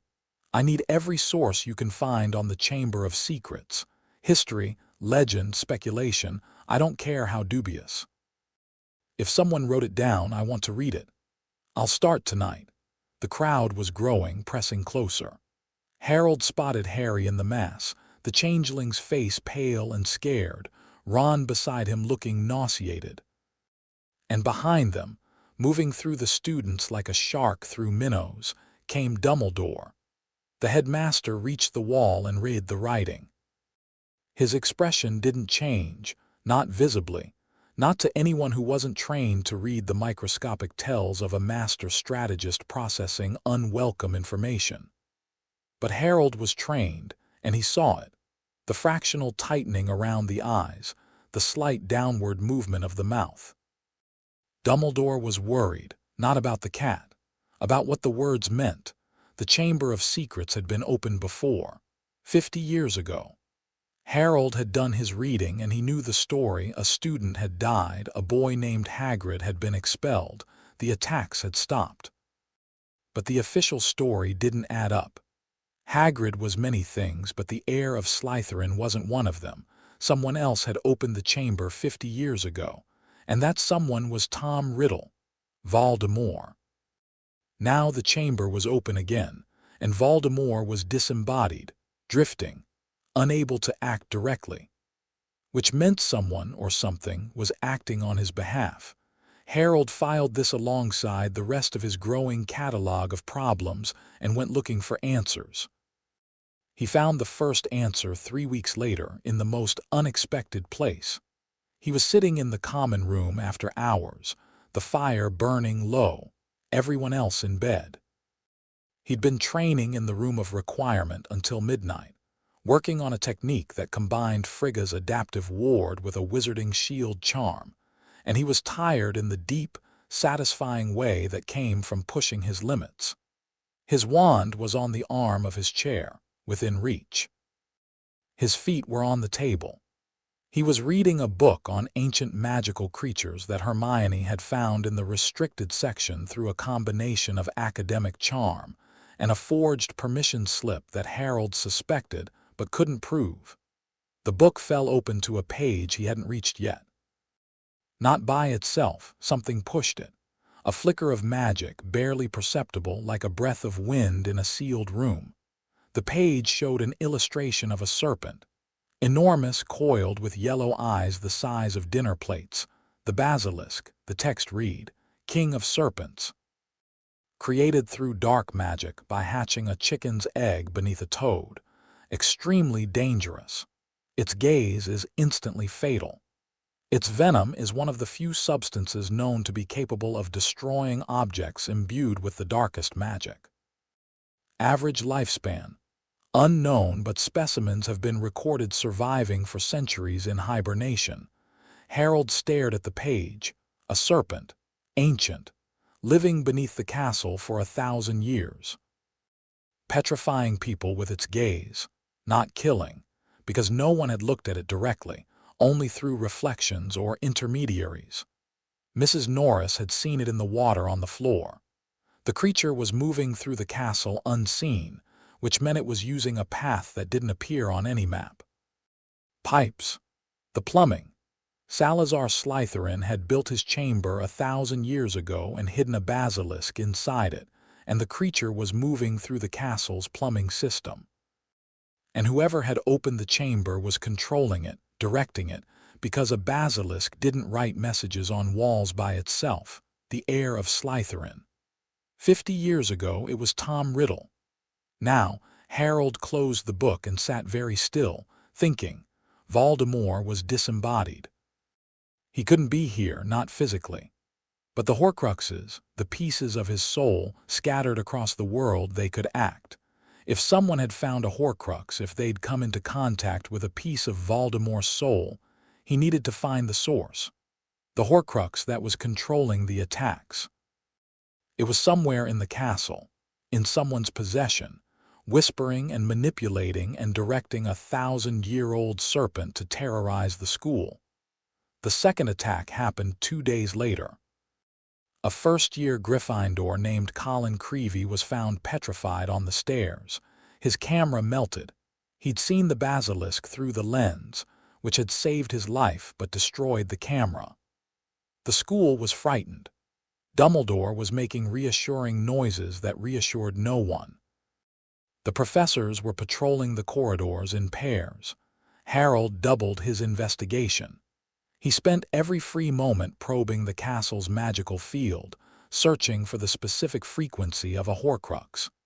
He knew what it felt like now, knew the dark, greasy signature from personal experience. It was difficult. The castle was enormous and saturated with magic, and finding one small dark object among the noise was like listening for a single wrong note in a symphony. But he was patient and he was thorough, and he had the magical sensitivity of someone who'd been trained by Frigga and had carried a Horcrux in his skull for 10 years. He searched systematically, floor by floor, corridor by corridor, extending his awareness like a net. He found it on a Thursday evening in November, 3 days after the third attack. A fifth-year prefect, found petrified in the library. The Horcrux signature was faint but unmistakable. It was moving, not through the corridors but through the castle's social structure, passing from person to person like a disease. Harold tracked it to the Gryffindor common room, narrowed it to the first-year girls' dormitory, and felt his stomach drop when he identified the carrier. Ginny Weasley. Ron's little sister. 11 years old, quiet, homesick, the youngest and most vulnerable member of a large family. She was carrying a Horcrux and it was eating her alive. He watched her over the next 2 days, confirming his suspicions. She was pale, distracted, losing weight. There were gaps in her day, hours she couldn't account for, times when she seemed to be somewhere else entirely. She was writing in a black diary that she kept close, and when she wrote in it, the Horcrux signature flared. A diary. Tom Riddle's diary. A Horcrux disguised as a school journal, and every time Ginny wrote in it, a piece of Voldemort's teenage soul wrote back, charming her, manipulating her, slowly taking control. Harold wanted to rip the diary from her hands and destroy it on the spot. He could do it. His magic was more than sufficient, and he knew from his own Horcrux extraction how to burn the dark soul fragment away. But doing it publicly would expose Ginny to scrutiny she didn't deserve. She was a victim, not a villain, and the political fallout of revealing that the youngest Weasley had been a puppet of Voldemort would destroy her. He needed to do this surgically. He waited until Friday evening when the common room was full and Ginny was sitting in a corner, writing in the diary with the feverish, glassy-eyed focus that meant the Horcrux was actively engaged. Harold crossed the room, sat down beside her, and said, in a voice pitched for her ears only, "The diary is not your friend, Ginny." She jerked as if he'd slapped her. Her hand clutched the diary to her chest, protective, possessive, and her eyes when she looked at him were wild and unfocused. "What?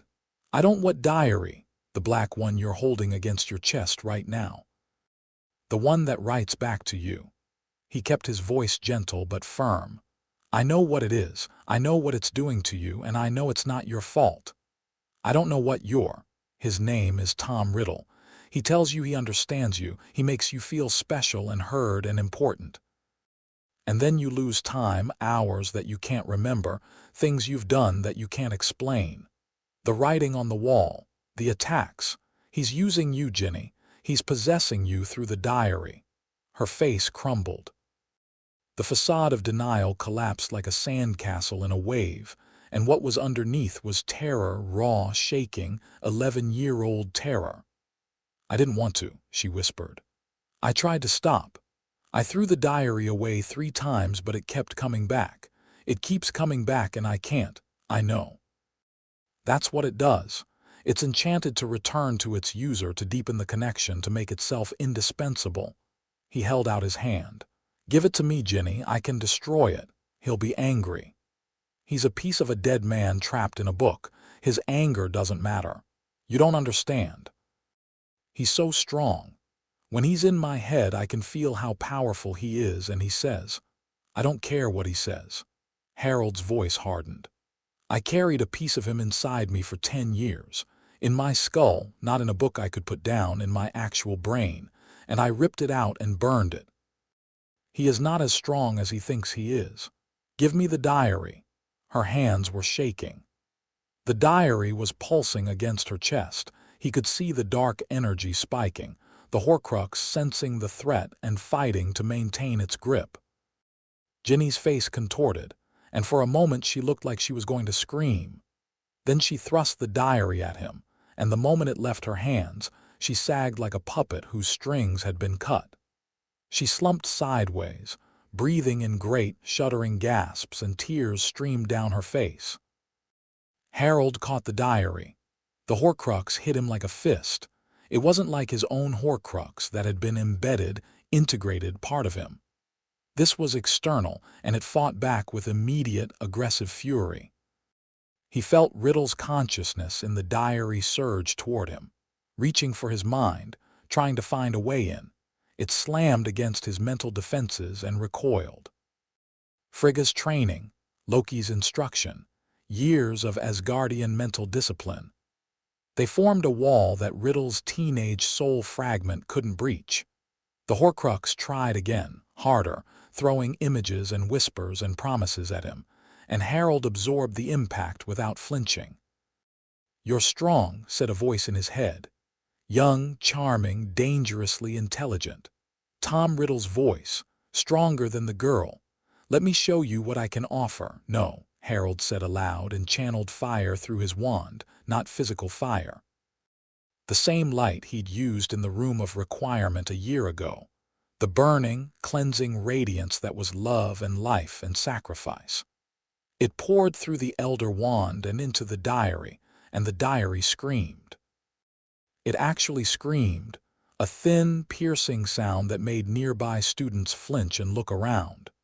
Ink erupted from the pages like black blood, splattering Harold's hands, his robes, the chair. The diary convulsed, its covers flapping, its pages tearing themselves apart. Then silence. The diary lay on the floor, ruined, soaked in its own ink. The dark energy was gone. The Horcrux was dead, 2 down. The common room was staring at him. Every student within earshot was frozen, mouths open, trying to process what they'd just witnessed. Harold ignored them. He knelt beside Ginny, who was still slumped in her chair, crying silently. "It's gone," he said. "He's gone. He can never reach you through that diary again. The things I did were not your doing. You were possessed by a dark artifact. No one with any understanding of what happened will hold you responsible. My brothers will be proud that you survived and furious on your behalf." He paused. "Would you like me to get Ron?" She nodded. He caught Ron's eye across the common room. Ron was on his feet, face white, having watched the last 60 seconds with growing horror, and jerked his head. Ron crossed the room at something close to a run, saw his sister's face, and dropped to his knees beside her. "Ginny, what happened?" "What did? Take care of her," Harold said, standing. "She's been through something terrible and she needs her family right now." "What was that diary? What just—" "I'll explain everything. But not here and not now. Get her to bed, stay with her." Ron looked at him with an expression that was equal parts gratitude and fear. Then he scooped his sister up. She was small enough to carry, which was its own kind of heartbreaking, and headed for the girls' dormitory stairs, which transformed into a slide when he tried to climb them. "Neville," Harold called, "get Hermione. Tell her to meet me at the room of requirement. Now." Neville, who had been sitting 3 chairs away and had seen everything, was already moving. 20 minutes later, Harold stood in the room of requirement with Hermione, Neville, and the destroyed diary. He told them what it was. He told them what it had been doing. He told them about the basilisk in the pipes and the chamber of secrets, and the fact that the attacks were over because the controlling intelligence had been destroyed. He did not tell them about his own Horcrux. That secret was his, and he wasn't ready to share it. Hermione took it the hardest. Not the danger. She'd processed danger with clinical efficiency since the troll incident. What hit her was the realization that a dark wizard's soul fragment had been loose in the school, targeting an 11-year-old girl, and none of the adults had noticed. "Dumbledore didn't know?" she asked, and her voice had an edge that Harold recognized, the sound of someone's faith cracking. "Dumbledore may have suspected. He's been investigating the attacks, but the diary was subtle. It masked its own signature, and Ginny wasn't showing obvious signs until recently. She was showing signs. She was pale and quiet and losing weight, and nobody—" Hermione stopped, her jaw clenched. "Nobody was paying attention." "I was," Harold said, "and I stopped it. You shouldn't have had to. You're 12. There are supposed to be adults protecting us." "Yes, there are." He met her eyes. "And when the adults fail, someone else has to step up. That's not ideal, it's not fair. But it's real, and pretending otherwise helps no one." Hermione looked at him for a long moment, and something in her expression shifted. A maturation, a hardening, the moment when a child starts to understand that the world is not organized for their protection. She nodded once, sharply. "What about the basilisk? It's still in the chamber. I'll deal with it." "By yourself. A basilisk kills with its gaze and its venom. I can ward against both, and I can speak its language." Hermione and Neville exchanged a glance. Neville's face was pale but determined, the face he wore when he decided to do something frightening and wasn't going to let the fear stop him. "We're coming with you," Neville said. "No. Harold. The basilisk is a 1,000-year-old magical predator with instantly lethal eyes. You're second-year students. I'm not bringing you into that fight." "You're a second-year student too," Hermione pointed out. "I'm a second-year student who was raised in Asgard, trained by warriors since age 5, and can perform magic that most adult wizards can't match. There's a difference, and you know it." Hermione opened her mouth to argue, and he could see the argument forming, logical, well-structured, probably irrefutable. He cut her off. "I need you here. Both of you. If something goes wrong, if I don't come back, you're the ones who know what happened. You can go to McGonagall, to Dumbledore, tell them about the basilisk and the chamber and the diary. That's not a consolation role, that's the backup plan, and backup plans matter." Neville nodded. Hermione didn't nod, but she stopped arguing, which was her version of nodding. 1 hour. she said. If you're not back in 1 hour, I'm going to McGonagall and then I'm coming after you myself. Fair enough. He left the room of requirement and headed for the second-floor bathroom, Myrtle's bathroom, the entrance to the Chamber of Secrets. He'd worked it out from the clues. The bathroom where a girl had died 50 years ago, killed by the basilisk's gaze, the first and only fatality. The entrance would be hidden here, keyed to Parseltongue, waiting for a speaker to open it. The bathroom was empty except for Myrtle, who was sobbing in her usual stall with the mechanical persistence of someone who'd been crying for 50 years, and saw no reason to stop. Harold approached the sinks. The copper taps were old, tarnished, and one of them had a tiny snake scratched into its surface. He leaned close and hissed, the sibilant sliding syllables of Parseltongue coming as naturally as breathing. Open. The sink moved. The entire bank of sinks shifted and rearranged, revealing a wide pipe, a dark, damp tunnel leading straight down into the earth beneath the castle. Harold looked down into the darkness. His wand hummed in his hand, warm and eager, the Vistral hair core resonating with something down there in the deep. He jumped. The pipe was long and steep and slick with moisture. He slowed his descent with a casual application of levitation, landing lightly at the bottom in a tunnel littered with small bones, rats, mostly. The air was thick and cold and smelled of age and scale and something else, something primal that triggered every combat instinct he'd developed over 7 years of training. He walked. The tunnel wound and branched and narrowed and widened, carved from the living rock beneath Hogwarts. His wand lit the way, the white gold light pushing back a darkness that seemed to have substance, that pressed against the light like a living thing. A wall of stone, carved with twin serpents whose emerald eyes glinted in the wandlight. Another Parseltongue command, another door opening. The Chamber of Secrets. It was vast. A cathedral of stone, lined with pillars carved in the shapes of serpents, stretching into a darkness that the wandlight couldn't fully penetrate. At the far end, a massive stone face, Salazar Slytherin, Harold presumed, though the sculptor had been generous with the chin, loomed out of the shadows, mouth slightly open. The basilisk was there.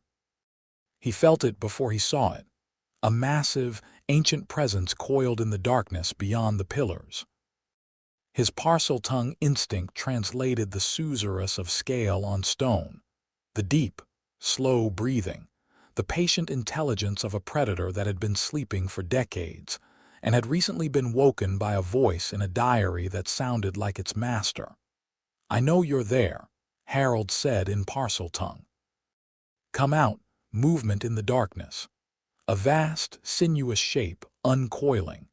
The sound of something enormous sliding across stone, the dry rasp of scales the size of dinner plates. Harold closed his eyes. He didn't need them. His magical awareness mapped the chamber perfectly, showing him the basilisk's position, its movements, its body heat. The creature's gaze couldn't kill what it couldn't meet. "You speak," the basilisk said. Its voice was deep and slow, the voice of centuries, each word dragged up from some ancient well of consciousness. "Few speak." The last one spoke through a book, a small voice. "Angry, you are different, I am, you smell of the old magic, the tree magic, not the wand magic of this place." "What are you, speaker? I am Harold Odinson. I was born in this world and raised in another. I carry magic from both. Odinson." The basilisk tasted the name, son of the one-eyed king. "I remember him. He came here once long ago, before the castle, before the 4 builders. He stood in this cave when it was just a cave, and he spoke to the serpents that lived here, and he said a time would come." Harold's eyes opened involuntarily, not physically. He kept them shut, but his attention snapped to full focus. "Odin was here, the one-eyed one." "Yes." He spoke of a child who would walk between worlds. He said the serpent's kingdom would know him by his voice and his light. A pause. Is that you, speaker? The one he promised. Harold felt the weight of this settle over him like a mantle. Odin had been here, had spoken to the serpents of this place, had foretold his coming. The long game, the impossibly long, impossibly complex long game that Odin played with the futures of realms, extended even here, even to this chamber beneath a school he'd supposedly never visited. I don't know if I'm what he promised, Harold said honestly. But I'm what's here. The angry book voice commanded me to hunt, to kill the mud walkers. I did not wish to, but the command was in the old tongue and I could not refuse. The basilisk's voice carried something unexpected, weariness. The bone-deep exhaustion of a creature that had lived too long and done things it regretted. The book voice is gone now. I felt it die. Did you kill it? I destroyed the book. The voice in it is gone, good. A sigh that moved the air of the entire chamber. Then I am free, you are silence. The basilisk's breathing, slow and rhythmic, filling the chamber like the tide. I am tired, speaker. I have been alive for 1,000 years. I have slept and woken and slept again, and each time I wake the world is smaller and louder and there are fewer who speak. I would like to rest. You want to die. I want to sleep and not be woken. There is a difference, but it arrives at the same place eventually. Harold stood in the chamber of secrets, eyes closed, facing a creature that could kill him with a glance, and felt something he hadn't expected. Compassion. This wasn't a monster, not really. It was an old, tired animal that had been enslaved by a dead man's ghost and wanted nothing more than peace. I can give you that, he said. But I need something from you first. Name it, your venom. Basilisk venom destroys objects of the darkest magic, objects that almost nothing else can destroy. There are more of them out there, more pieces of the angry voice, anchoring him to the world. Your venom could end him. The basilisk was quiet for a long moment. Then it moved, a vast, sweeping motion that brought its head close to where Harold stood. He felt the heat of it, the scale-dry breath, the ancient intelligence regarding him from behind lids he refused to open. Something sharp pricked his magical awareness. A fang offered. The basilisk had opened its mouth and was presenting a fang, the way a knight might present a sword. Take it, the basilisk said. Take both if you wish. I have no need of weapons where I am going. Harold reached out with his magic and extracted the fang with surgical precision, not pulling it, but asking the basilisk's body to release it. 2 fangs, each as long as his forearm, curved and black and dripping with venom that hissed where it touched the stone floor. He conjured a container crystal, sealed, impervious, and stored the fangs carefully. Then he stood before the basilisk one last time. Thank you, finish him, speaker. The angry one, finish him and let the world be quiet. I will, then go, and do not return. Let this place be forgotten. Harold turned and walked back through the chamber, through the tunnel, up the pipe. Behind him, in the deep dark beneath the castle, the king of serpents coiled itself into its final resting place and closed its eyes.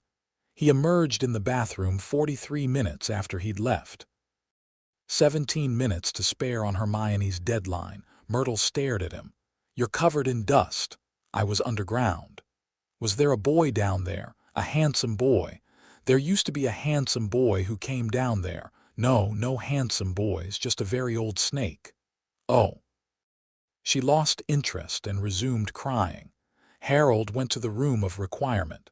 Hermione and Neville were exactly where he'd left them, Hermione pacing and Neville sitting against the wall with the patient stillness of someone who'd learned to wait. The basilisk is alive but neutralized. Harold said, It won't attack again. The controlling influence, the diary, is destroyed. The Chamber of Secrets is closed. Hermione stopped pacing. You negotiated with it. I spoke to it. It was a prisoner, not a volunteer. It didn't want to attack anyone. 1,000-year-old magical serpent capable of killing with a look, and you had a conversation with it. I had a productive conversation with it. It gave me something. He set the crystal container on the table. The two basilisk fangs gleamed inside, black and deadly, venom still glistening on their tips. Hermione looked at the fangs. Then she looked at Harold. Basilisk venom, one of the only known substances capable of destroying Horcruxes. Yes, the word hung in the air. Hermione's eyes widened. Neville straightened against the wall. You know about Horcruxes, Hermione said carefully. I know about them intimately. He sat down. The exhaustion was hitting now, not physical, but the deep, draining tiredness that came from using his magic at full stretch for an extended period. Tom Riddle, Voldemort, split his soul into pieces and hid them in objects. The diary was one. There are others. As long as they exist, he can't truly die. How many, I don't know yet, but I have the means to destroy them now. Hermione sat down across from him. Neville moved to join them. They formed a triangle, 3 second-year students in a magical room at the top of a magical castle, discussing the systematic destruction of a Dark Lord's immortality. We need to find them, Hermione said. Her voice had the crisp, practical tone she used when her mind had shifted from emotional processing to problem-solving. Research. If Riddle made Horcruxes, there'll be patterns, objects he valued, places he considered significant. I've been thinking the same thing. His history, his psychology, his obsession with the Hogwarts founders. The diary was one. The others will be similar, objects with personal or historical significance. I'll start researching Riddle's background, his time at Hogwarts, his known associates, his movements after graduation. I'll help, Neville said quietly. Both Harold and Hermione looked at him. Neville's face was set with the quiet determination that had been growing all year. I'm not as smart as either of you, but I'm good at finding things people have hidden. My grandmother says it's a Longbottom trait, something to do with our family magic. Then you're on retrieval, Harold said. Hermione researches, you locate, I destroy. What about Harry? Neville asked. And Ron, Harold considered. Harry, the changeling, knew the truth about himself now, and the knowledge had changed him. He was quieter this term, more thoughtful, carrying the weight of his secret identity with a maturity that surprised everyone who'd known the nervous, uncertain boy from first year. He couldn't be part of the Horcrux hunt. His role was too complicated, his position too precarious. And Ron was loyal and brave but lacked the specific skills this mission required. Harry has his own fight, Harold said. And Ron is needed where he is, supporting his sister, supporting Harry. Not everyone needs to be on the front line. They spent the next hour planning.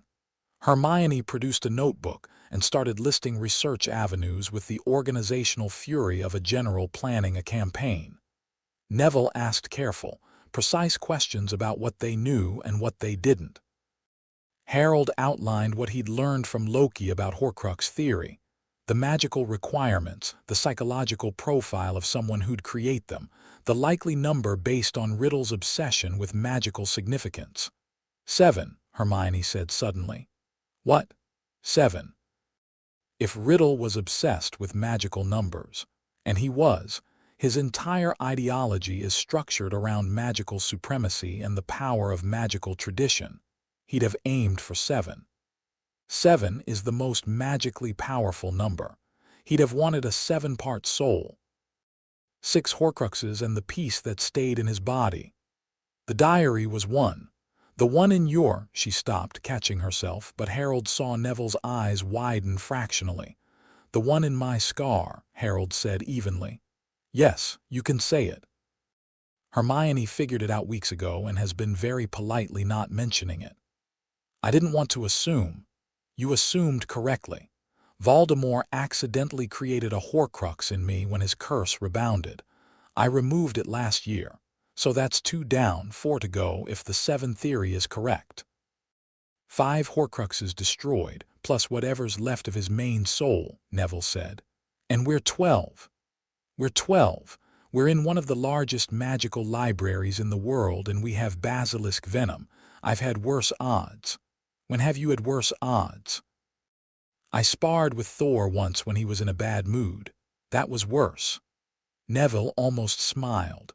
It was a grim almost smile, but it was there. They left the room of requirement near midnight. The castle was quiet, the corridors dark, the portraits sleeping. Harold walked Hermione and Neville back to Gryffindor Tower, checking the corners out of habit, wand loose in his hand. "Harold," Hermione said at the portrait hole, "the basilisk, you said it gave you the fangs willingly." "It did." "Why?" "Because it wanted to be free. And because it recognized me." "Recognized you how?" He thought about what the basilisk had said. The one-eyed king. The child who would walk between worlds. The serpent's kingdom knowing him by his voice and his light. Odin's impossibly long game, stretching back centuries, touching even this hidden chamber beneath a school that hadn't existed when the prophecy was spoken. "It's a long story," he said. "I'll tell you tomorrow." The rest of the second year passed without further attacks. The petrified students were revived with a mandrake potion that Professor Sprout had been cultivating since November. Ginny recovered slowly, supported by her family and by quiet, regular check-ins from Harold that she didn't entirely understand but clearly appreciated. The school returned to something approaching normal. But beneath the surface, the gears were turning. Hermione's research into Tom Riddle's history produced results with the relentless efficiency that characterized everything she did. By Easter, she had a comprehensive profile of Riddle's life, his orphanage childhood, his Hogwarts years, his known associates, his rise to power. More importantly, she had a theory about the remaining Horcruxes. He'd choose objects connected to the founders. She said, spreading her notes across the room of requirements table. The diary was his own, personal, egotistical, but the others would be trophies, symbols of conquest. He was obsessed with Hogwarts and the founders. If he could get his hands on relics belonging to Slytherin, Hufflepuff, Ravenclaw, or Gryffindor, he'd use them. Slytherin's locket, Harold said, reading her notes. Hufflepuff's cup, Ravenclaw's diadem, and possibly something of Gryffindor's, though the only known relic is the sword, which has been in Dumbledore's office. The sword isn't a Horcrux. I'd have felt it. Harold frowned. What about his snake? Voldemort was known to keep a large serpent, Nagini. If he was making Horcruxes from living things, a living Horcrux, is that possible? I'm proof that it's possible. Unintentional but possible. Nagini might be deliberate. Hermione's face tightened. That's 6 then. Diary, the scar, locket, cup, diadem, snake. And whatever's left of his main soul. We need locations. The diary came to Hogwarts through Ginny. Someone planted it on her. The locket, the cup, the diadem, they could be anywhere. Not anywhere. Riddle was a creature of habit and ego. He'd hide them in places that mattered to him. The orphanage, Hogwarts, the homes of his followers. Hermione paused. We need more information than the Hogwarts library can provide. We need Dumbledore's information, or Loki's.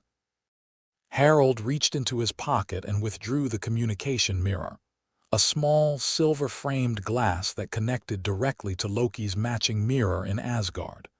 He'd been using it sparingly, saving it for moments that mattered. This qualified. "Loki," he said.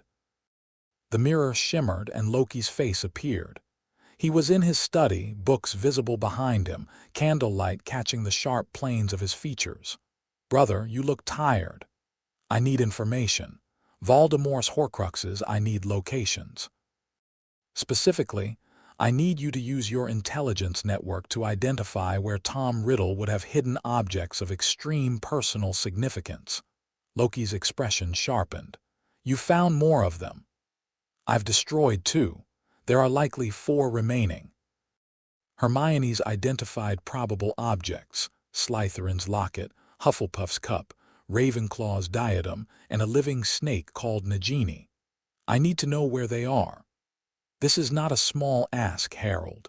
My network on Midgard is limited. The wizarding world's concealment charms interfere with my scrying. Then use other methods. You're Loki. You always find another way, something almost like a smile. Give me a week. You have 5 days. The school year ends soon and I want to move during the summer. 5 days. You're becoming very demanding. I learned from the best. Loki's mirror went dark. Hermione was staring at the device with naked fascination.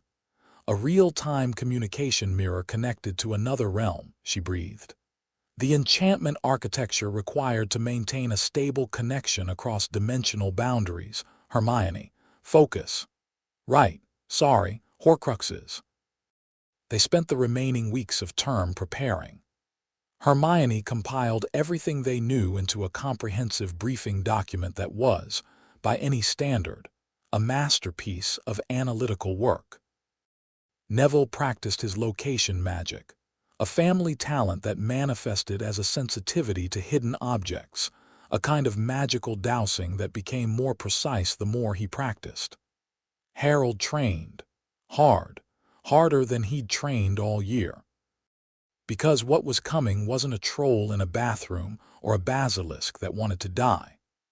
What was coming was a war, a systematic campaign against the scattered anchors of a Dark Lord's immortality, conducted by 3 teenagers with a basilisk fang and an attitude problem.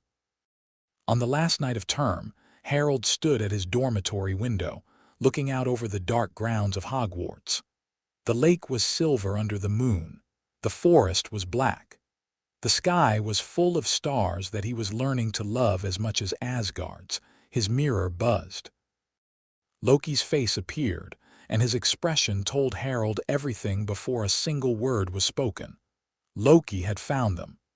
The locket is in London, Loki said. A townhouse in Grimmauld Place, belonging to the Black family. One of Voldemort's followers hid it there before his death. The cup is in a vault at Gringotts, the Lestrange family vault, high security. The diadem is in Hogwarts itself. You'll find it in that room you use, the room of requirement, hidden among the detritus of centuries. The diadem's been in the castle all year. It's been in the castle for decades, if my information is correct, hidden so thoroughly that even the castle's own magic lost track of it.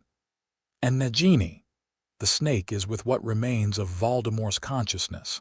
Albania, a forest there, deep and old. The wraith has been gathering strength, and the snake is its anchor and its companion.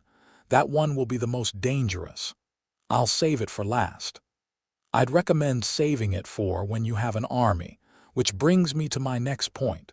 Loki's expression grew serious. I've been monitoring the dimensional boundaries around Midgard. There have been disturbances, ripples in the fabric, as if something is testing the barriers from the outside. Or from the inside. Voldemort, possibly. The dark magic of the Horcruxes creates resonance patterns in the dimensional fabric. As you destroy them, those patterns change, and the barriers may weaken in specific locations. There's a risk, a small one but real, that the destruction of the remaining Horcruxes could create instabilities that something could exploit. Something like Voldemort himself, trying to access power beyond this world, something like that. He was known for his obsession with immortality and his willingness to push magical boundaries beyond what any sane practitioner would attempt. If he's discovered, or if he discovers through the Horcrux network, that other realms exist and contain power beyond mortal imagining, he'll try to breach the barriers. Yes, Harold processed this. The scope of the threat had just expanded from a mortal Dark Lord to a potential interdimensional crisis, the kind of crisis that Asgard was built to prevent. I'll need help, he said. Not just Hermione and Neville, real help. Asgardian help. I've been discussing the situation with Father. He's not ready to commit forces to Midgard. The political implications are significant. But he's authorized me to act as liaison, and Thor has been vocal, about his desire to be involved. Thor wants to come fight. Thor has been hitting training dummies so hard they've stopped regenerating. He misses you, and he needs something to hit that isn't furniture. Bring him. When the time comes, bring him and whoever else is willing. Sif and the Warriors 3 have already volunteered. Fandral says he's bored. Volstagg says he wants to try Midgardian food. Hagen said nothing, which is his way of saying yes. Harold smiled. For the first time in months, the weight on his shoulders felt lighter, not because the burden was smaller, but because he wasn't carrying it alone. This summer, he said. We start this summer. The locket, the cup, the diadem, 3 Horcruxes, 3 targets. Then we regroup for Nagini and whatever Voldemort has planned. Agreed. Get some sleep, Harold. You're going to need it. Loki. Yes, thank you. Stop thanking me. It makes me uncomfortable. The mirror went dark. Harold tucked it away and looked out the window one last time. The stars were bright, and somewhere out there, across the vast, impossible distance between worlds, Thor was probably still hitting things and waiting. Summer was coming. And with it, the hunt. Harold climbed into bed and fell asleep immediately, the way warriors did, fast, deep, and ready to wake at a moment's notice. He dreamed of serpents and starlight and the sound of thunder, rolling closer. Chapter 6. The son of all worlds, the locket was first. Grimmauld Place was a row of gray townhouses in a gray London neighborhood under a gray July sky. And number 12 was hidden between numbers 11 and 13 by a Fidelius charm so old that it had calcified into the stonework like a fossil. Loki broke it in 9 minutes, which he described as embarrassing for whoever cast it, and which Hermione, watching from across the street, described as the most elegant piece of spellwork I've ever witnessed, and I'm furious I can't replicate it. The house materialized between its neighbors with a grinding reluctance, like a drunk being hauled upright. It was tall, narrow, and radiating misery from every brick. The windows were dark. The front door was black and peeling. A serpent-shaped knocker sneered at them from the center of the door with the frozen contempt of old money that had gone to rot. Harold felt the Horcrux the moment the house appeared. It pulsed from somewhere deep inside, a sick heartbeat behind the walls, throbbing with the familiar dark frequency he'd come to know intimately. 3rd floor. East side. Behind something thick, a wall, a cabinet, layers of mundane and magical protection. I feel it, Neville said quietly. He was standing beside Harold, his face pale but focused. His locating magic had sharpened considerably over the past months. He could sense hidden objects within a radius of about 50 meters now, and the Horcrux's dark signature was the loudest thing in range. Upstairs, behind metal. A cabinet or a safe, Harold confirmed. Let's go. They entered through the front door, which Loki opened with a touch. The interior was exactly as oppressive as the exterior suggested. Dark hallways, peeling wallpaper, the smell of dust and decay, and something organic that was probably the house elf heads mounted on the wall, which Hermione saw and made a sound that was equal parts horror and righteous fury. Later, Harold told her, we can address the ethical implications of house elf taxidermy after we've dealt with the soul fragment. They moved through the house in formation, Harold on point, wand drawn, senses extended. Neville behind him, tracking the Horcrux's location. Hermione covering the rear, her wand steady and her eyes sharp. Loki had stayed outside, maintaining a perimeter ward that would alert them if anyone approached. This was Harold's operation, and Loki had respected that, though he'd made it clear through several pointed silences that he thought bringing 2 second years into a dark wizard stronghold was, at best, adventurous. The stairs creaked under their feet. Portraits on the walls stirred and muttered, old, aristocratic faces twisted with suspicion and contempt.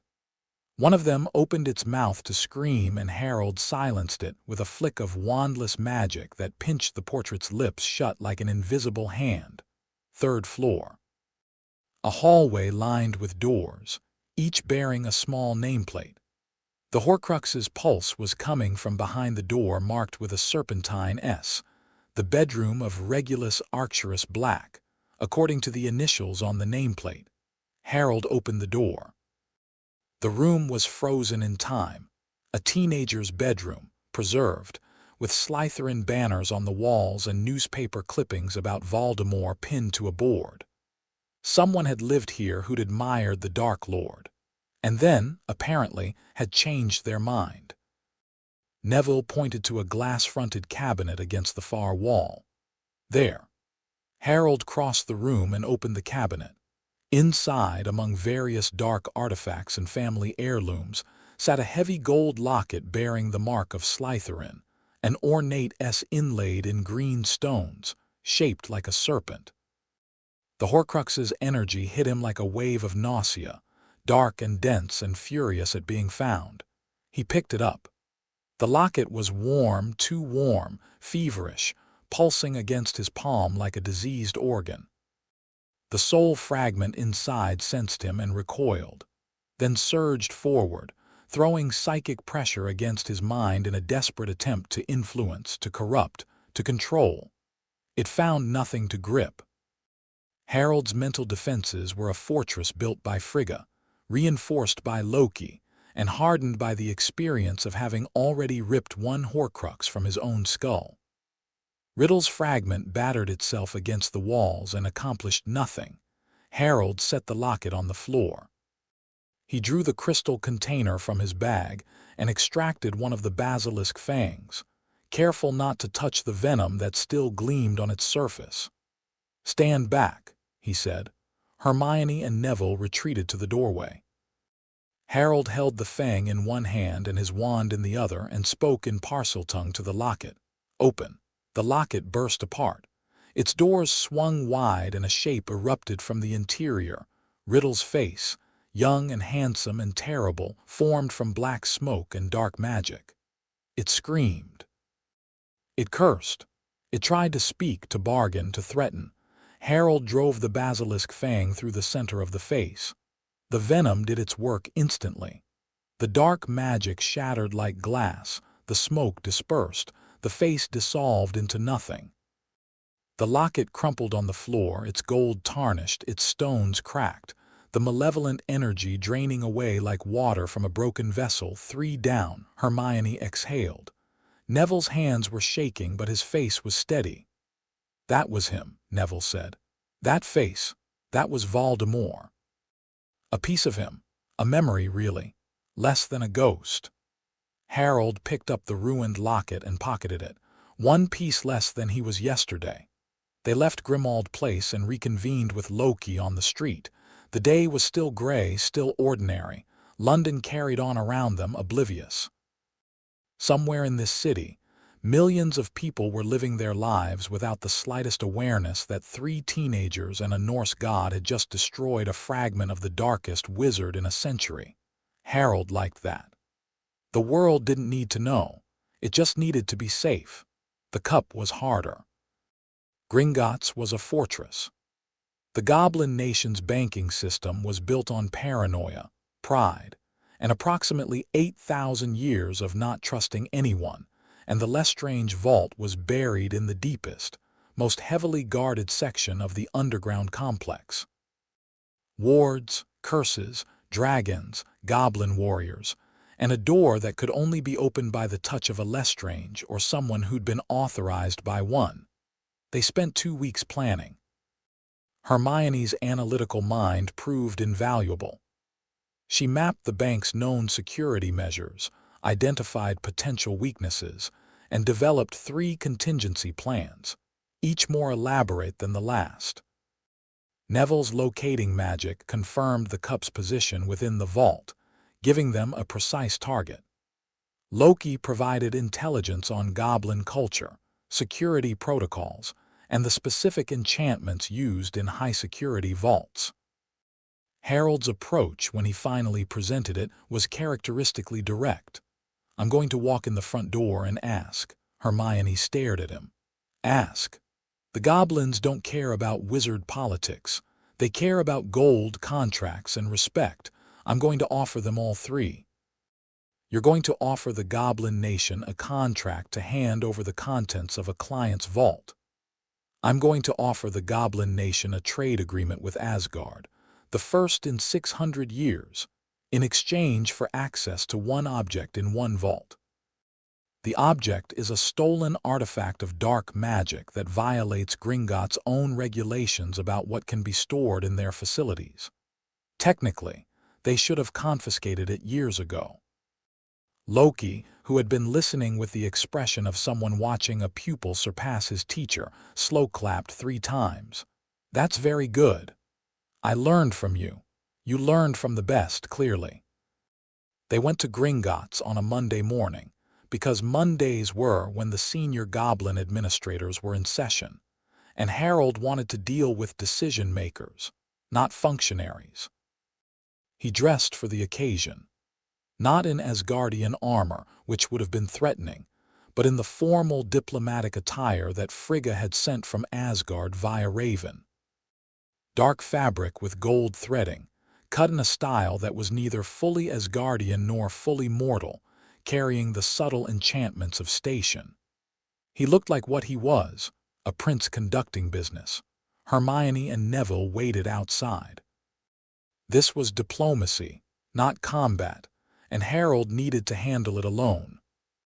The head goblin administrator was named Ragnarok, and he was everything a senior goblin should be: sharp, suspicious, ancient, and possessed of a negotiating style that combined the warmth of an ice bath with the flexibility of granite. He received Harold in a private office deep in the bank, behind a desk made of black marble, and listened to the proposal with an expression that gave away absolutely nothing. "You want access to the Lestrange vault," Ragnarok said when Harold finished. "To one object within the vault. A gold cup bearing the mark of Helga Hufflepuff. It is a dark artifact, specifically, a vessel containing a fragment of a human soul created through murder. Its presence in your bank violates Article 7 of the Gringotts Storage Charter, which prohibits the storage of objects whose magical signature poses a systemic risk to the bank's ward structure." Ragnarok's eyes narrowed. "You know our charter. I had an excellent researcher. The soul vessel. You can prove this claim. I can demonstrate its nature, if you'll allow a qualified examiner to scan the object. Alternatively, I can simply tell you that the object's magical signature is identical to the diary I destroyed at Hogwarts. Another Horcrux, another piece of the same wizard's soul. Your cursebreakers can confirm the match." Ragnarok leaned back in his chair, his long fingers steepled in front of his face. "And in exchange for this access, you offer a resumption of trade relations between Gringotts and the Asgardian treasury. I have authorization from the All-Father to negotiate preliminary terms." Harold produced the document, Odin's seal gleaming at the bottom, unmistakable to any goblin who'd seen it. "Gold exchange, gemstone trade, magical artifact authentication services. The specifics are negotiable, but the framework is generous." The document sat between them on the black marble desk. Ragnarok didn't touch it immediately. He looked at Harold, looked at the 12-year-old boy sitting across from him in diplomatic attire, offering a trade agreement with a realm that most of the wizarding world thought was a myth, and something shifted in his expression. Not warmth. Goblins didn't do warmth. But something adjacent, respect, maybe, or the particular appreciation a professional has for another professional's work. "The Goblin Nation does not typically negotiate with children," Ragnarok said. "The Goblin Nation negotiates with power and with profit. I represent both." A pause. Then Ragnarok reached for the document. The deal took 3 hours to finalize. When Harold emerged from Gringotts into the afternoon sunlight, He was carrying Hufflepuff's cup in a spelled container, and had left behind a signed preliminary trade agreement that would make Loki genuinely proud, and would give the Goblin Nation its first contact with Asgardian commerce in 6 centuries. He destroyed the cup that evening in the safe-house garden. The basilisk fang punched through the gold, the venom ate through the dark magic, and the soul fragment died screaming in the summer air while birds sang in the trees and London's traffic hummed in the distance. 4 down. The diadem was almost anticlimactic. They returned to Hogwarts in August, before term started, using Harold's standing permission from McGonagall to access the library during holidays. The castle was empty, or nearly, a skeleton staff of professors, a few house elves, and the ghosts. Harold went straight to the 7th floor. The room of requirement opened for him as it always did. But this time he didn't ask for a training room or a study space. He asked for the room where everything was hidden. The door that appeared was different, larger, heavier, older. Behind it lay a space the size of a cathedral, filled with mountains of discarded objects. Broken furniture, old textbooks, confiscated items, forgotten experiments, the accumulated detritus of 1,000 years of students hiding things they didn't want found. Neville found the diadem in 11 minutes. His locating magic led him through the maze of junk with the precision of a compass needle, turning left, right, left again, until he stopped in front of a battered old wardrobe and pointed up. On top of the wardrobe, dusty and tarnished but unmistakable, sat a tiara. Ravenclaw's diadem. The eagle motif was visible even through the grime, and the Horcrux's dark pulse was strong enough to make Harold's teeth ache. He lifted it down with magic, set it on the floor, and destroyed it with the second basilisk fang.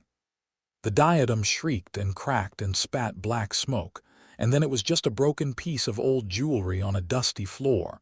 5 down. Hermione watched the smoke dissipate and said, 2 left.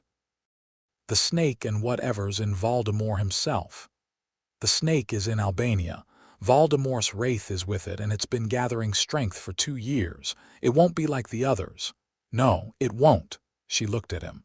You're going to need that army Loki mentioned. I know. Harold pocketed the ruined diadem and stood. It's time to call in the family. August burned away like a fuse. Harold spent the remaining weeks in preparation, so intense it bordered on obsessive. He trained for 6 hours a day, 2 hours of physical combat, 2 hours of magical combat, 2 hours of integrated techniques that blended both into the seamless fighting style he'd been developing since his first year. He pushed his magic further than he'd ever pushed it, testing limits, finding edges, mapping the full scope of what he could do. It was considerable. His wandless magic now operated at a level that matched or exceeded his wand-assisted casting for most applications. His wand-assisted casting was operating at a level that Flitwick had privately described to McGonagall as beyond anything I've seen in 30 years of teaching, and that includes Dumbledore as a student. His combat instincts, the fusion of Asgardian warrior training and wizarding dueling, had been honed by 2 years of real encounters into something fluid and lethal. He could fight at close range with a blade, and at long range with a wand, and at any range with raw magical force, and he could switch between all 3 in the space of a heartbeat. He was 12 years old, and he was, by any reasonable metric, one of the most dangerous beings on Midgard. The thought didn't make him proud. It made him focused. Power without purpose was just noise, and his purpose was clear: end Voldemort, protect the people he loved, bridge the worlds he belonged to. The call went to Asgard on the last day of August. Thor answered. Of course Thor answered. He'd been waiting for this call since Harold left for Hogwarts 2 years ago, and the eagerness in his voice was so intense it practically vibrated through the mirror. When? Thor asked. Tomorrow. Albania. Deep forest coordinates to follow. Bring Sif and the warriors 3, and bring your hammer. My hammer, Mjolnir, Thor, father gave it to you last month. I assume you've been practicing. I've been doing more than practicing. I demolished the Western training yard. Tyr made me rebuild it by hand. Thor's grin was visible even through the mirror's slight distortion. Tomorrow, we'll be there. And Thor, this isn't a sparring match. Voldemort's wraith is dangerous, even without a body. The snake is a Horcrux, which means it's magically protected and it will fight to survive. There may be other defenses, dark creatures he's gathered, traps he's laid. Come ready for war, brother. Thor's voice dropped and the grin became something else, something fierce and old and certain. I was born ready for war, but I'm coming for you. The mirror went dark. Harold set it down and looked around the room of requirement, where Hermione and Neville were preparing the last of their supplies. Healing potions, emergency portkeys, communication mirrors linked to the safe house in London, where the changeling Harry, who had chosen to keep the name despite knowing it wasn't his, was waiting with Ron and Ginny. Harry had wanted to come. He'd argued for it, passionately, with a forcefulness that had surprised everyone who remembered the timid boy from 2 years ago. The truth of his identity had transformed him, not into someone different, but into a fuller version of who he'd always been. Knowing he was Jotunheim, knowing his magic was ice and cold and the deep, slow power of Jotunheim, had given him a foundation that the glamour's false identity never could. He was still quiet, still careful. But there was a strength in him now that hadn't been there before, a self-knowledge that anchored everything else. Harold had said no. Not because Harry couldn't fight. His Jotunheim abilities were developing rapidly now that Loki had adjusted the glamour to let more of his natural magic through. But because the confrontation with Voldemort was personal in a way that involved Harold's birth identity. And Harry's presence would complicate a situation that was already impossibly complex. I need you here, Harold had told him. If this goes wrong, if Voldemort survives, he'll come for Britain. He'll come for Hogwarts. You're the person everyone thinks is Harry Potter, the boy who lived, the symbol. If I fall, you're the last line. That's the stupidest thing you've ever said. You're not going to fall. Probably not. But soldiers plan for every outcome. I'm not a soldier. You're a frost giant with ice magic and the stubbornness of a particularly determined glacier. You'll do. Harry had laughed, which was rare and valuable, and had agreed to stay behind. But his eyes when he said goodbye had been serious and scared, and Harold had felt the weight of his responsibility like a physical thing. The forest in Albania was ancient. Old growth, dense canopy, trees so tall and thick, they blocked the sun even at midday. The undergrowth was a tangle of fern and bramble and shadow, and the air was wet and heavy and alive with the sounds of things that lived in darkness. They arrived at dawn. The Bifrost was too conspicuous, so Loki used his paths, threading 6 Asgardians and 2 mortal teenagers through the spaces between worlds and depositing them on a hillside overlooking the target forest. The morning light was gray and thin, filtering through cloud cover that looked like it had been there since the beginning of time. Harold looked at his team. Thor stood at his right hand, Mjolnir hanging from his belt, his armor gleaming dully in the dawn light. He was 20 years old and magnificent, a young god coming into his full power, crackling with barely contained lightning, radiating the confident joy of someone about to do what they were born to do. Sif was behind Thor, her double-bladed sword across her back, her dark hair braided for combat. She looked at the forest with the evaluating calm of a professional assessing a job site. Fandral was checking his rapier with the casual elegance he brought to everything. Volstagg was eating something. He was always eating something while simultaneously adjusting his armor. Hagun stood apart, silent, axes in hand, his face arranged in its default expression of grim readiness. Loki was at the edge of the group, dressed in his Asgardian armor for the first time in months, the green and gold catching the light. His daggers were visible at his hips.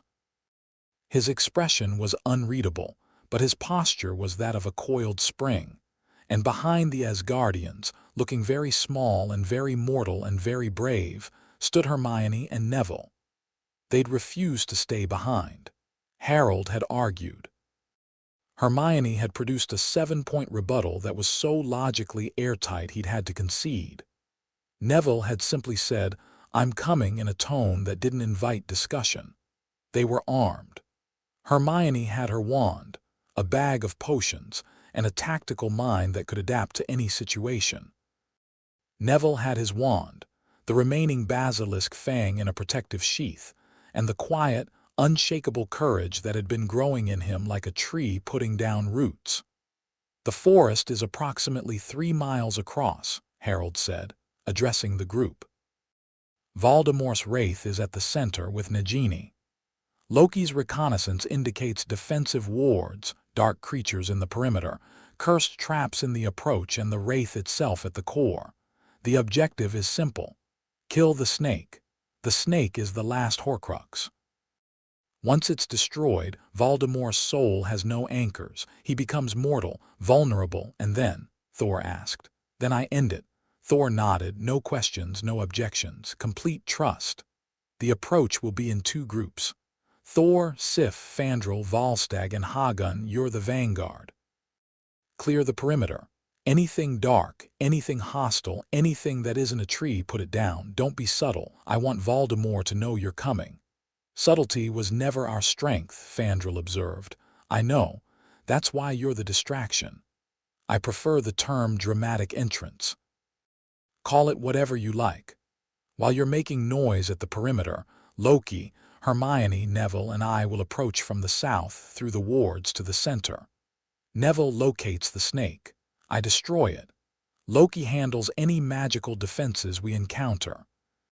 Hermione provides tactical support and deals with anything we don't anticipate." "What if there's something you haven't anticipated?" Hermione asked. "Then we adapt. That's what we're good at." He looked at each of them in turn. Thor burning with eagerness, Sif cool and ready, Fandral grinning, Volstagg still chewing, Hagun already walking toward the tree line, Loki watching him with an expression that contained pride and fear in equal measure, Hermione chin up, hand steady, Neville gripped tight on his wand, jaw set. "Today," Harold said, "we finish what started on Halloween night, 12 years ago. A man killed my parents and tried to kill me, and he's been hiding in the shadows ever since, too afraid to face what's coming for him. That changes now." He drew his wand. The Elderwood hummed with power, the Thestral hair core resonating with the death magic that saturated this forest. Around him, weapons were drawn, spells were readied, and the morning air tightened with the electric anticipation of imminent combat. "Move out." They moved. The forest swallowed them. Canopy closed overhead, cutting the gray light to a greenish twilight that made everything look submerged. The undergrowth was dense enough to impede mortal movement, but not dense enough to slow Asgardian warriors, who crashed through it with the casual disregard of people for whom vegetation was a suggestion rather than an obstacle. Thor's group split north. Within minutes, Harold heard the first sounds of combat, the distinctive crack of Mjolnir striking something, Sif's battle cry, Fandral's laughter. The forest lit up with flashes of lightning and steel as the Asgardian vanguard hit the outer defenses like a wrecking ball hitting a paper wall. Dementors. Harold felt them before he heard them, a cold, soul-deep chill that cut through even his Asgardian-enhanced constitution. Voldemort had gathered Dementors, the wraith-like prison guards of the wizarding world, and stationed them in the forest as a first line of defense. They were the wrong defense against Asgardians. Dementors fed on happiness, on warmth, on the light of living souls. Thor's soul burned so bright it was practically a weapon in itself. And when the first Dementor swept toward him, Thor hit it with a bolt of lightning so concentrated it turned the creature to ash. The sound of thunder rolled through the forest, and Harold allowed himself a brief, fierce smile. The distraction was working. His group moved south, threading through the trees with practiced stealth. Loki took point, his magic cloaking them in a veil of misdirection that made them effectively invisible to anything relying on magical detection. Harold followed, his wand casting a low-frequency detection sweep that mapped the terrain ahead, identifying wards and traps before they could be triggered. He found the first ward at 200 meters, a dark curse woven into the underbrush, designed to confuse and disorient anyone who crossed it. He dismantled it in seconds, his magic cutting through the dark enchantment with surgical precision. The second ward was more sophisticated, a fear curse, designed to amplify terror to the point of paralysis. It hit Hermione first and she stumbled, her face going white, her breath catching. "It's a spell," Harold said sharply. "Not real, push through it."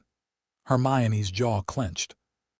He watched her fight, not with magic but with will, the raw, stubborn determination that had made her the strongest witch of her generation. The fear curse hit her like a wave and she planted her feet and took it and didn't break. "I'm fine," she said through gritted teeth.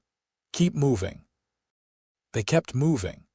The third ward was a physical barrier, a wall of dark energy that crackled between the trees like a fence of black lightning. Loki broke it with a technique that involved illusion and reality trading places in a way that made Harold's head hurt to watch. "Show off." Harold muttered. "Excellence is not showing off, it's simply being better." The fourth ward was in Fairy, corpses buried in the forest floor, animated by dark magic, erupting from the earth like a horrible crop. Dozens of them, gray-skinned and hollow-eyed, reaching for the living with rotting hands. Neville screamed. Not a scream of panic, a scream of pure, incandescent fury. His wand snapped up and fire poured from its tip in a torrent that was so far beyond what any second-year student should have been capable of producing that even Loki raised an eyebrow. The Inferi burned. They burned fast and they burned completely, and Neville stood in the middle of the conflagration with his teeth bared and his wand blazing and his eyes reflecting the flames. "I hate those things," he said when it was over, breathing hard. "Noted," Loki said mildly. "Remind me never to annoy you." They pushed deeper. The forest grew darker, denser. The trees twisted into shapes that suggested they'd been subjected to long-term dark magical contamination. The air tasted like metal and rot. Harold's detection sweep was picking up a massive concentration of dark energy ahead. The core, the center, where Voldemort's wraith waited. He felt the snake before he saw it. Nagini. A massive magical serpent, saturated with Horcrux energy, coiled around the base of an enormous dead tree in a clearing that felt like a wound in the forest. The wraith was there too, a formless floating darkness with red eyes, Voldemort's disembodied soul, sustained by the snake and by sheer, venomous willpower. Harold stepped into the clearing. Voldemort's wraith turned. Those red eyes, the same eyes he'd seen on the back of Quirrell's skull, the same eyes that had stared at him from the diary's smoke, fixed on him with a hatred that transcended the merely personal. This was existential hatred, the hatred of something dying for the thing that was killing it. "Harry Potter," the wraith said. Its voice was barely a voice, a whisper scraped from the bottom of existence, thin and cold as a blade of ice. "You've come to finish it. I have. You've destroyed them. I felt each one die, the diary, the locket, the cup, the diadem." The wraith's form flickered. "And the one in your scar, that one hurt the most. That was my contingency, my failsafe, my piece inside the enemy. It's gone. They're all gone, except her." Harold looked at Nagini. The snake was enormous, 20 feet of coiled muscle and scale, her head raised, her eyes fixed on him with the flat intelligence of a predator assessing a threat. She hissed, and he understood her. The master says kill. But you speak. Speakers don't die easy. No, Harold replied in Parseltongue. They don't. You think this is simple, the wraith said. You think you destroy the snake and I crumble, but I have prepared, Potter. I have spent 2 years in this forest, gathering knowledge, reaching beyond the veil between worlds. I know what exists out there. I know about the branches of the great tree. I know about the power that flows between realms. Harold felt something shift. The air in the clearing changed, not physically, but dimensionally. The fabric of reality thinned, stretched, like skin pulled taut over a wound. The wraith was doing something, drawing on something. Power from outside, from the spaces between worlds, from the dark currents that flowed through Yggdrasil's roots. Voldemort, Harold said. Stop! I reached into the void between your worlds and I found things there. Old things. Dark things. Things that have been waiting for someone to open the door. The wraith's eyes blazed. The darkness around it was deepening, spreading, becoming something more than shadow. You took my immortality, Potter, but you gave me something better. By destroying my anchors in this world, you weakened the barriers to the others. And now, the clearing ripped open, not an explosion, not a dramatic tearing. More like reality simply gave up trying to hold itself together in one specific spot, and the space between worlds leaked through. A crack in the air, vertical, jagged, pouring dark energy like blood from a wound. Through it, Harold could see, not with his eyes but with his magical senses, the spaces between Yggdrasil's branches. The void. The dark paths that Loki used to travel between realms. And in those spaces, moving toward the crack, something vast and hungry. He's breaching the dimensional barrier, Loki said, and for the first time in Harold's life his brother sounded afraid. Neville. Harold's voice was sharp, commanding. The snake. Now, Neville moved.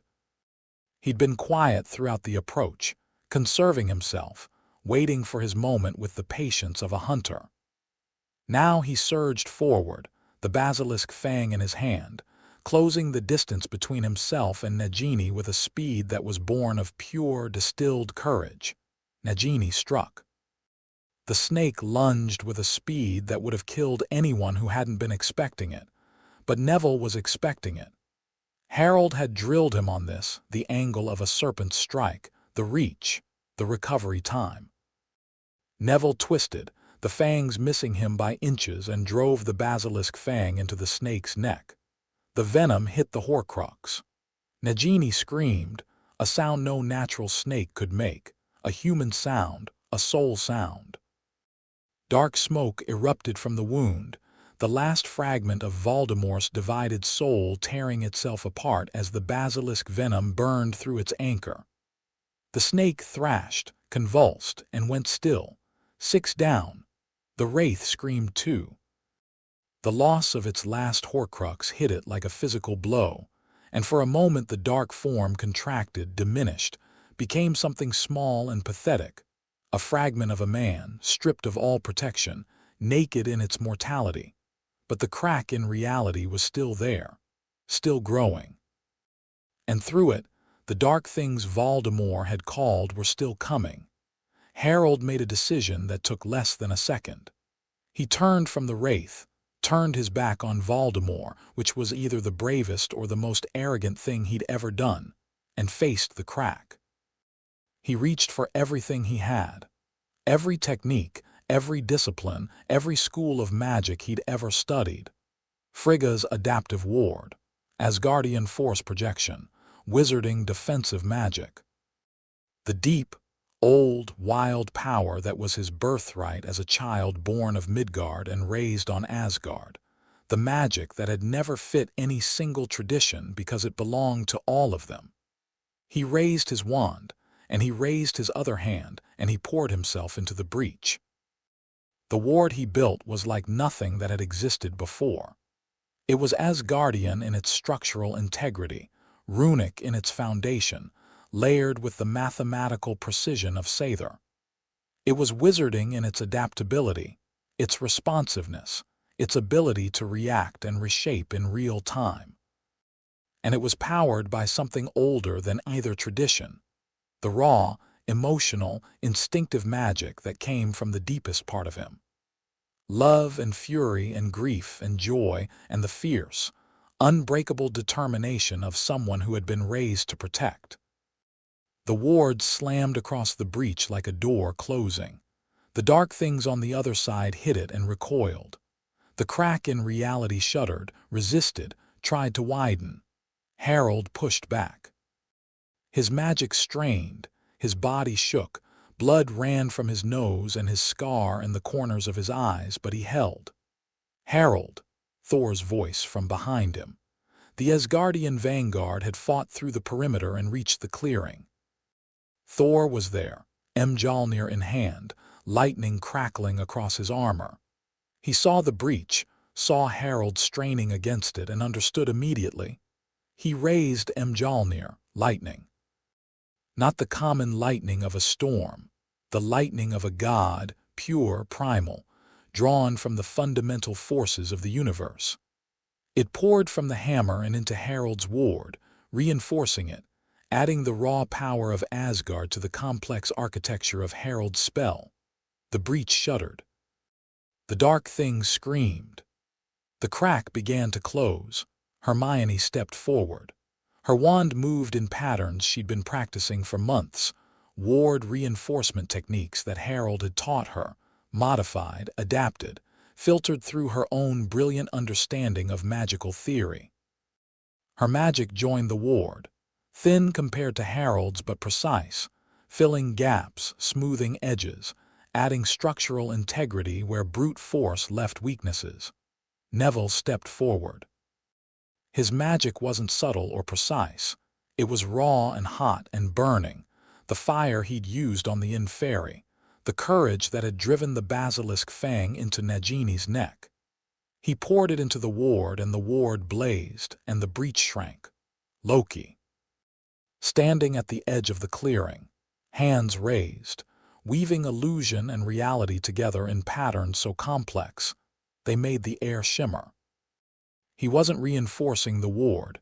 He was attacking the breach itself, unraveling the dark magic that held it open, picking at the threads of Voldemort's dimensional work with the delicate, devastating precision of a master surgeon. Sif, Fandral, Volstagg, Hagun. Not magic users, but warriors and their presence.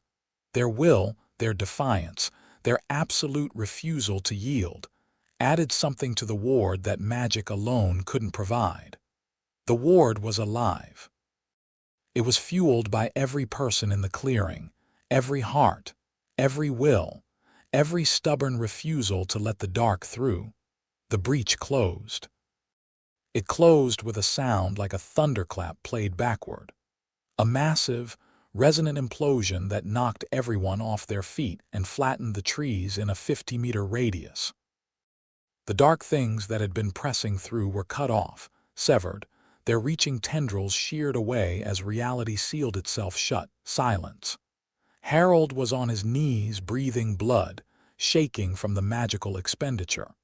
His wand was still in his hand, still warm. His magic was scraped raw but recovering, the deep reserves replenishing themselves with the stubborn resilience that had always been his defining trait. He looked up. Voldemort's wraith was still there, diminished, translucent, a wisp of what it had been. Its red eyes were dim. Its form was barely coherent, flickering like a candle in a wind. The breach had been its last gambit, its final play, and it had failed. Harold stood. It hurt. Everything hurt. But he stood because that was what you did. He walked toward the wraith. 1 step, 2, 3. Each one steady, deliberate, the walk of someone who had been trained to approach the end of a fight with the same composure as the beginning. "Tom," he said. The wraith flinched. Not at the name, at the voice, at the calm, at the absolute, bone-deep certainty in the eyes of the boy standing in front of it. "Tom Marvolo Riddle." You killed my mother. You killed my father. You split your soul into pieces and scattered them across the world because you were afraid to die. And now your pieces are gone and your breach is closed and your snake is dead and you are alone. Harold raised his wand. You've been running from death your entire existence, but death isn't something you run from. It's something you face. You can't kill me, the wraith whispered. I'm already dead. You're not dead. You're the opposite of dead. You're a soul clinging to existence with every scrap of will you have. The Horcruxes were your anchors and I've destroyed them all.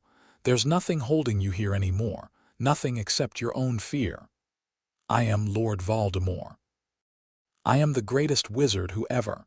You're a scared man who made bad choices and you've run out of room. Harold's wand tip blazed with light. The same light he'd used to burn the Horcrux from his scar, the same light he'd used to destroy the diary. Love and life and sacrifice, the legacy of Lily Potter, the legacy of Frigga, the legacy of every person who'd ever chosen courage over fear. Goodbye, Tom. He cast. Not a killing curse, he would never use a killing curse, would never meet death with death. He cast light. Pure, clean, blazing light, concentrated through the Elder Wand, powered by everything he was, a child of two worlds, a prince, a warrior, a wizard, a brother, a son. The light hit the wraith and the wraith burned. Not slowly, not dramatically, quickly, cleanly, the way shadows burned when you turned on a light. The dark form came apart like smoke in a wind, the red eyes dimming, the whispered protests fading to nothing. For one instant, one fraction of an instant, Harold saw something in the wraith's eyes that wasn't hatred or fear. It was surprise. The genuine, unfeigned surprise of someone who hadn't expected the end to be gentle. Then the wraith was gone. Voldemort was gone. The clearing was quiet, and the morning light was filtering through the broken canopy, and somewhere in the distance a bird was singing as if nothing had happened. Harold lowered his wand. His hand was shaking. His whole body was shaking. Thor was there. Of course Thor was there, he was always there, had always been there, would always be there. He caught Harold as his knees buckled, one arm around his shoulders, holding him up with the effortless strength of someone for whom supporting the people he loved was as natural as breathing. It's done. Harold said. It's done, Thor confirmed, and his voice cracked on the second word, which was the closest Thor Odinson had ever come to crying in front of other people. Hermione was sitting on the ground, wand still in her hand, tears streaming down her face. Not sad tears, released tears. The kind that came when a tension you'd been carrying for so long you'd forgotten it was there finally let go. Neville was beside her, staring at his hands, which were still covered in Nagini's blood. His expression was that of someone who was just beginning to understand what they'd done. Loki stood at the edge of the clearing, looking at the spot where the breach had been. His face was unreadable, but his posture was wrong. His shoulders were down, his hands were open, and he looked, for perhaps the first time in his very long life, like someone who didn't have a plan for what came next. Sif was cleaning her sword. Fandral was leaning against a tree, grinning. Volstagg was already asking about lunch. Hagun was silent, but the corner of his mouth was turned up by approximately 1 millimeter, which was his equivalent of hysterical celebration. They rested. They healed. They sat in the clearing where the Dark Lord had died and let the morning grow warm around them. No one spoke for a long time. The silence wasn't uncomfortable. It was the silence of people who'd been through something together that words couldn't capture, and who were content to simply exist in the aftermath. Eventually, Harold stood. His strength was returning slowly, but it was there, his magic replenishing itself from the deep wells that had always been his to draw from. He looked at his team, his family, his friends, and felt something vast and warm and almost unbearable. "Let's go home," he said. Hermione looked up. "Which home?" Harold smiled. Both. They returned to London through Loki's paths. Hermione and Neville went to the safe house where Harry, the changeling, the frost giant boy with the borrowed name, was waiting with Ron and Ginny. The reunion was noisy and tearful, and involved a lot of hugging and several people talking simultaneously, and Ron saying, "Bloody hell," approximately 14 times. Harold watched from the doorway. Harry caught his eye across the room and something passed between them, an understanding, a shared awareness of what had been sacrificed and what had been gained. "It's over," Harry asked. "It's over." Harry closed his eyes. The tension drained from his body like water from a cup, and for a moment he looked like what he was, a 12-year-old boy who'd been carrying someone else's destiny and had finally been set free. "What happens now?" he asked. "Now," Harold said, "you get to be yourself." The weeks that followed were complicated in the way that aftermath always was messier than the crisis, less dramatic, harder to navigate. The wizarding world had to be told that Voldemort was gone, properly gone, never coming back gone. Dumbledore handled most of the politics, having been briefed by Harold in a conversation that lasted 4 hours and covered everything from Horcruxes to frost giants to the dimensional breach. The old man had listened to all of it. He'd asked questions, sharp, probing, the questions of someone who'd been playing chess for a century and had just realized another player had cleared the board while he wasn't looking. At the end, he'd sat in silence for a very long time. "I had plans," Dumbledore said finally. "Plans that spanned years. Plans that involved Harry Potter, the boy I believed was Harry Potter, facing Voldemort in a specific way at a specific time under specific conditions. I know. Your plans involved a child dying." Dumbledore didn't flinch, but something in his eyes acknowledged the hit. "The Horcrux in the scar, I knew about it. I spent years trying to find another way, and I never did. The only method I could conceive required Harry to sacrifice himself, to die willingly so the Horcrux would be destroyed." Harold's voice was flat. "And then, maybe, because of the blood protection, he'd survive. Maybe. You were going to gamble a child's life on a maybe. It was the only way I could see. Because you were looking with mortal eyes at a mortal problem. You never considered that there might be solutions outside your world. Outside your experience." Harold paused. "I ripped the Horcrux out of my own skull with raw magic. It took about 3 minutes. It hurt and it was ugly, but I survived. There were other ways, Dumbledore. You just didn't know to look for them." Dumbledore was quiet for a very long time. "You're right," he said, "and I am sorry. Don't apologize to me. Apologize to the boy you placed with the Dursleys. Apologize to the child you were prepared to sacrifice. The boy placed with the Dursleys was not Harry Potter. He was a child. That should have been enough." The old man's eyes glistened. He removed his spectacles, cleaned them, replaced them. "You are very young to be this wise, Mr. Odinson. I was raised by Frigga. Wisdom was table conversation." The changeling's reveal happened on a Saturday in late September, in a private meeting at Hogwarts attended by Dumbledore, McGonagall, the Weasley parents, and a small delegation from the ministry. Loki was there, in his full Asgardian regalia, carrying a diplomatic portfolio that established the changeling's identity and legal status. Harold was there. Thor was there, because Thor was always there. Harry stood in the center of the room, wearing his human face for the last time. He was shaking, but his chin was up and his eyes were steady. "My name," he said, in a voice that barely trembled, "is not Harry Potter.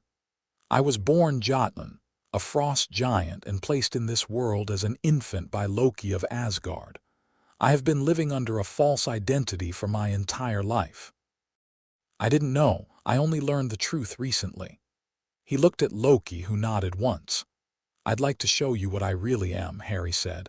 "If that's all right." The glamour came down. The room went silent, Blue skin, red eyes, the raised lines and whorls of Jotun heritage. Harry stood in his true form, taller than his disguise, broader, his features sharper and older and completely, undeniably alien. Molly Weasley burst into tears and hugged him. Which was, Harold reflected, the most Molly Weasley response possible and exactly what the boy needed. The ministry officials sputtered about regulations and classifications and the statute of secrecy. And Loki produced Odin's diplomatic portfolio and explained, with perfect politeness and absolute menace, that the boy was a ward of Asgard and that any attempt to classify, detain, or study him would be considered an act of aggression against a realm that could reduce the Ministry of Magic to rubble in approximately 6 minutes. The ministry officials stopped sputtering. Harry chose his own name. It took him a week of thinking, during which he consulted with Loki about Jotun naming traditions, with Frigga via mirror about Asgardian customs, and with Ron about what sounded good. He chose Ison. It meant ice in the old tongue, and it was simple and true and entirely his own. Ison went to Asgard. Loki took him personally, through the secret paths, and when they emerged in the palace gardens under the twin suns, Ison stood in his true form, blue and tall and red-eyed, and looked at the golden city with an expression that Harold recognized from his own first years. Wonder, displacement, the beginning of belonging. Frigga met him at the garden gate and embraced him as if he were one of her own, because that was what Frigga did with children who needed mothers. "Welcome home, Ison," she said. He cried. Standing in the gardens of Asgard, wrapped in the arms of the queen, the frost giant boy who'd been Harry Potter cried for the first time since learning the truth, and the tears froze on his blue cheeks like tiny diamonds. Harold watched from a distance. Thor stood beside him, shoulder to shoulder, and they watched their mother welcome a broken child and begin the long, patient work of making him whole. "You did a good thing, brother," Thor said. "We did a good thing. You started it. Loki started it, technically, by stealing me. And look how that turned out." Thor grinned. "The stolen child of Midgard grew up to be the best of us." "I'm not the best of us, Thor. You are, not because of your power, though that's considerable, because you care. Because when you saw someone suffering, you decided to fix it, regardless of the cost. That's not magic, that's character." Harold looked at his brother, the golden boy, the thunder god, the first friend he'd ever had. They were separated by species and birth realm and a decade of different experiences, and none of it mattered. They were brothers, they always would be. "Thank you," Harold said, "for everything, for being there. For believing in me when I was a baby who couldn't even talk and you decided on the spot that you'd protect me forever. I meant it then, I mean it now." Thor clapped him on the shoulder. "Besides, you've grown up to be someone worth protecting, makes my job easy." They stood in the garden and watched the sun set over Asgard, and the sky did the thing it always did, 3 shades of sunset at once, gold and rose and amber, painting the spires in colors that existed nowhere else in the 9 realms. Months passed. The world rearranged itself. Ison remained on Asgard, where Frigga and Loki oversaw his adjustment to his true nature. His ice magic was extraordinary. Once freed from the glamour's suppression, it bloomed like a frost flower, powerful and beautiful and entirely his own. He trained with Loki, who understood Jotun magic better than anyone on Asgard. He made friends. He found his footing. He started to smile. Not the nervous, performative smile of the boy who'd been Harry Potter, but a real smile, wide and bright, that looked strange on a blue face and was absolutely perfect. Hermione returned to Hogwarts and was promptly made the youngest research assistant in the history of the charms department. After submitting a paper on comparative Asgardian wizarding magical theory that made Flitwick weep with joy. She wrote to Harold every week, long, detailed letters full of questions and discoveries, and the occasional confession that she missed having someone around who could keep up with her intellectually. Neville went back to Hogwarts too, and something fundamental had shifted in him. The boy who'd been afraid of his own shadow was gone, replaced by a young man who walked with the quiet confidence of someone who'd driven a basilisk fang into a horcrux, and fought in fairy, and stood at the breach between worlds.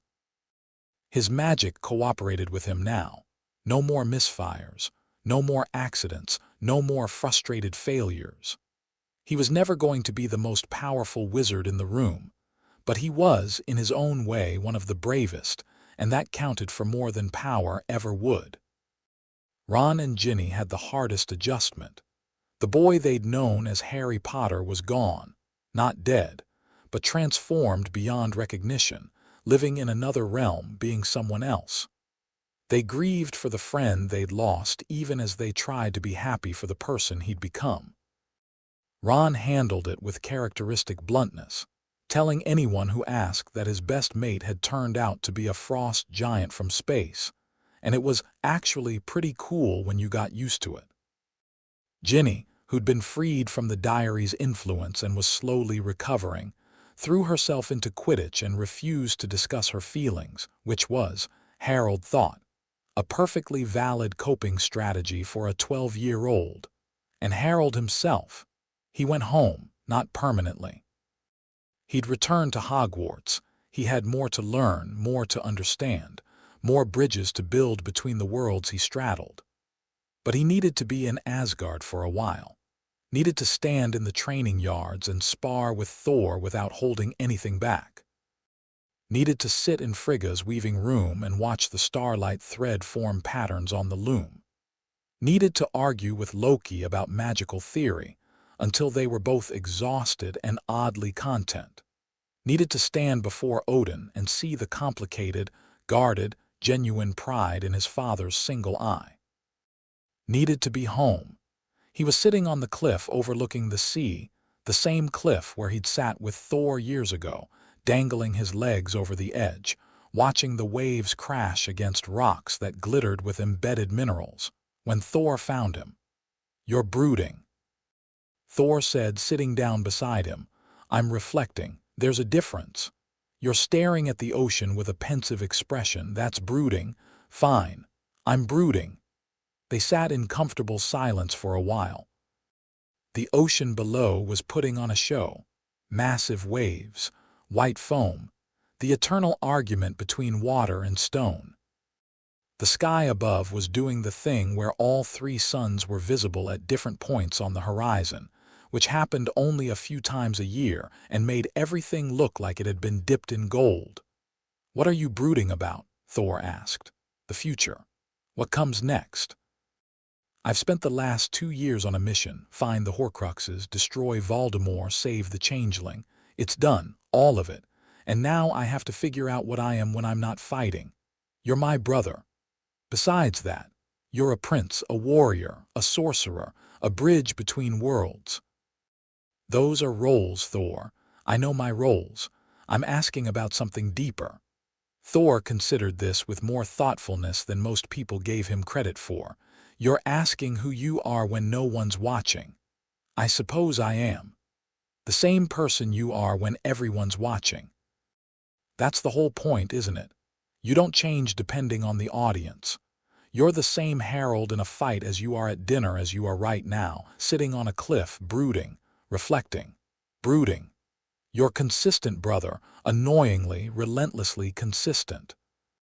You do what's right, you protect the people you love, and you refuse to be less than what you are. That doesn't change because the war's over." Harold looked at his brother. The golden hair, the easy grin, the absolute confidence in a universe that made sense. Thor's faith in him had never wavered. Not when he was a baby, not when his magic exploded spectacularly, not when the truth about his origins came out, not when he proposed fighting a Dark Lord at 12. "I'm going back to Hogwarts next term," Harold said. "I'm going to finish my education." I'm going to help Hermione build a bridge between Asgardian and wizarding magical traditions. I'm going to make sure Neville knows he's extraordinary. I'm going to keep an eye on Ison and make sure he's adjusting. And I'm going to figure out how to be a prince of two worlds without either of them feeling like they got the short end. That's a full schedule. I've never been good at being idle. That's an understatement. Thor threw an arm around his shoulders.